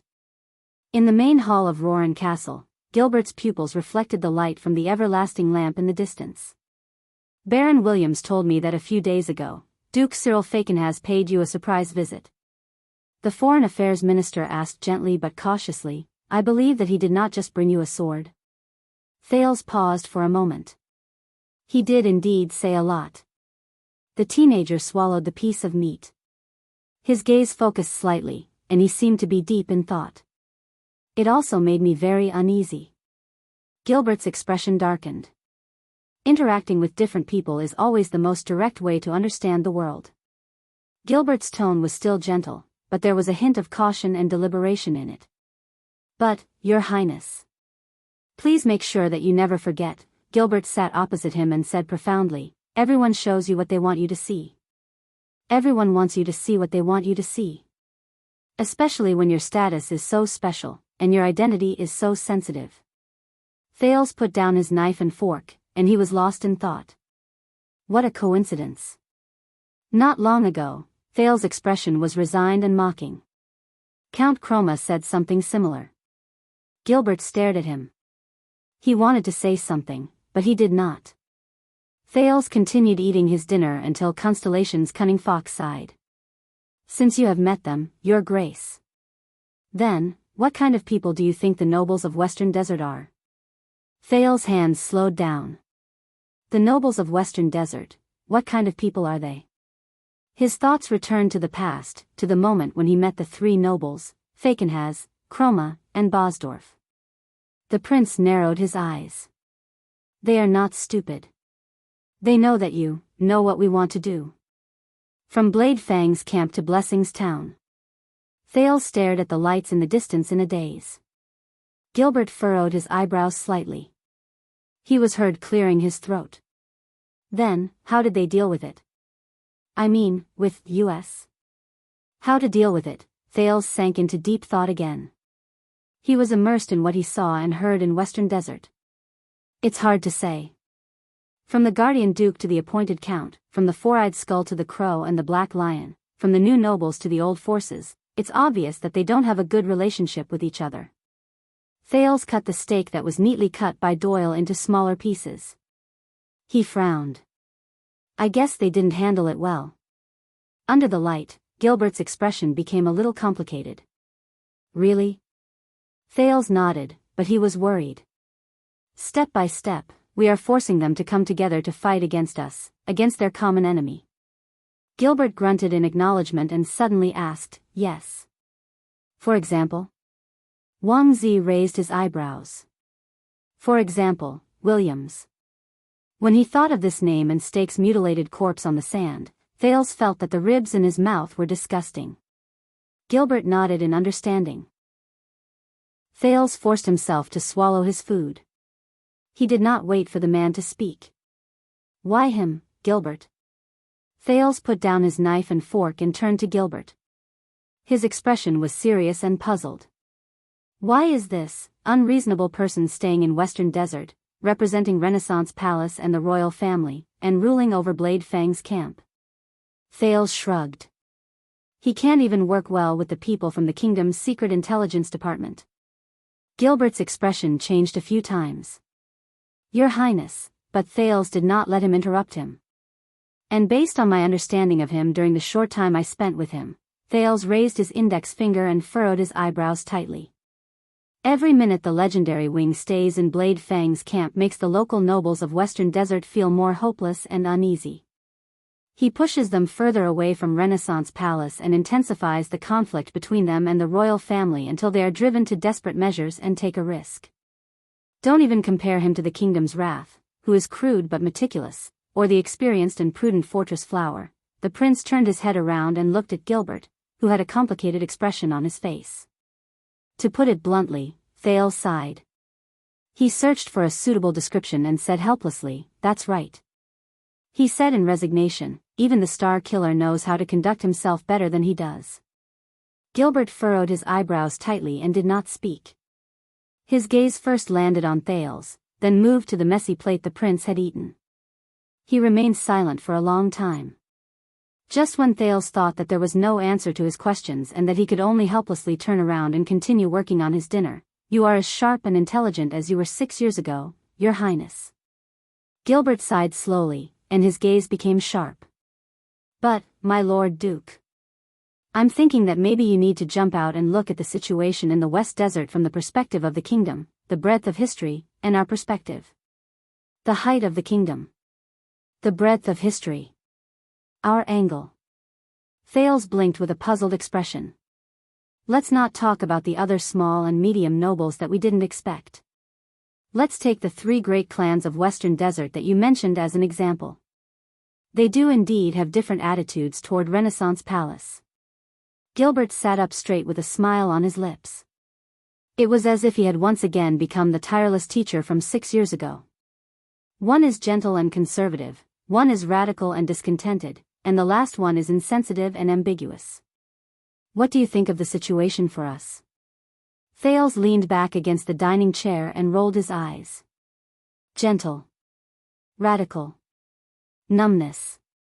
The crow, the black lion, and the skull appeared in front of him. The old, middle-aged, and young figures. It's a good thing. Thales tried hard to remind himself that he belonged to the Jade Star royal family, and he should speak from the perspective of the people. Our opponent, if Western Desert is our opponent, is divided and not united, so it is more fragile. It is beneficial for us to set up our own plans and defeat them one by one. He shrugged with a look of disdain. But Williams? Gilbert looked at his exaggerated expression and smiled. Set up our own plans and defeat them one by one. Gilbert looked at him just like he did during the lesson 6 years ago. There was admiration in his eyes. Just like what you did in Extet 6 years ago? Thales was stunned. He realized that compared to the old crow's encouraging questions that did not set any prerequisites and were patient in leading him to the right path, Gilbert's questions were clearer, more intentional, and more directed. Yes, just like in Extet. The prince frowned and nodded. Unless we force them to stand together, let go of their past enmity, and fight against Jade Star together. Thales swallowed the words, thanks to a certain handsome pretty boy who wields a double-headed spear, at the end of his sentence. Gilbert nodded and smiled. Please do not misunderstand me, Your Grace. In fact, I admire your thoughts. But Your Highness, I believe that the strategy we adopt depends on what kind of opponent we face. Thales also realized that compared to Putre's rhetorical questions, which were filled with sarcasm and bad taste, Gilbert preferred direct narration. Extet is Constellation's greatest enemy since it was founded hundreds of years ago. Its territory is thousands of miles wide, and it is easy to defend but difficult to attack. Its people are tough, and their ferocious nature has yet to be tamed. In addition, they have a strong army and a large number of heroes. They are a powerful natural enemy that we may not have the confidence to defeat even during our prime. The Foreign Affairs Minister seemed to be sentimental about something. He paused for a few seconds before he said airily, for us, a divided Extet is naturally more beneficial to Constellation than a united kingdom of the Great Dragon. In the next second, Gilbert's gaze changed. But what about Western Desert? This is Constellation's territory. Its suzerains are His Majesty's vassals. They are just a corner of the chessboard. For us, everything is in our control, and we are determined to win. Gilbert's gaze sharpened. In this situation, is the chaos and division in this corner of the chessboard really beneficial to us? Thales frowned in puzzlement. What do you mean? Gilbert laughed and cleared his throat. He first looked at the lights in the distance before he spoke tirelessly. 2,000 years ago, the ancient empire at its prime stretched across the continent. It had 2 territories, 5 districts, and 19 provinces under its jurisdiction. It was only at this moment that Thales discovered traces of the old crow and Putre's storytelling from his tone. But among these 26 known places, the one that gave the capital of triumph and the Pegasus throne the most headaches was not the powerful Northland, not the ancient chauvinism, not the steep and barren mountains, not the complicated Green Heart, not the difficult-to-tame Cersei and the wild Nada, not even the Sea of Flames, which is hard to communicate with, and the Far East, which is beyond our reach. Gilbert's tone changed. Instead, it was the insignificant and remote Thornland, located in the southwest of the empire. Thornland. Thales recalled the world geography he learned in Northland. Fortunately, the Northlanders did not need to be secretive about Thornland. Based on his memories, the prince asked tentatively, is it because they are conservative and xenophobic and never submit to outsiders, or even the empire's rule? I have read a 1,000-year-old proverb from Thornland in the books of the Northlanders. The children of Thorn are born to fight back. Gilbert nodded. There was a gratified look in his eyes that said, the Northlanders are finally willing to study. Yes, Your Highness, yes, but that is not all. The children of Thorn do not submit to outsiders' rule, they are even more unwilling to submit to their own people's rule. Thales revealed a puzzled look. Gilbert smiled. Before the rise of the empire, the small Thornland was known for being divided and chaotic. Warlords rose in droves, many factions stood in great numbers, oligarchs appeared everywhere, and unrest was frequent. Even the religious beliefs within the land were difficult to unify, much less find a leader who could convince the masses. And this brought trouble to the empire at that time. After easily conquering them, their rule after that was like walking into a swamp, and it was difficult for them to move forward. If they wanted to rope them in and appease them, they would not be able to find a representative who could convince the masses and be reliable in the entire province. If they wanted to intimidate and shock them, every time they got rid of the leader of the rioters, there would always be his opponents or supporters who would pop up a few years later and cause more trouble in Thornland. Gilbert snorted softly. There was a faint hint of disdain in his words. This characteristic of Thornland lasted for 1,000 years, and it has been passed down since the empire ceased to exist. Even today, after the Battle of Eradication, in the old Thornland, regardless of whether it is a Lumbia kingdom or Turundi joint governance, they have never stopped. The former's royal family changes every season, while the latter's internal strife is a common occurrence, and it happens regularly. Thales listened to Gilbert's words seriously. Are you saying that Western Desert is to us like how Thornland is to the Empire? It is difficult to maintain a stable rule. Gilbert paused for a few seconds, as if he was searching for an appropriate phrase. Not entirely, but, Gilbert looked at Thales sternly. Tell me, Your Highness, if you were your father, who would you reward, attack, rope in, support, or let them do whatever they want when you face the three families in Western Desert who seem to have conflicting political views, who have their own ideas? Who would you attack, who would you recruit, who would you support, and who would you let them do whatever they want? This question stunned Thales for a moment. Based on what I saw, he recalled what he had seen and heard over the past few days and answered carefully. Reward Chroma because they can tell right from wrong and know how to adapt to the situation? Gilbert did not speak, but looked at him expectantly. So, Thales continued speaking in a probing manner. Attack Bosdorf because they are arrogant, oppositional, and have a clear attitude? Rope and Fakenhas because they have not expressed their stance for a long time, and perhaps they are waiting for a good offer? Gilbert's eyes lit up. Very good, because that is what we thought in the beginning as well. When he heard this strange tone, Thales frowned. But? As expected, Gilbert flashed a smile and continued Thales' words. But. During the few years after the Bloody Year and before Williams was conferred the title of nobility, major national policies such as conscription of soldiers, tax reform, annexation of land, and minor ones such as rewards and punishments, conferring titles, and appointments were carried out in Western Desert. No matter what kind of laws were carried out in Western Desert. Gilbert's gaze became sharp, just like his tone. When Renaissance Palace took action with a good reason and did things according to plan, such as the implementation of the Fixed-Time Conscription Act and the emergency annexes to the Desert War, conservatives like Chroma were always dragging their feet and seemed to agree in public, but opposed in private.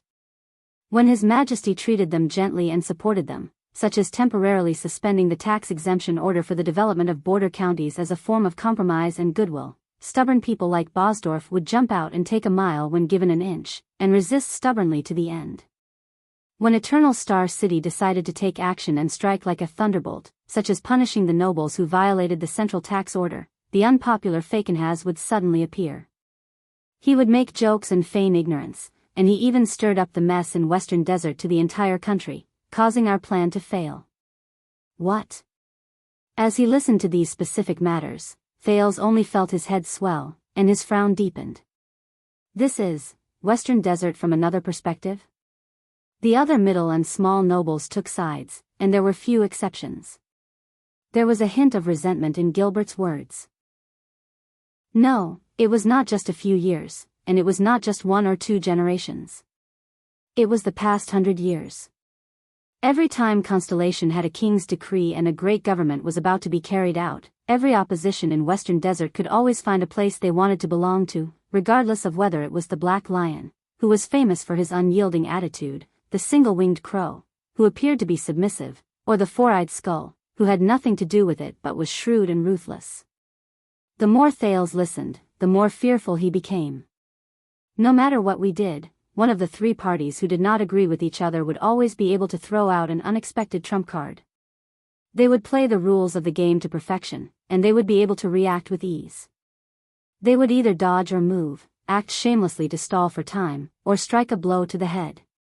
They would catch our plans off guard, and we would only get half the results with twice the effort. There was a deep wariness in Gilbert's words. They might seem to be at odds with each other and have divided Western Desert, but they would always be able to split up when they faced the king's decree from Renaissance Palace. They would cover for each other on the smallest front, and they would work together from different directions to build the most suitable obstacles. They would then cleverly destroy our efforts in Western Desert and the entire kingdom. The lights in the main hall were still lit. A few royal guards came forward to take over their shift dutifully, but they wisely kept a distance away to avoid disturbing the conversation between Gilbert and the new Duke of Star Lake. Thales took a long time to digest the information Gilbert told him. But, Gilbert, are you saying? Thales turned his head around in disbelief. The three great clans of Western Desert. The three great clans in Western Desert. They showed us that they were in cahoots with each other. Did they do it on purpose? Thales remembered Falkenhaz's terrifying smile, Derek's sincerity, and Bosdorf's aggressiveness. From the rise of power to the Sword Sentinel, from the history of Blessings Town to the joke about Cohen, and then to the dazzling nine-pointed star flag. At that moment, it was as if someone had broken a mirror. What was left for Thales was a floor full of countless faces that could not be pieced together. Chapter 509. Gilbert cast Thales a profound glance. I cannot make a rash judgment. Even though the two of them were facing each other, the Foreign Affairs Minister's choice of words was still strict and restrained. Perhaps they do indeed have an old grudge, perhaps they do not obey each other, or perhaps it is just an accident that the king's orders have not been carried out smoothly in Western Desert over the years and have been greatly discounted, but Gilbert narrowed his eyes. But from the perspective of your father and your rule, your highness, did they collude, or was it a coincidence? Or was it both? Or was it just a tacit understanding? Is this still important? Thales was stunned when he heard this. Gilbert took a deep breath and spoke in an incredibly serious tone. The Western Desert is like a cake that is uneven, soft, and hard. Sometimes, it is slippery, and sometimes, it is stubborn. It is hard enough for the teeth to crack, but it is also sticky enough to be cut. Whether you chew it slowly or eat it quickly, it is difficult for you to swallow it from any angle, much less digest it. Compared to this, be it Arund, who took a risk in the Northern Territory, Nanchester, who is easily broken in the land of cliffs, or Covendier, who is young and full of vigor in the south. Gilbert shook his head. The wariness and worry in his eyes increased instead of decreasing. So, do you understand the meaning behind Baron Williams? Thales, who had yet to register the situation, stared at him in a daze. Gilbert chuckled softly. Indeed.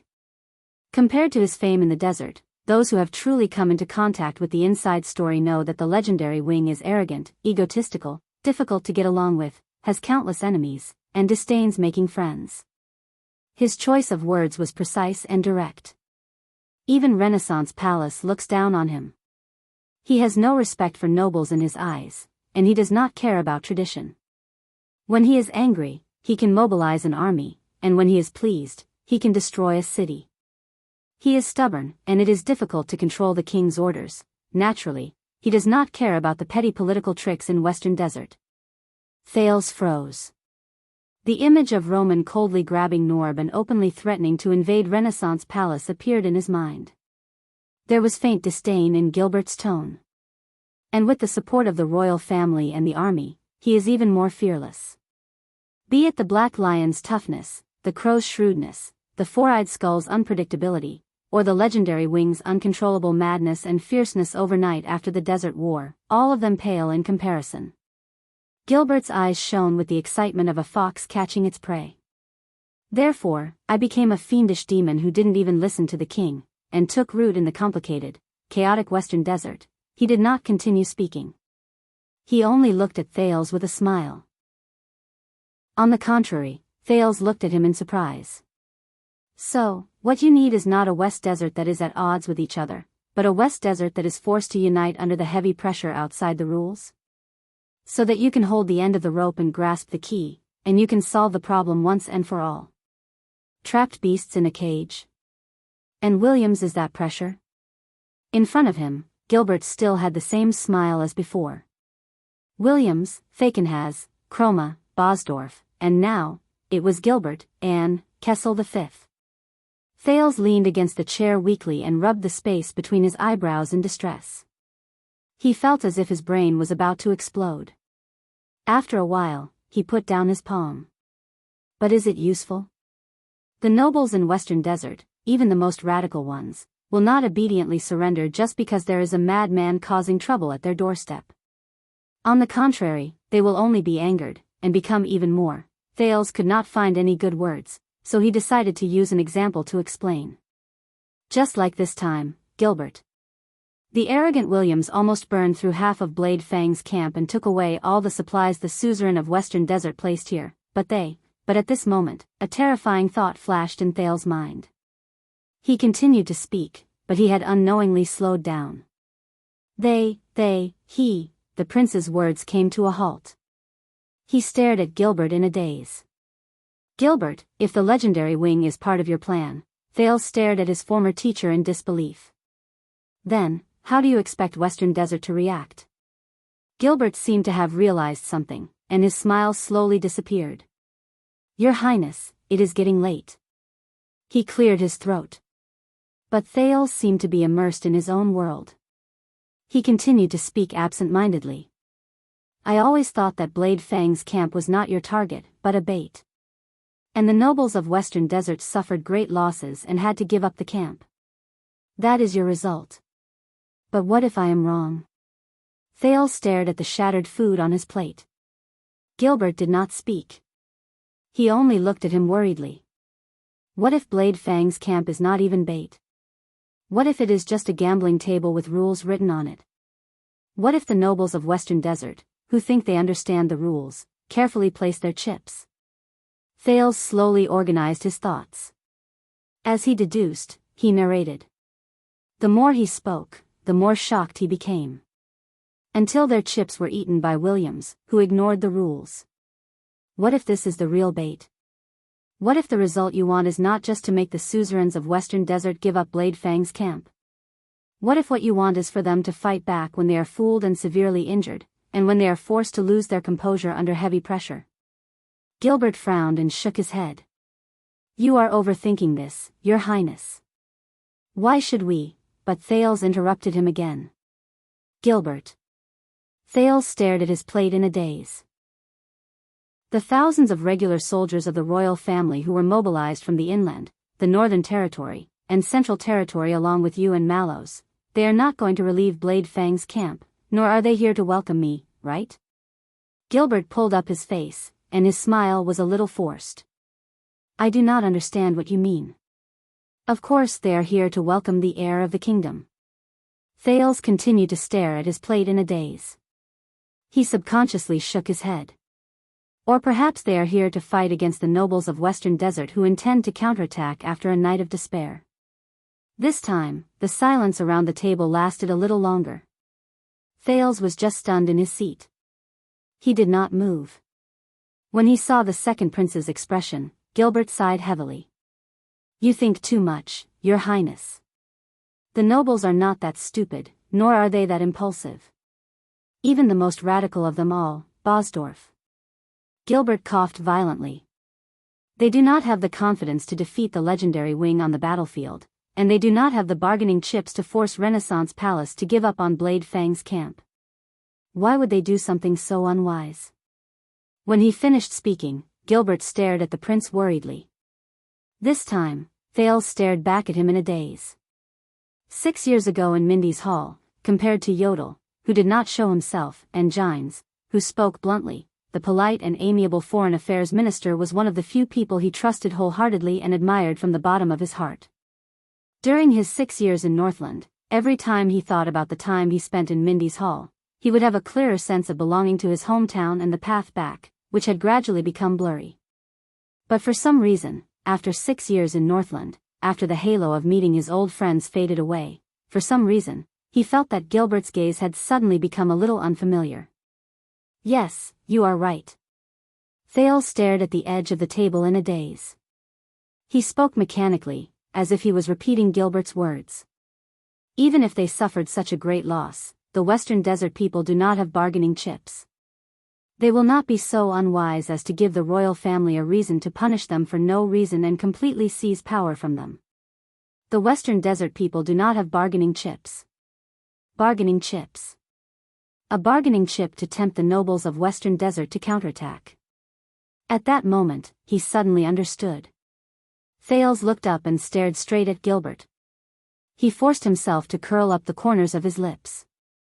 I was thinking too much. Gilbert avoided Thales' gaze, which seemed to be able to see through him, and said stiffly, "My young sir, your dinner is about to get cold, and we still have to continue our journey tomorrow." Thales' heart beat rhythmically. At that moment, he felt that his heart was beating very, very slowly. Very slowly. "Your Highness?" Thales snapped out of his daze. He forced himself to smile, took a deep breath, and started eating again. The Foreign Affairs Minister seemed to have sensed something, but he only opened his mouth hesitantly. He did not say anything. "Why, Gilbert?" Gilbert lifted his head. Thales was cutting his food absent-mindedly, and he was in low spirits. "Why did the Duke of Western Desert give me a sword that has been passed down in his family?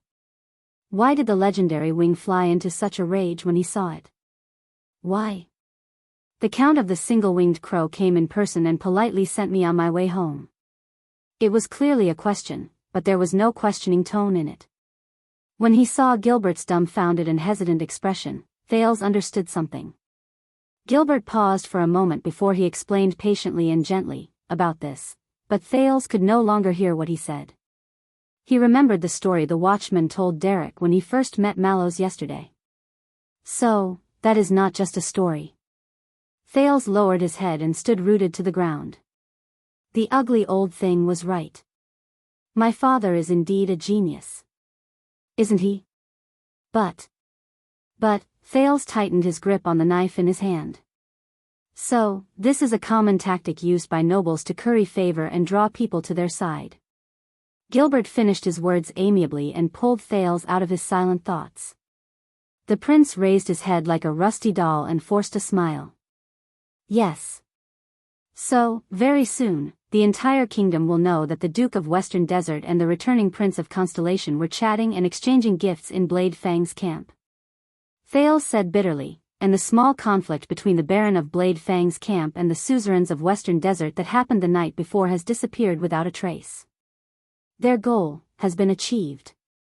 He did not continue asking. Gilbert stared at Thales' bitter expression. In the end, he did not say anything. He only exhaled and turned his head away. "So, do you understand now?" The Foreign Affairs Minister lowered his head. His expression was unreadable, and his tone was low. "It is better to return that sword." Thales' hand, which was holding the knife, froze for a moment. He took a deep breath. The lights in the main hall dimmed. "No. You said it during the national conference 6 years ago, Gilbert." Thales stared at his plate. His heart was filled with complicated emotions. In politics, when you face your opponents, kill them to your heart's content and leave no room for negotiation. This is not a wise way to govern. During these 6 years, I have gained a deeper understanding of this principle. Gilbert furrowed his eyebrows. Thales took a deep breath. When the prince raised his head, his smile had already become indifferent and natural again. "I think it is better for me to keep it. If such a day really comes, I want to leave some room for negotiation for both parties who have nowhere to retreat to." Gilbert was slightly surprised. "As for this sword, no matter what the intentions behind it are." Thales' eyes dimmed a little, but they immediately returned to normal. "At least, it has the possibility of becoming that room," Thales said absent-mindedly. "As long as there is a glimmer of hope, I do not want to give up." His voice faded away. The silence in the main hall lasted for a long time. After a long while, Gilbert let out a long sigh. "Your Highness."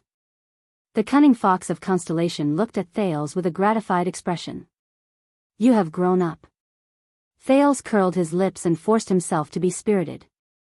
"You have said this once." Gilbert smiled, but it was obvious that his smile was a little forced. "Yes, Your Highness, but," Gilbert stared straight into Thales' eyes and sighed again. "You have really grown up." This time, Thales did not refute him. He only smiled again and shifted his gaze back to his plate.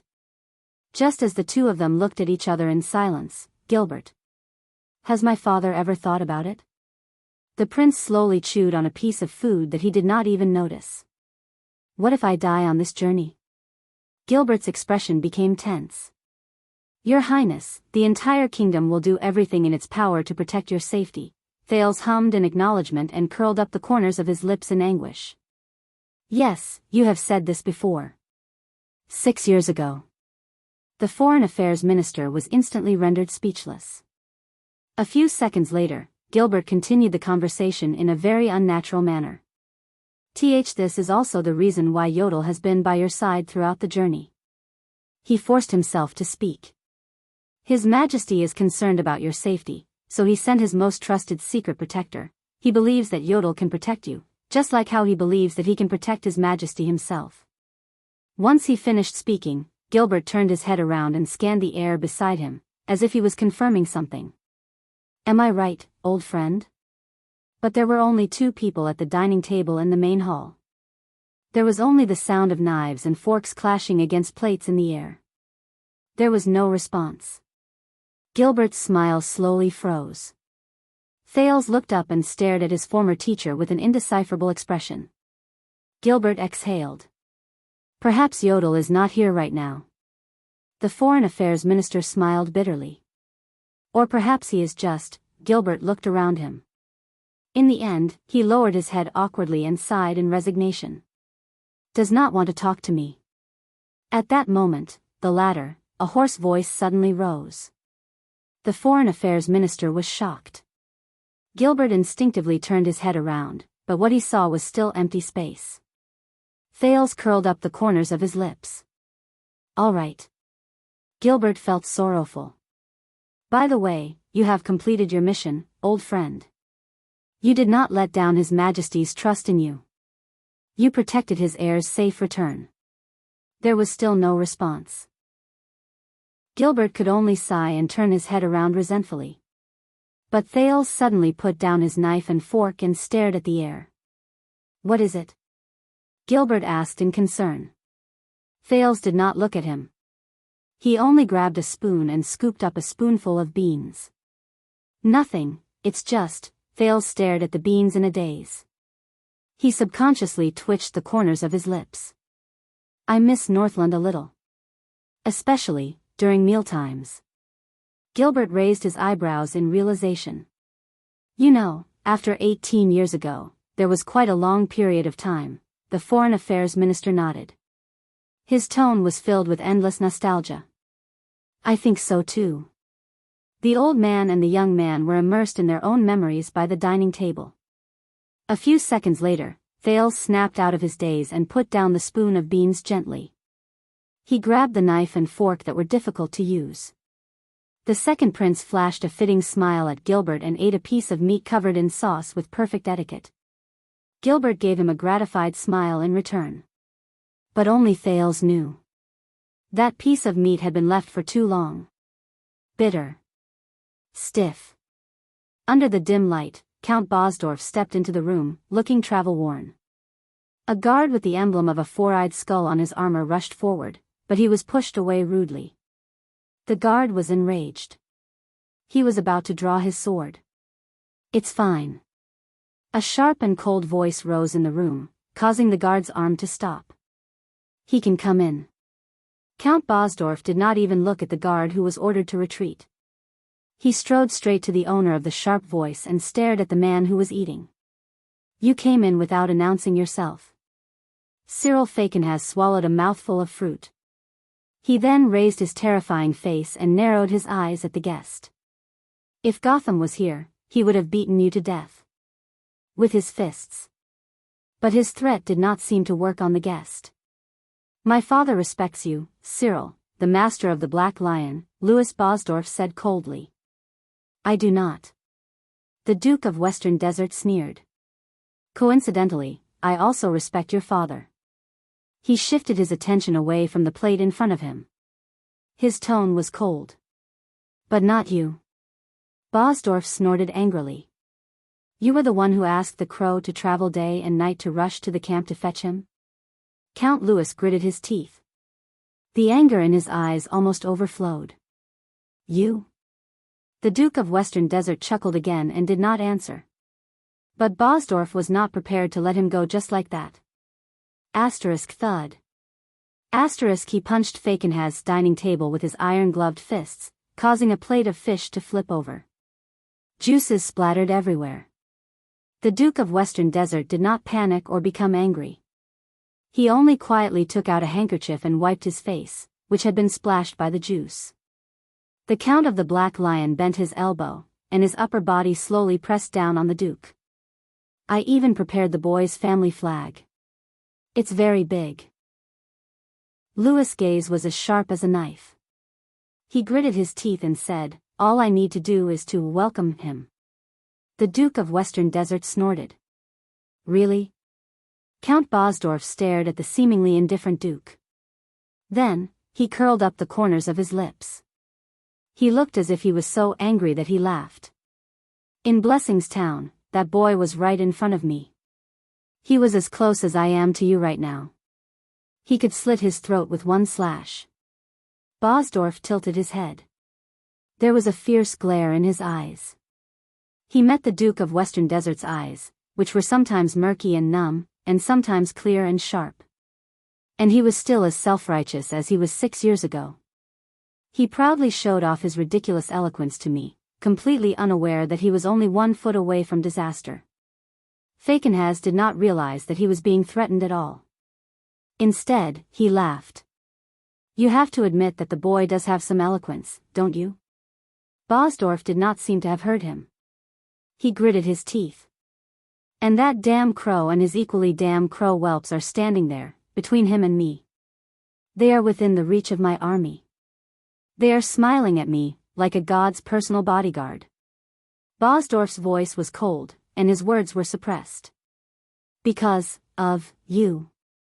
Fakenhaz's smile slowly faded away. He seemed to be in deep thought. That Derek did a pretty good job. Thank the sunset goddess, he is a good crow, isn't he? Asterisk bang. Asterisk Louis slammed his fists on the dining table again. I could have taken him down. This time, Count Bosdorf could no longer suppress his anger. You knew that my army, the Black Lion Infantry Regiment, which is best at breaking through enemy defenses and destroying cities, had already arrived at Blessings Town. You knew that I was far away from Blade Fang's camp. From him, Bosdorf could not contain his anger. He panted a few times before he finished speaking. There is only 1 day left. 1 day. He gritted his words. Fakenhaz also seemed to have become serious. He snorted in disdain. And then? Bosdorf stared at the Duke of Western Desert. That is Renaissance Palace's lifeline, the foundation of their rule, and our best bargaining chip over the past 10 years. The Count of Black Lion was aggressive. The anger in his eyes could be seen clearly. We can take back Blade Fang's camp and even chase that sissy away. At least, we can tell them our attitude, but the Duke of Western Desert, who had been calm, suddenly raised his head and said firmly, then, there is only 1 day left before the Bosdorf family of brave souls fort is destroyed. His words were as fierce as a cold wind, and he was not polite at all. The conversation between the two stopped for a few seconds. This time, it was Bosdorf's turn to sneer. Do you know what happened in Blade Fang's camp? The Duke who has been pampered all his life? The Count of Black Lion straightened his body and distanced himself from Bosdorf, but the sharpness in his eyes only increased. Biro lost an entire year's income, and a lot of it was borrowed. Emery lost their family heir. New Offering Land also lost this season's autumn harvest manpower. And Toth said that he will never join our military expedition again. Lugo even bet everything of his entire family. Fakenhaz turned his head to avoid the Count's gaze. Bosdorf's question sounded as if it was ground out. This is us. Destroyed today, destroyed tomorrow. Is there a difference? Fakenhaz raised his head slowly. Of course there is. At this moment, the Duke of Western Desert's gaze became profound. Destroyed today, and you will have nothing. Fakenhaz narrowed his eyes. Destroyed tomorrow, and you will at least have tomorrow's hope. Louis Bosdorf's lips parted, and he laughed coldly. 2 seconds later, his laughter came to an abrupt halt. Tomorrow's hope? All the things you've done, his smile turned into ice. For the so-called hope. Cyril Falkenhaz paused for a moment. No. He turned his hand to his walking stick. His gaze was fixed on the empty hook where a long sword was originally hung. For, with the most complicated and indescribable emotion, the Duke said flatly, tomorrow. Chapter 5:10. He was dreaming. This time, he knew it clearly. He sensed that a hole had appeared in the void beneath his feet. It was an increasingly large hole. Until he fell into it. He could not free himself. He subconsciously lifted his leg, wanting to get rid of that terrifying hole, but he was greeted by a call. Your Highness. Thales woke up with a start. Only then did he realize that he was lying horizontally on the seat. His right leg was firmly pressed against the carriage. And there was no hole under his feet. Not to mention falling. There was only the rumbling of horse hooves, the slow sound of wheels, the low murmurs of people, and, I am sorry for disturbing your sleep. In the swaying carriage, Gilbert's gentle voice slowly calmed his panic. Did you not rest well last night? Thales sat up straight, took a deep breath, and rubbed his face. No, it has been a long time since I had such a good sleep. Thales buried his face in his palms and said quietly. A second later, the prince raised his head from his hands and smiled amiably. I was just resting for a while. Gilbert looked at him seriously for a long time before a smile appeared on his face. Your Highness. Eternal Star City is right in front of us. Eternal Star City. In an instant, this phrase seemed to have supernatural power. It swept away Thales' fatigue and sleepiness. What? Thales turned his head in surprise. So fast? The teenager dragged his slightly numb body and tried his best to move to the side of the carriage. He pushed open the window. We have only been in Central Territory for a few days. Thales' words came to an abrupt halt. As the carriage went up a slope, he saw it through the vague figures of the cavaliers outside the window. Under the bright sunlight, the plains were vast, the roads were flat, and the villages were orderly. It was like a colorful ribbon between the blue sky and the black earth. More and more people came from both sides of the road. There were busy peddlers, hurrying farmers, government officials who dashed past, and all sorts of carriages. Some were fast, some were slow, but they were in order. Under the forceful orders of the regular soldiers, they moved to the side of the road. They stayed outside the temporary cordon set up by the soldiers, and they sized up the astonishingly large group of carriages with curious and surprised gazes. They are probably some high officials and nobles. Oh, there are so many bodyguards clearing the way. Maybe it's a Grand Duke from another clan. What do you think is in that carriage? I'm guessing it's some expensive urinal. The indistinct discussion reached the young man's ears. However, none of this could compare to the focus of Thales' gaze. It was a city. In the distance, the towering gray brick city wall stood tall like a towering tree.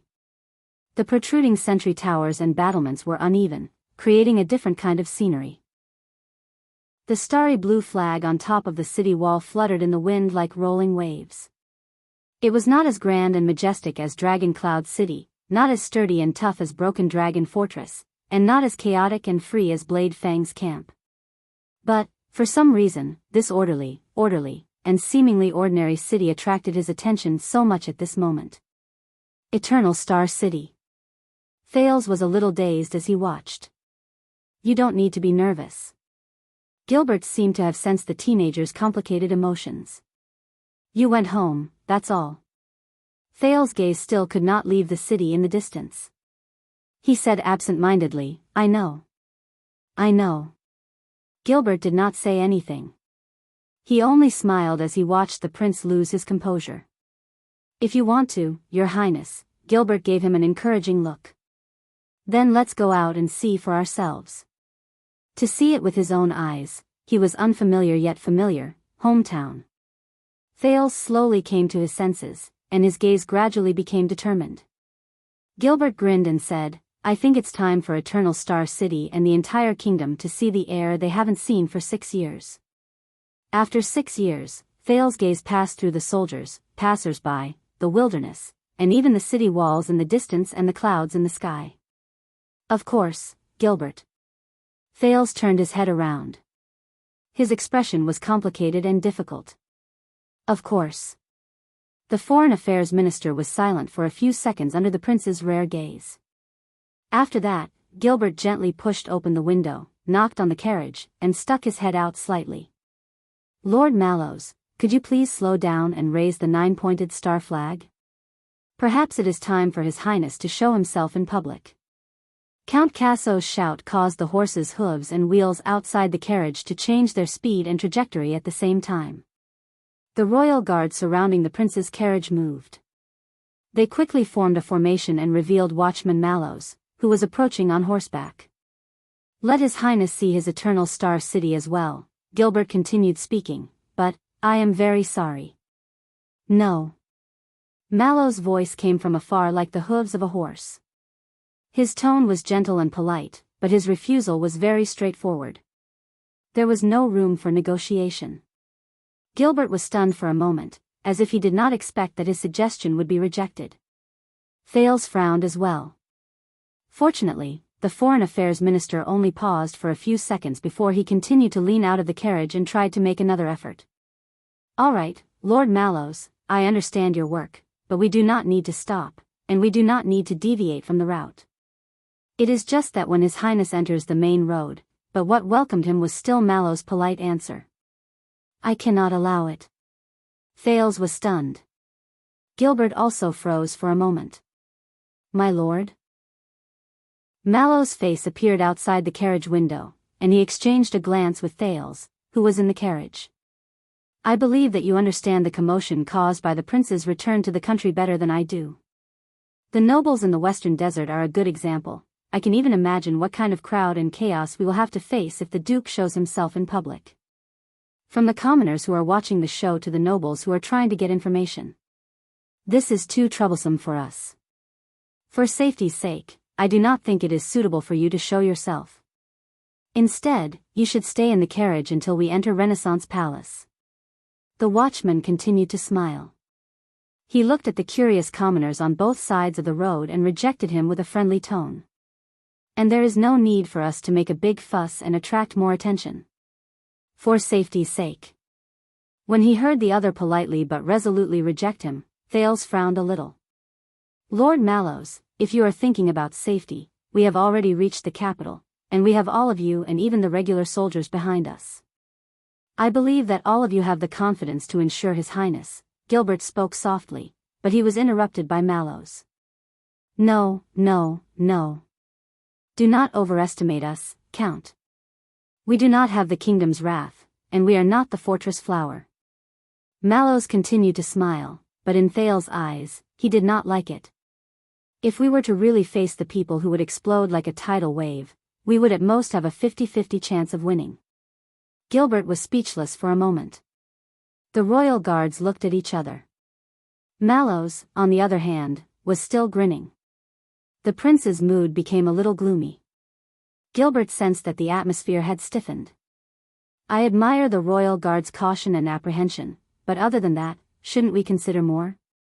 Count Casso sat up straight, supported himself with his staff, and adopted the attitude of a professional negotiator.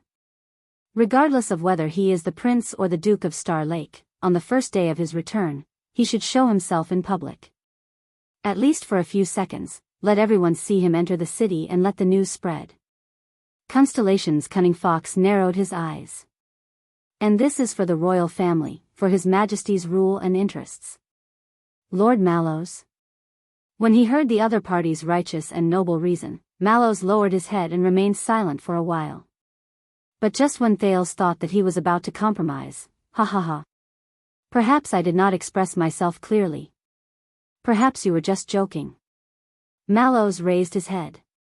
His smile was even more sincere, but his gaze was calm and indifferent. But my mission is to safely escort the prince back to Renaissance Palace, Count Casso.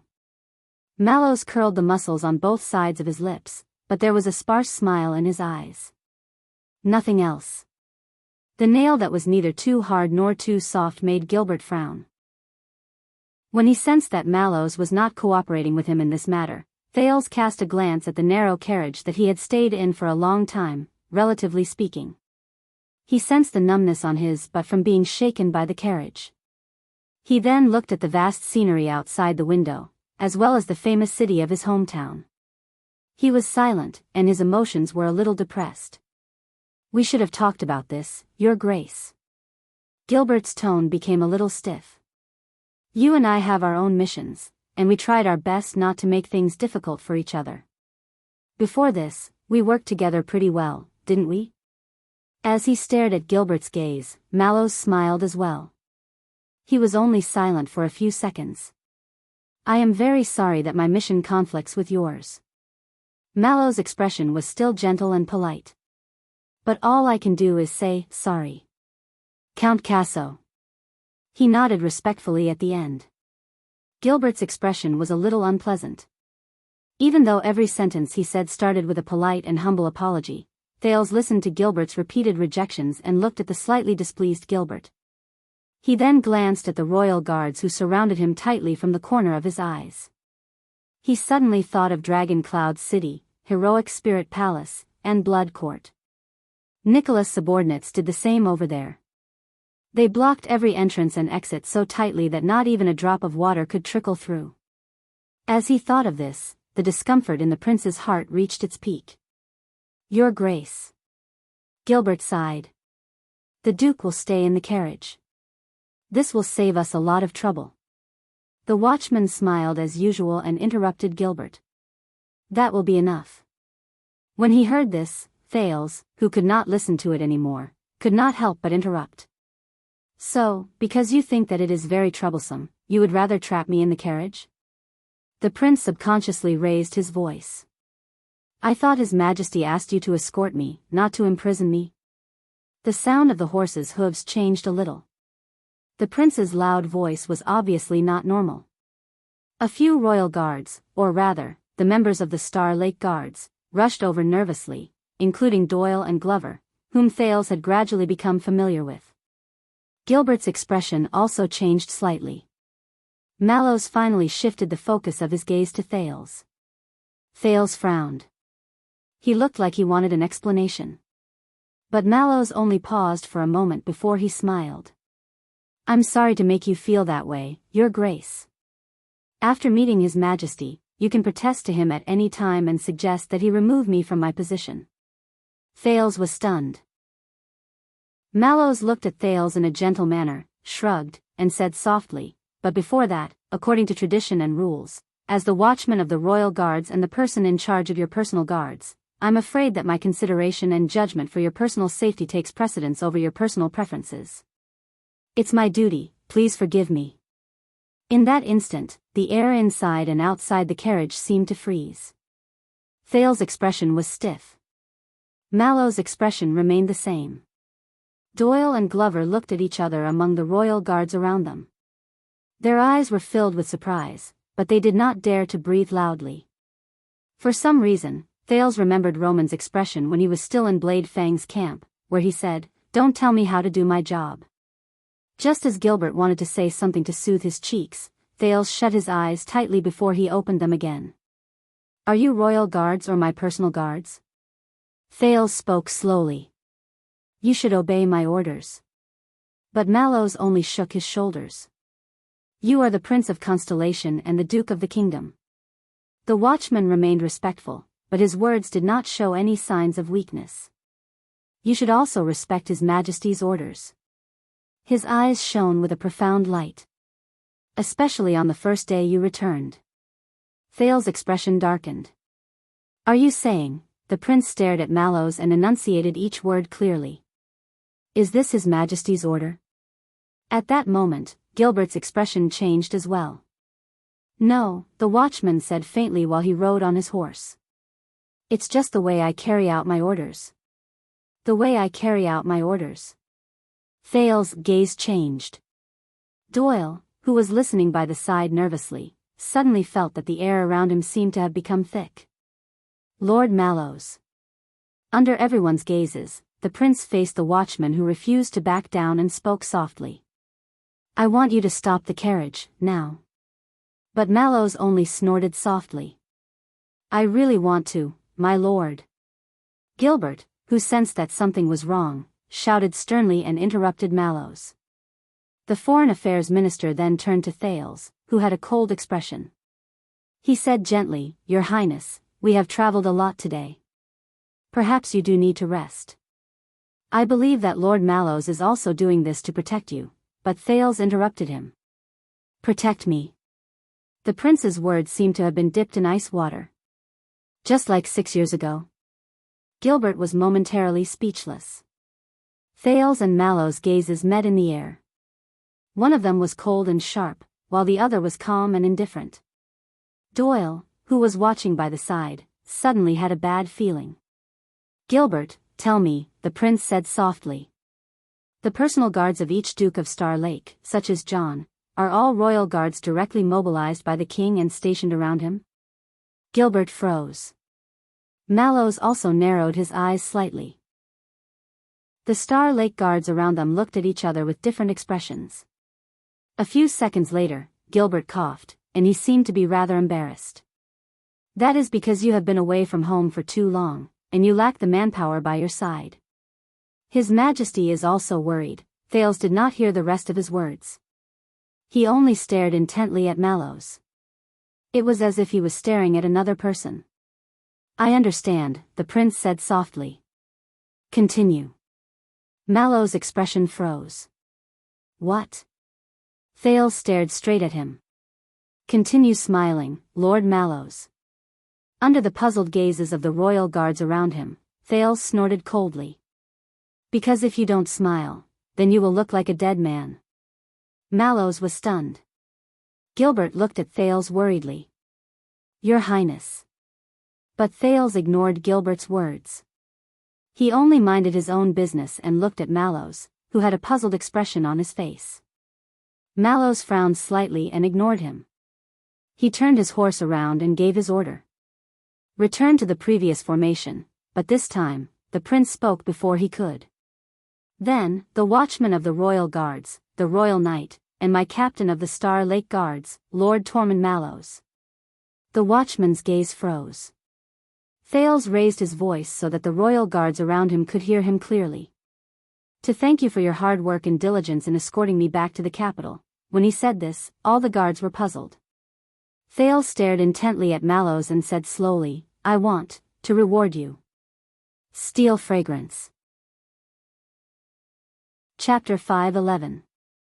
Under the sun, the carriage continued to move forward slowly towards Eternal Star City. The people on both sides of the road were separated by the regular soldiers, and only their faces could be seen. But no one could imagine that there was a strange conversation going on between this unusual carriage and the dozen or so royal guards around it. Gilbert watched in astonishment as Thales raised his right arm expressionlessly and displayed the item in his hand next to the window. The guards, including Mallows, Doyle, and Glover, frowned. They were either puzzled or in disbelief. This is the sentinel. The prince stroked the long and narrow sword hilt in his hand expressionlessly. The sword of the ancient empire was forged by gathering the skills of the dwarves and elves, as well as the essence of the earth and the seven seas. Sentinel. Mallows was shocked. Doyle and Glover were both stunned. Your Highness, I don't. The watchman glanced around and suppressed the strange gazes of his subordinates. Whoosh. The sound of metal sliding through leather made Mallows' words freeze in his throat. The teenager sized up the slightly unsheathed longsword and sensed its cold gleam. Ewan, it is the Fakenhas family's treasured sword that has been passed down through generations. It once accompanied their ancestor to participate in the Battle of Eradication. It cut through all the obstacles and witnessed the establishment of the King of Renaissance. In recent times, it was also the most reliable blade in the royal guards. Together with its master, it fought hard to help King Adi ascend to the throne. In front of everyone, Thales's fingers brushed past its blade, sheathed it, and praised in a low voice. Of great significance. Perhaps it could not stand the stifling atmosphere. The steed under Mallows neighed unnaturally and turned its head anxiously. But on the saddle, Mallow's eyes were burning, his emotions unknown. The uneasiness of the warhorses spurred on their own kind. For a moment, all four sides neighed, and the carriage moved with increasing difficulty. Doyle tried his best to control his steed while he stared at the sword with a unique arc in surprise. His mouth was wide open. That sword, beside him, Glover pursed his lips and pacified his horse. Gilbert stared at the sword and thought about something. In the next second, under all kinds of gazes, the young Duke of Star Lake opened his mouth coldly and left no room for doubt. Lord Mallows, from now on. Thales raised his right arm steadily and sent the hilt of his sword out of the window. It's yours. It's yours. The air was quiet for a moment, and only the sound of the wind could be heard. Gilbert snapped out of his daze and looked at the teenager in disbelief. The guards around them burst into a slight commotion, and Doyle looked as if he had just seen a ghost. It was as if he was meeting the prince for the first time. Mallows frowned slightly and tightened his grip on the reins. But Thales did not give him a chance to speak. Of course, I hope that's not all. The young Duke continued speaking gently. As a matter of fact, with my return, discussions and speculations about this sword will flood the entire kingdom. People will come to you tirelessly to ask you about the secrets behind the legendary sword out of curiosity, confusion. Gilbert's expression was a little strange. Especially about how it left Duke Fakenhas Kane in Western Desert, reached Eternal Star City, Renaissance Palace, Prince Thales, and the Duke of Star Lake's hands, and finally fell into your hands. Including the reason and meaning of how it passed through so many hands. Thales swept his gaze over every royal guard coldly. His tone fluctuated, as if he was reciting an ancient bardic poem. From Doyle to Glover, the people who met his gaze instinctively avoided eye contact.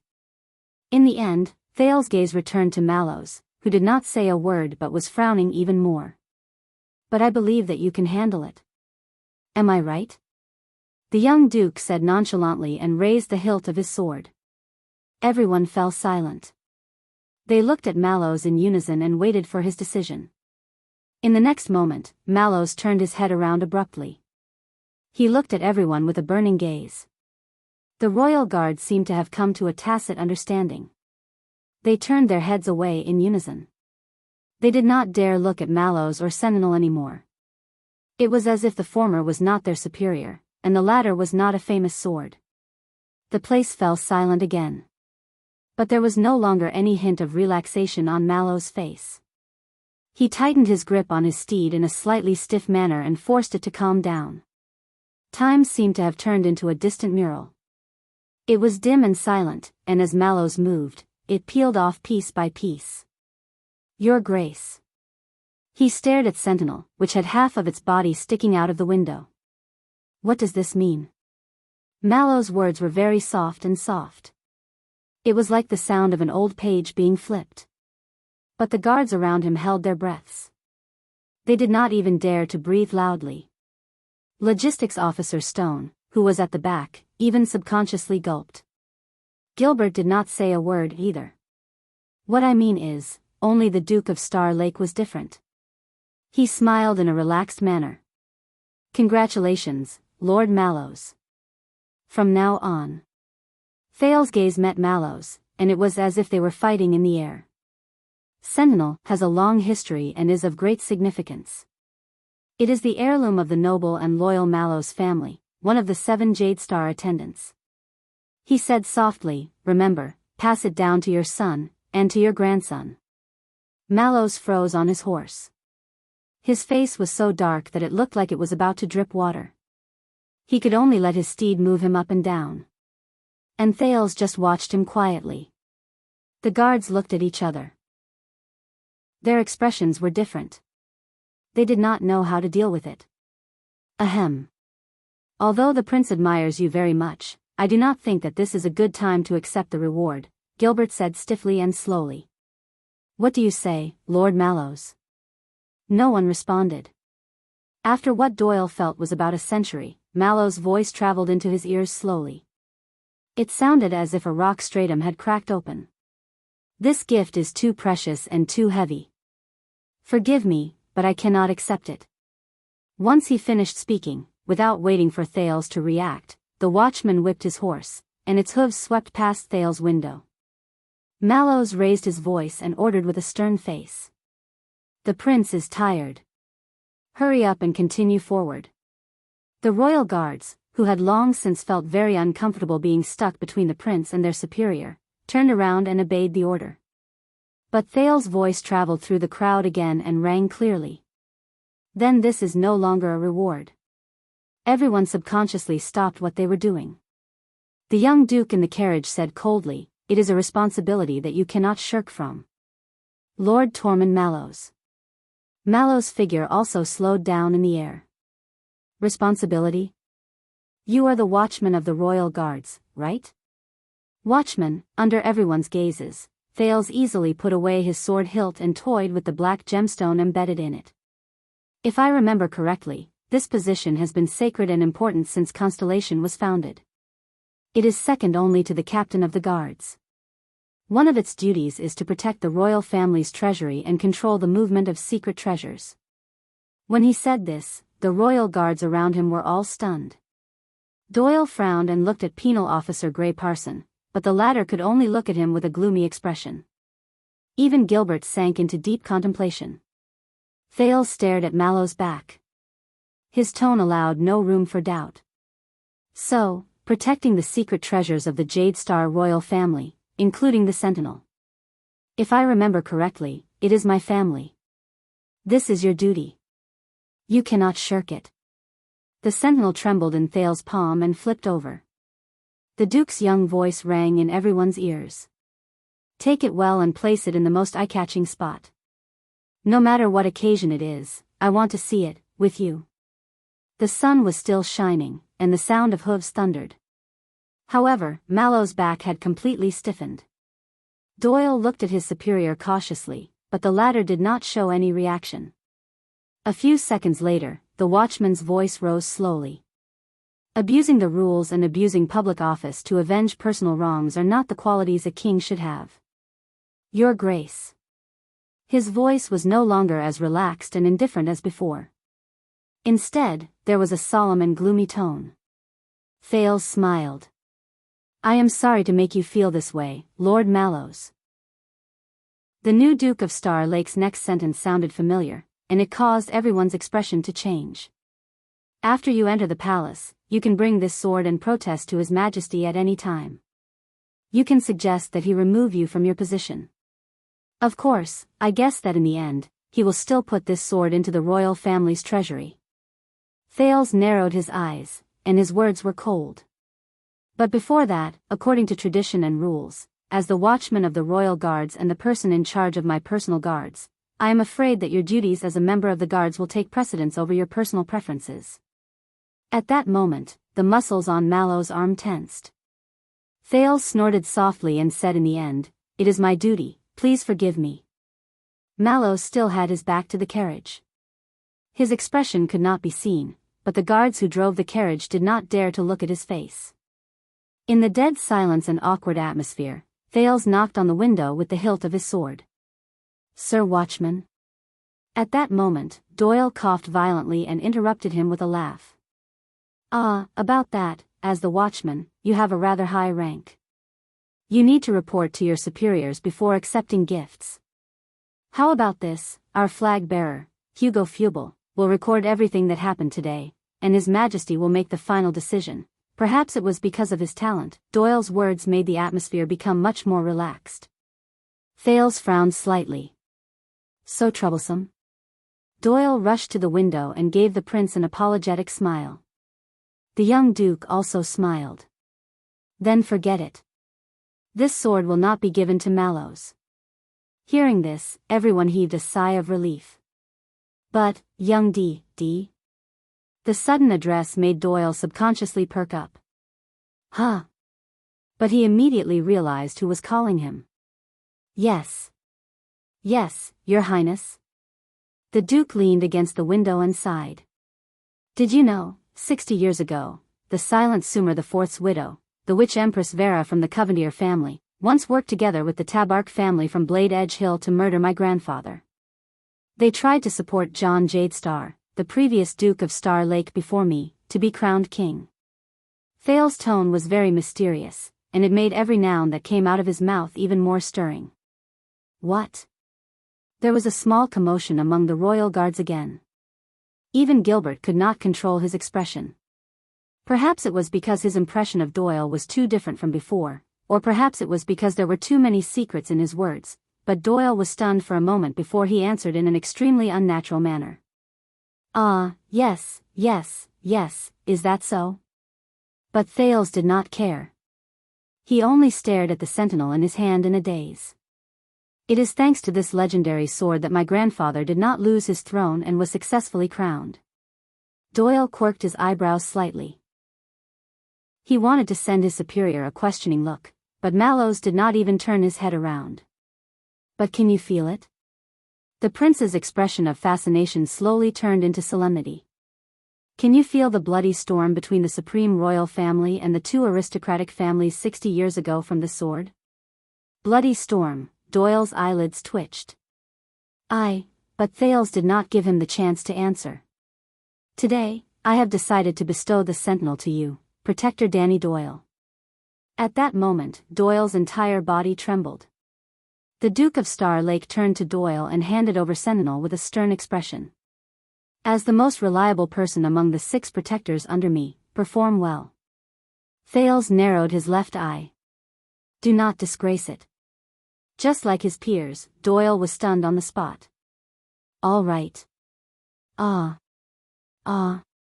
He first nodded subconsciously as he stared at the sword. Then, he realized something, and his face instantly turned pale with fright. But Doyle reacted very quickly. Before his peers' sympathetic gazes landed on him, his expression became stern. He straightened his back and held the weapon by his waist in a relaxed and straightforward manner. Ahem, no, Your Highness, in truth, my current sword was left to me by my grandmother. Doyle looked a little sad, but he immediately became determined, like a loyal young man who was encouraged by something. I swore on my grandmother's grave that I will not be disloyal before it breaks. Thales snorted and shook Sentinel. So, you don't want it? Even if it is a precious sword of the ancient empire? Doyle shook his head like a rattle. All right then. Thales sighed regretfully. Doyle then breathed a sigh of relief. But, Vanguard Glover. When Doyle sighed in relief and Thales suddenly called out his name, the nearly expressionless Glover first tensed up. Then, he looked at the prince with a wary gaze. Thales waved at him with a smile. I heard that your grandfather once served in the Royal Guards, and he held a high position. Then, I think that the most suitable family to pass down this weapon is the Glover family. Glover trembled a little. But he subconsciously shook his head, and he said firmly, no. Thales' smile froze a little. No? You don't want it either? Glover's expression remained the same. He shook his head like a log. No. Thales sighed heavily. When he raised his head again, he suddenly noticed that at some unknown point of time, the royal guards around the carriage had all turned their faces away. They were either dutifully investigating the enemy's situation, or they were talking to their peers in a seemingly serious manner. Even Doyle was holding Glover's hand, who did not say a word. They seemed to be chatting and laughing. All right. Thales shook his head in resignation. He turned around and exchanged a glance with Gilbert, who had a strange expression on his face. Then, I can only tell them that regardless of whether it is the Mallows, Doyle, or the Glover family, all of them disregard Sentinel, which represents the relationship between the powerful families and Renaissance Palace, and they cast it aside like it is an old shoe. Mallow's hooves trembled slightly, and Doyle's smile froze. The prince chuckled and extended the long sword out of the carriage with a regretful expression. On the first day I returned, they abandoned Sentinel by the side of the road. Since then, its whereabouts have been unknown. In the next second, Thales let go without hesitation. Asterisk thud. Asterisk under the royal guard's incredulous gazes, the precious sword of the ancient empire, the heirloom of the Fakenhas family, and the extraordinary sentinel fell off the carriage and crashed on the ground. A lot of dust was stirred up. What? Doyle's eyeballs almost popped out of their sockets. Glover also tightened his grip on the reins. A few of the royal guard subconsciously tugged at the reins and turned around to avoid stepping on the precious sword that had been passed down through the ages. In an instant, the formation of the entire convoy was a little chaotic. Mallows turned his head around swiftly and stared at the young duke, who did not care at all.